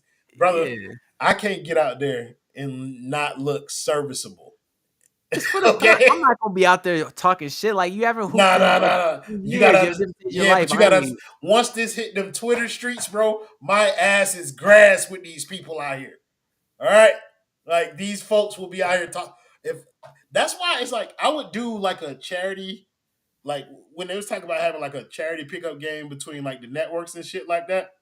Like I was in on that I've tried talking to Greg about it, and he's because down. He's down. It's obviously it's a lot to set up. yeah, it's a lot to set up. But like team wise, I think I can come out there and I think I can do some things You team PG one. wise. Come on now. Come on now, team wise, I can go out there and I can still look like something. But like 1-on-1, that's a different game entirely. You know what I'm saying? Like I'm not. I don't think I can score enough now, bro. Like I'm tired. 2 layups into the game, bro. It's over with. Well, that is like a dream of mine. A network tournament. That shit would be so fun. One, because I know we'd bust their ass, and two, like just the content, bro. I have a content mind. I think what would be good content. People will I go do. crazy for that shit. Like Yeah. I grew up watching a lot of Be Careful, Aaron Has a Nasty Shot. I appreciate you, Daniel. Look, this guy I've seen it. knows. I've seen it, Daniel. I've seen his shot. He posts videos of himself all the time. Yeah, And but not those I'm not talking videos, about like, basketball. I'm talking about the kind that you think I'm talking about. Nasty videos of him touching himself. That's what type of videos he posts. you Thousand can't blackmail me. No shame in my game, brother. you know what's crazy? 1,085, bro. If I had to give myself a player comp, and I think I've said this to somebody before, my player comp would be Kyle Lowry. Oh, let me find this shit. I found a website where you type in your attributes and it gives you your player comp. It was going viral like a week ago. You seen that on Twitter? People Oh, posting it? we can do that. I don't know why Yeah, we yeah, still all up right. there. I'm talking about Elaborate this. on your player comp. Let me try to find this link. So the reason being is because like when I'm playing basketball, bro, like I'm a football player first. So like football is kind of like a sport that I play well. So I'm a football player who plays basketball. But I also had some basketball skill. Like it's not like there's nothing there. But like defense, not really a scorer, more so like looking at this is cute. You need to zoom out some. But Yeah, let me zoom out. but yeah, like not really like a scorer. I'm a pass first kind of guy, yeah. But I could bust your ass from a 3, bro. Like but yeah, I definitely am like a think the game type, trying to read and react or figure out what defenses are doing and trying to pick their ass apart. So I try and do like the cerebral shit on the basketball court. Kind And of like how he handles the stream. PG yeah, one. yeah, but the streams I can do it because I'm talented at that. But basketball, I had to do it because I wasn't talented enough to do what my mind thought I should be doing. I wanted to be Allen Iverson. I really would have loved that, but that wasn't my ministry. You He want to said get my into comp this is here? Kyle. Yeah, he said my comp is Kyle Lowry because I'm obese. Me and Kyle Lowry share the same body type too nowadays. All right, so there's a little lag on this, so don't pay Yeah, attention to this as we scroll down. It'll update like at the end. But okay, so basically you see we got these attributes here, and it'll show you a player within like the last, here it is, since 2016, 2017, who you resemble the most. So not all time, but it'll give you a player from one of these here. So Royal, we'll start with this here. How often do you shoot the ball on a scale from 0 to 100? I would say And are we probably going the prime? We'll go prime version of you. Yeah, we'll go prime version. prime version of me. 45% of the time Okay, I'm shooting the 45. ball. Like How skilled a 3-point pull up 3-point shooter? uh, 70. It's pretty high. Yeah, it is. How often do you have the ball in your hands? 95% of the time. Point guard. Expect nothing less. How Yeah, turnover prone are you? 35. Like I don't turn the ball over, but I will every now and again because sometimes I try shit that I shouldn't try. Wait, you see, zero means a lot. 100 is not a lot. So did you mean 35 then? No, I meant, well, I guess 75 Okay, no, 75. 65, I'm sorry. Okay. Because I don't turn the ball over a lot, but like I could have my moments where I turn it over because I keep trying to do shit that I shouldn't try. Like y'all know when a point guard throw the ball into places that he shouldn't Yeah, throw it. you guess so. But I don't think you can be a good point guard without trying some of that shit. You know? Right. So like I was on that. How good is your perimeter defense on ball? 85. How active a help defender? I'm not helping. 10. I'm guarding my How man. I'm guarding my how man. often do you drive to the basket? 70% of the time. 70%. Okay. Is this like drive to score or drive to kick? Uh, It doesn't matter. how often do you get there? Yeah. Keep it at 70. Yeah. But okay, so look now, 35. You have to I meant 65. The way Ed had to explain to me what it meant. So like 65, I don't turn it over that much, but I will turn it over a couple of times again. All right, let's go back to the top here. How skilled a finisher are you? At the rim, I think that's what that means. Yeah, when I think of finisher. I'm a better shooter than I am finisher. So what did I say? 70 for shooting? 60? For pull-up shooting, yeah, okay. Yeah, 60. Spot up 3-point shooter. 75. How willing passer? 100. Okay. I How prefer much the do you pass. contribute to your overall team's offense? Probably a lot because I have the ball in my hand. So like 85. Why? Okay. How good is your defense in the passing lanes? 85. How skilled an offensive rebounder are you? 0. How often do you post up? 0. Okay, we got the last line here. Skilled mid-range shooter. 50. Like I'm better shooting threes than I am shooting mid range. Okay. Skilled at you creating your own shot. 70-ish. Okay. How versatile a passer are you? 100%. I like that. Let's do 90. Let's do 95 to be like, but like because I don't have the elbow pass in the kit, but like behind the back, one hand, like I'm trying them all. I'm trying. I would have loved playing with Prime Royal. I'm trying to throw all them shits. I tried to be Rondo. How often do you guard the other team's best player? If it's the point guard, then it would be 100% of the time. If not, then it'll be like 60. So let's put it somewhere in between there. Like 75? That's cool. Okay. 0. Rim protector. Okay. How skilled a defensive rebounder? I'm 5'7". I cannot rebound. 0. Okay, so that's the last thing here. Before we scroll down here, who do you think they gave you? Okay, so I might have because I might have given myself a little bit too much as a shooter. It's going to be somebody who can shoot way better than I can. Steve Nash is my guess. It does like Steve Nash feels like where they're going, and I'm not. Yeah, I don't think he was in the league. He might have been, but that would have been old Steve Nash. So maybe he's not even in this. But even still though, like Steve Nash, Andre Miller. Mm-hmm. Nah, he couldn't really shoot though, like that. But he could post up, like and he's sure. I don't know, like he high IQ. But yeah, like Steve Nash is kind of a one where maybe Ben Gordon or some shit like that. Those aren't the guys. Yeah. And you got Nikhil Alexander Walker. That's so inaccurate. We have a few though here. Do you Darren like Collison? better? Darren Collison? Hey, I like Jay Rich? Hey, FGC No, legend Brandon Goodwin? So Darren Collison, Chris Dunn, Reggie Jackson, like those to me feel better than Nikhil. Patty? No, sir. I did not shoot anywhere near as good as him. Cameron Payne is another one that feels like maybe offensively, not so much defense, like offensively come in the game, change the way the game is being played. Like, Hey, Nikhil's good, man. Don't sleep, Thousand Eyes. He's a good ass defender too. He could guard his ass on the ball. yeah, but like, yeah, Nikhil feels wrong, but Chris Dunn, Darren Collison is actually a really good one. No, Like, he was an amazing prototypical point guard.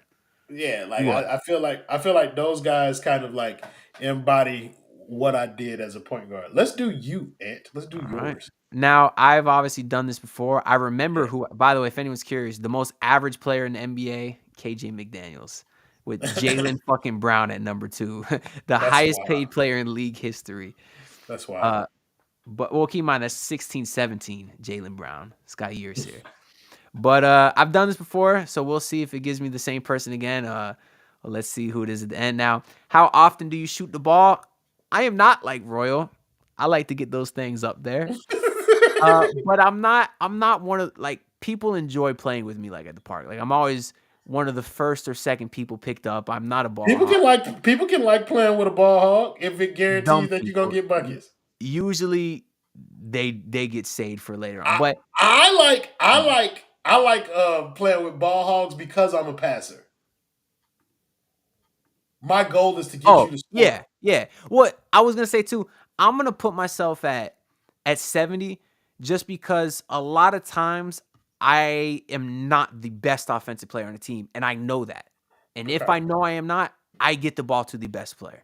Okay. But a lot of times I'm the second player or the first most skilled offensive player, and that's why and is that ball hog dude on the court. No, I'm not. You can ask anyone else. I am not. And I'm about to turn my camera off. I will still be here, but I am about to post game show as we continue the rest of this conversation. Okay. So, how skilled of a pull-up 3-point shooter are you? That's my game. I'm gonna go with 82. Just because I see this here, I do prefer the spot up 3-point shooter. Specific. I round it to the nearest like 5. Like I just felt like it. I I'm was like, just cool. feeling it. I fucks with it. So, but that's because I do think I do think I prefer the spot up catch and shoot. So I'll go ahead and put myself at a 90 there. What else we got? How often do you have the ball in your hands? I can be the point guard, but my handle is not great. But I do take quite a bit of shots, I'd say. So I'm gonna say 60, just because I'm not really the point guard like that. How turnover prone are you? I'm not too much, right? I was gonna say I don't really pass enough to make turnovers, but I don't want people to think I'm a ball hog. I promise you I'm not. But I do have a tendency to try some shit because I do bust out that Jason Williams elbow pass a few times a week, actually. I've gotten pretty efficient at that. So I've seen you throw like over the head, like over your head, behind the back. You ain't seen nothing though. Like I have recorded like 5% of the games that I play. Like if I had a full-time recorder, I would have so much good content. Like the shit that happens on a weekly basis at the court is way better than the shit that happens like when I'm in a league. And obviously, like, it's a league. It's different. You know, better competition too, for one thing. Obviously, I'm not doing as much crazy shit when it's serious, but maybe one day I could get a full-time recorder or something. But how turnover prone are you? I'm gonna say 40. I'll say 40. How good is your perimeter defense on the ball? Remember that means that's a lot. Like you turn it over a lot. Okay, yeah, 60. You're right. I forgot the same shit. I'll say 60 then. Okay. What did you say your perimeter defense was? My perimeter defense? Yeah.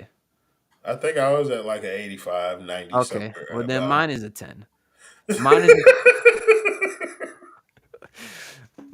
is a 10 because this is this how current you or this is prime you? I'm in my prime. I'd say I'm in my prime right now. Okay. This is so y'all know I'm not just gassing myself too much. I'm being honest here. My lateral quickness is negative, but I try very hard on defense. That's why I gave myself a 10. That's why I'm gonna leave my because it says how active a help defender.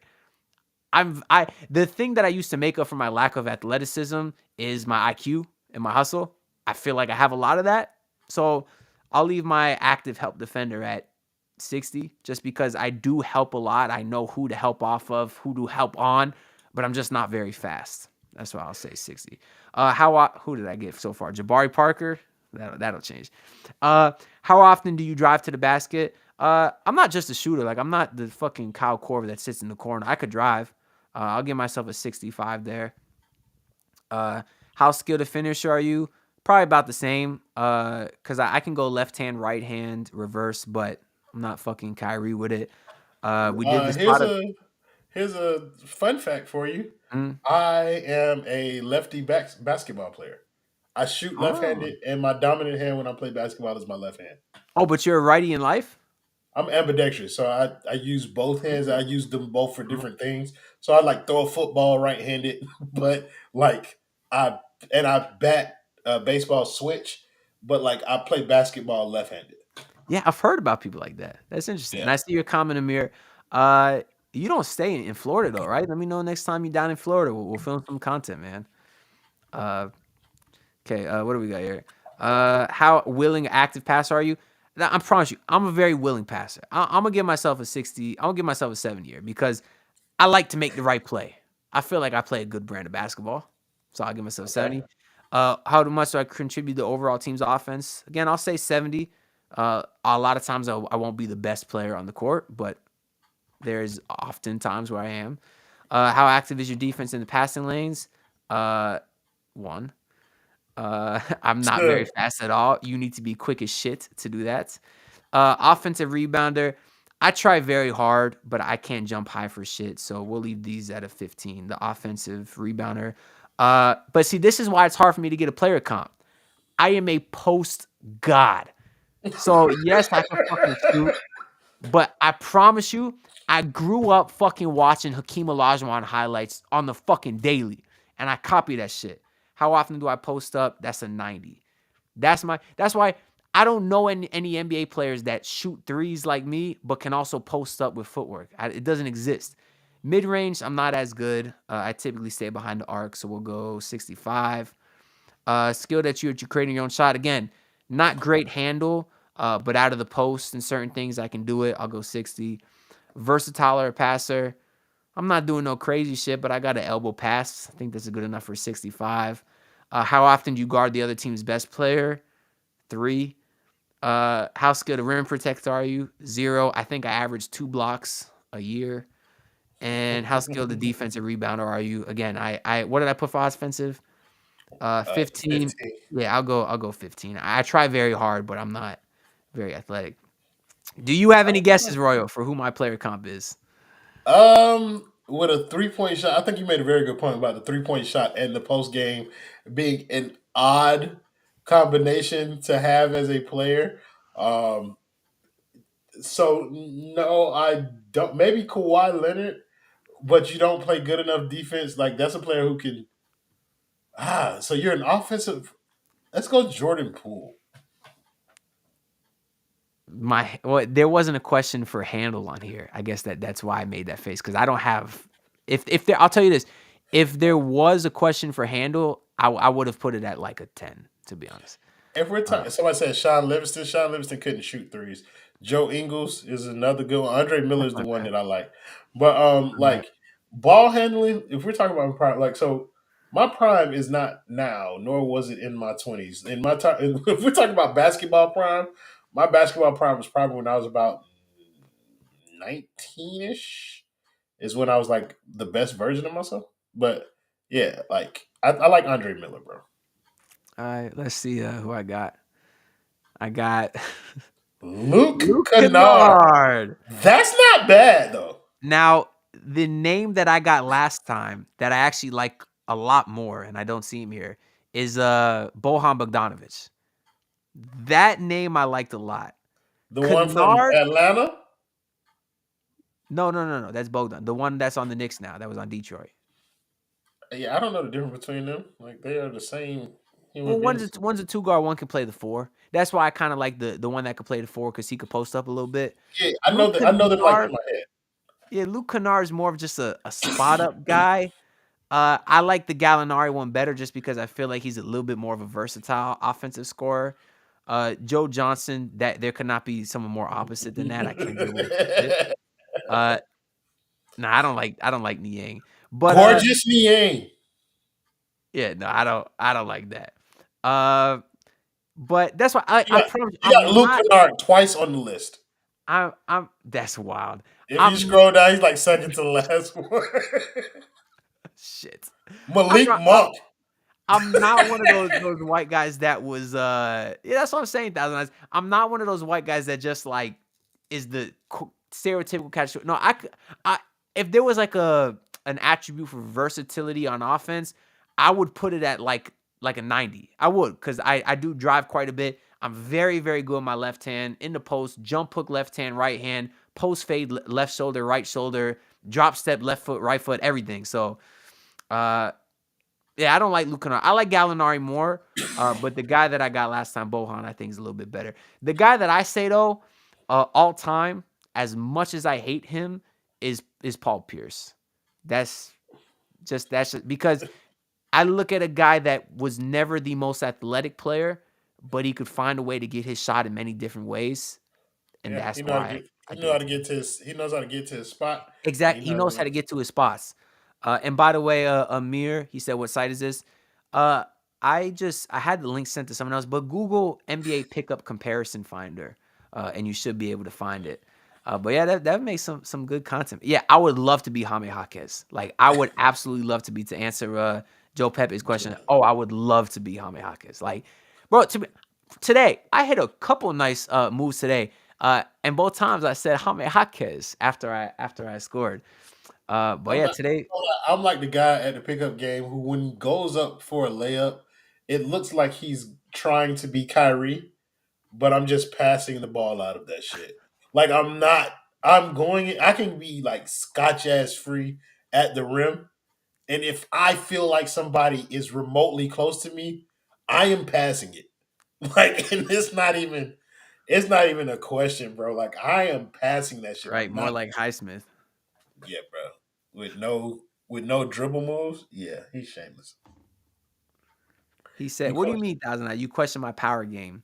Meaning what? Out of the post? I'm not power. I'm not strong at all. But it's the IQ. I feel like I will very likely be the weakest, slowest guy on most courts. Well, depending on the court. Like, I play where there's some pretty good competition. I'm 5'10", Amir. So not super tall, but taller Yeah, than Royal, I he's suppose. not me, bro. Like, I am probably the shortest member of the basement by far. I'm the oldest and shortest member of the basement. Um, well, I don't know. No, Jess. I'm sorry, Jess is tiny, but like everybody else who I met was taller than me by like a lot. So I said, Yeah, Roy, my boy from I'm Fresno State. I more. played with him at Fresno. You lying like a motherfucker. I appreciate Look it. good. But to answer your question, Mono, or to expound on that, I'm like Hakeem. That's the guy I like to compare myself. I'm like a mix of Hakeem and Dirk Nowitzki with a little bit of mobility. That's kind of how I compare my game. Like, well, more of a 3-point shooter. I used to, I used to tell people, bro. I used to tell people I'm like a mix of Derrick Jones Jr. and Nikola Jokic. Brother, You know why? no. Because I have Nikola Jokic athleticism and Derrick Jones Jr. jump shot. Oh my God, brother. That means you can't shoot either. And that means I can't run. That's what I So used to tell. I'd be telling people that, and they're like, "Oh, damn! So you could jump pretty high and you could pass." I'm like, "No, I can't run and I can't shoot." yeah, bro. Like, I think the game way more than people. Like, I think the game way more than I like to be playing with people who are Mm, dumb but like natural athletes. mm. That way, they don't have to think. Just do stuff and let me react to what you're doing. See I now, don't necessarily want to tell people what to do. I mm, just want to react to what's happening around me. this is accurate, Thousand Eyes. Like, it is. Like, I'm not the guy. I'm not gonna shack you. I'm not gonna get the ball. Boom, boom, boom. Like, I'm not strong at all. Like, I don't bench. I don't go to the gym. I hate lifting weights. I've tried many times to get into lifting. I can't do it. But it's about being quick with it. It's if I get the ball in the post, make a move quick. If I catch the ball with a guy on my right shoulder, I know to spin left. I know that if I just spun left the last time, he's going to think I'm going to go left again. You fake left, go right. It's about making quick moves. It's about knowing that if I have a bigger guy on me, he's going to try to block the shot. That's a pump fake. Go under him. Go over the smaller defenders, under the bigger defenders. Like, it's all a science in my head. And like, I have all Look at this his shit down next to comment. fucking, what do you say? Like Royal looks like he can back down the entire. Bro, they I am treating me like strong as shit shit, around Thousand here. Eye. Like I am strong as a motherfucker. And Bro. I'm the opposite. Yeah, exactly. I But can't like, back anybody down because I'm like way too short. Like that's not. But I would like. You remember like Goran Dragic? You remember the thing that they used to call the Iron Shoulder that Goran Dragic did, where yeah, he like yeah. put his shoulder into people? Mm. That is something that I could do. Like if I can drive by. My game was predicated on speed back in the day, though. Just put it like. But now, like if I get by you a little bit, I can hold you off with one arm if I wanted to. Like I'm a short man. Like short, strong people. Yeah, see, Imagine every short, strong person you play basketball with that isn't trying to score. That's who I I am. I don't like contact. Like I play scared to get hurt. Like I do. I will It's a put my problem, shoulder in your fucking but chest. no, see, now don't get it mixed though. I am not scared to get physical if the game takes it that way. I will just not be the one to start it. But if I'm okay with somebody is that. playing that way, I will not get bitched at all. Given the time and place, if it's a game on a pickup run where it's the courts are dead that day for whatever reason or comp is ass, I'm not out there trying to get hurt. But if it's in a league or a day where the courts are 30 people deep and you're not trying to lose and you got some bitch out there who's talking shit, I would not be afraid to get physical at all. I would not get bitched out there. Don't get it twisted. No, But just in general, I'm physical yeah. because I no longer have the skill to compete with people who are extra skilled. And so I'm going to use the advantage that I Um, do have. I will punch you in your shit out here if you try to hit me back too hard. So I'm just going to treat you like I'm just going to get mhm. rough with you, and I don't mind if it turns into fisticuffs. Maybe we shouldn't play one-on-one then. I don't know. I wouldn't do it to you because I need your face from my YouTube channel.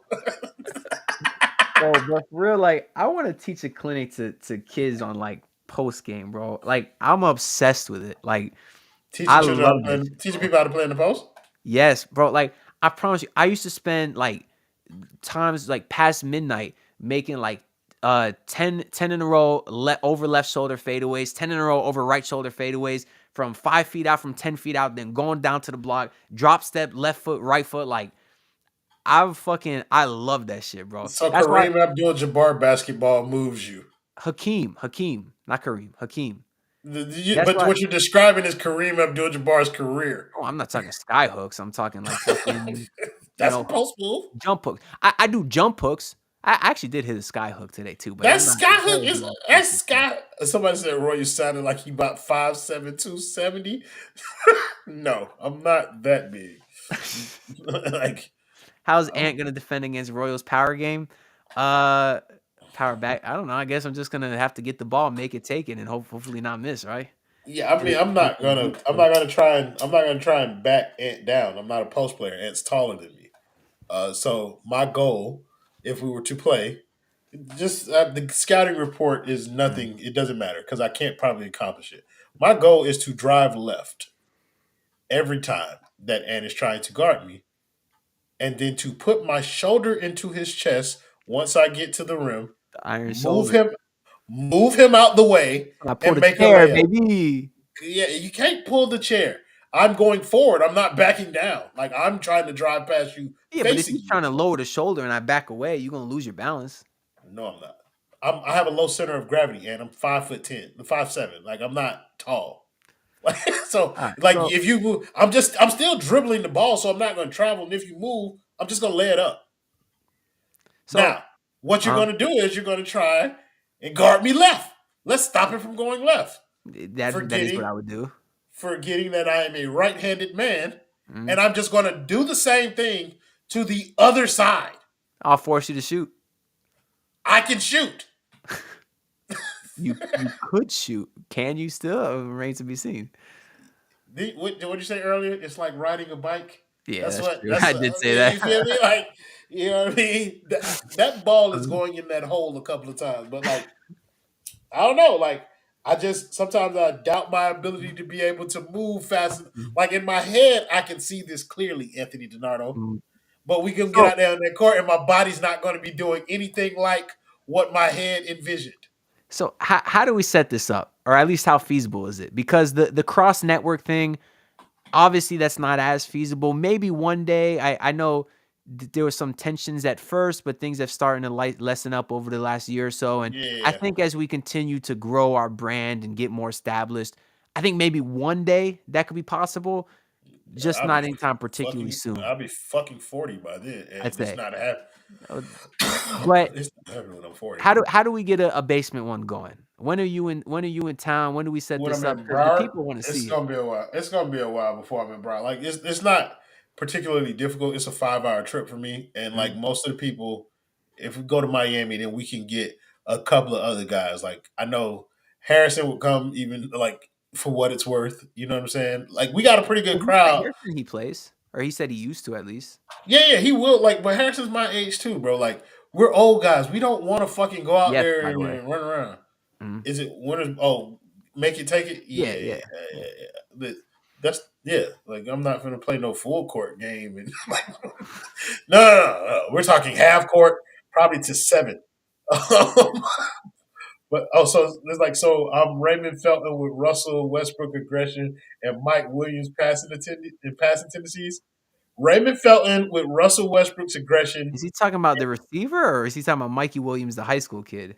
You might be talking about Mikey Williams, the high school kid, Oh, but imagine somebody I'm Rondo's passing tendencies. Like when Rondo, it felt like at times Rondo didn't want to shoot the ball, and he would make any kind of way to pass it. you didn't like you could shoot. Why did you like? No kid likes to pass. Like, why did you like to pass? I don't know because I was better at passing than I was at shooting.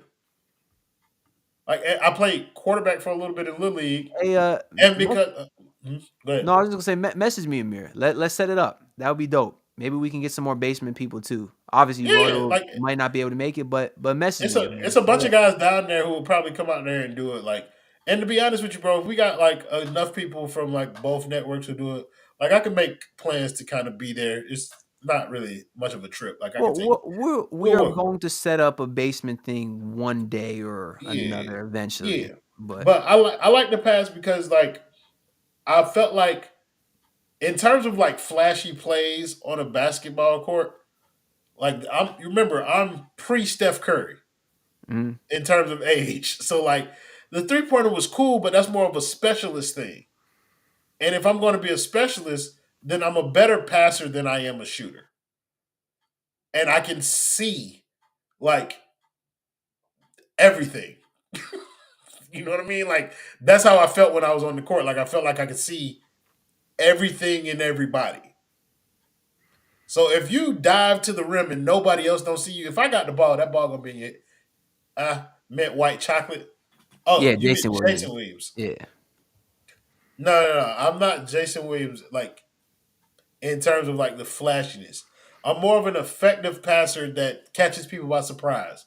Like I can pass the ball to the paint with one hand off the bounce. So while dribbling the ball with my left hand, something like Mark Jackson, yes. So while dribbling the ball with my left hand, if I saw Ant cut into the rim, instead of having to grab the ball with 2 hands to overhand pass it to him, I can catch the ball off the dribble and just throw the fucking ball to Ant. Like, I would have loved playing with you. and That's it's my like I don't. favorite person to play with. Yeah, he doesn't have to tell me that he's about to cut. I don't need eye signals or nothing. It's just kind of like if that's the play to make, then I throw it. And if it's not, if somebody else goes, then I would. Let's say, for instance, Ant cuts from the wing, and there's somebody standing in the corner. The dude from the corner drops and goes with Ant when he cuts. I can still do the same thing: pick the ball up off the dribble and just throw it to the goddamn corner. That's how I played basketball. It just felt very simple in that regard. Correct. Yeah, I'm throwing that shoulder in the air. He's going to be taking a water break after that Yeah, he because said I'd be full of it. he just worries about my safety. All right, well, I think this is something we're gonna have to put a pin in until we eventually do get some sort of basement meetup. That gives you some time to get the rust off maybe a little bit, because we got to make this happen, man. Yeah, I mean, If not for the I'm with it. content, just for us, because I think it would be fun. I'm with it, bro. I'm with it. Because and mostly I know I would just dominate any sort of one-on-one tournament. It don't even have to be one. We could run twos then, make it more fair or something like that. I don't care. Well, I don't know how. Well, I'll just say this. If we're playing twos, then I'm picking Bubba because he's 6'5". That'd be Kobe and Shaq right there. Well, it wouldn't be. It'll just be Shaq because I'm just going to give him the ball. Well, I was gonna say I just wanted to give a shout out to Barai. He does look like he was a decent hooper himself too. Because I've I don't talked know to about who he was. He was an athlete though. Yeah, no, I know. He was an athlete too. Like he's played legitimate athletics. Yeah. So, And he's in pretty good shape. Like yeah, so he keeps himself in good significantly shape. better shape than me. Yeah, so Yeah, he keeps I himself in do. good shape. And he did tell me once, if anyone's curious, he told me his player comp is a prime Kevin Love. So that's not a bad player right there. I think that's cap, but like I get why he would say that. His confidence. Have you seen him play? I never seen him, so I don't know. I haven't seen him play. I Okay. haven't seen him play basketball, but I've seen him play another sport, and it was fucking glorious, bro. It was like Draymond Green player comp. Oh, come on, bro. Like it was fucking glorious, and I don't give a shit. He's never gonna watch this. I've seen him play rugby, and boy, I started calling him Barai the Bruiser after that. He's the Like, real deal. Brother, he was like that. Dang, he said I sound like a professor. Relax. No, I he said sound like the professor. Oh, now and one mixtapes was my bag. How was your handle though? Like, how was your handle? It didn't need to be great. Like I had elite speed in. So like my thing was I like like that, Amir.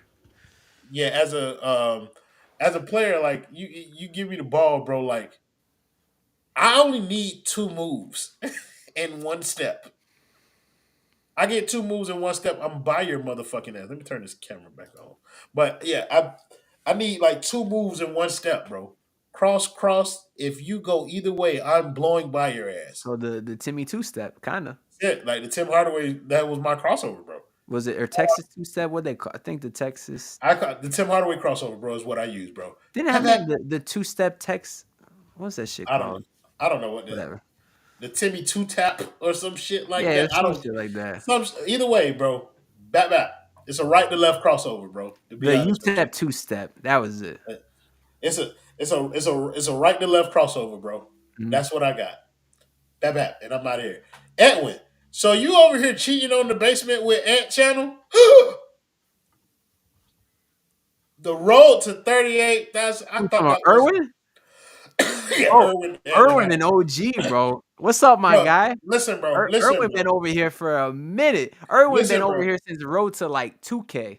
Listen, bro. Irwin is over here cheating on me, trying to give you subscribers, Irwin. I'm hurt. I am disgusted. Okay? Hey, part of me thinks Irwin's a bot because like I've only ever seen him like comment something different like once. Other than that, it's just road to. But I appreciate it, Irwin. I love that from you, bro. I genuinely fuck with that. Hell yeah. Look, Amir knows too. That means Irwin cheats on both of us with Amir too. So, Irwin, you just a little subscription thought out here for Heat content. Yeah, he a little sub whore. No, I love you, Irwin. Genuinely. I fuck with you heavy, bro. I appreciate you. Nah, fuck that, Irwin. Irwin, yo, I fuck with you, bro. I'm on the grind of 5K, so fuck what he talking about. I love you, bro. Ant got more subscribers than me, bro. So fuck Ant channel and fuck you too, Irwin, for helping him grow his channel. I got more subscribers, more points, more hair. I got it all. Points. When we play 1-on-1. Oh, more hair? Yeah. 1,000% a fact. I don't have a haircut right now, but brother, it is bad. Like this is about as much as I grow on the face. The facial hair? Yeah, like not as much as I grow. Even as patchy as this is, bro, this is like years. Like this is more than 7 years. It's not bad. Like if you went to a barber, they'd be able to like make it look pretty nice. Like with me, it's You're they'd have not to finna work on color. it. You're not finna put no food coloring in my head or in my beard, bro. I ain't say all that. I'm talking about just like line it up. That you know how it looks a little more full after you get done at the Yeah, bar. Like, yeah. it might be, bro. I don't know. I need to go get a haircut though. We need to do I'm gonna end it here because I do have work tomorrow. I know your only job is to sit on Twitter and troll all day. But Correct. I'm a bum who gets paid exclusively from the basement is my livelihood. and I know yeah, you get paid to hate on these people. And Correct. but I do have to go to work tomorrow. So I'm not very tired, but I don't have a choice. I need to get some rest. But yeah, let's do this again on a post game post sometime, and we'll maybe we just do it as like a trial run sometime. Just don't even tell the people. Just see who stays.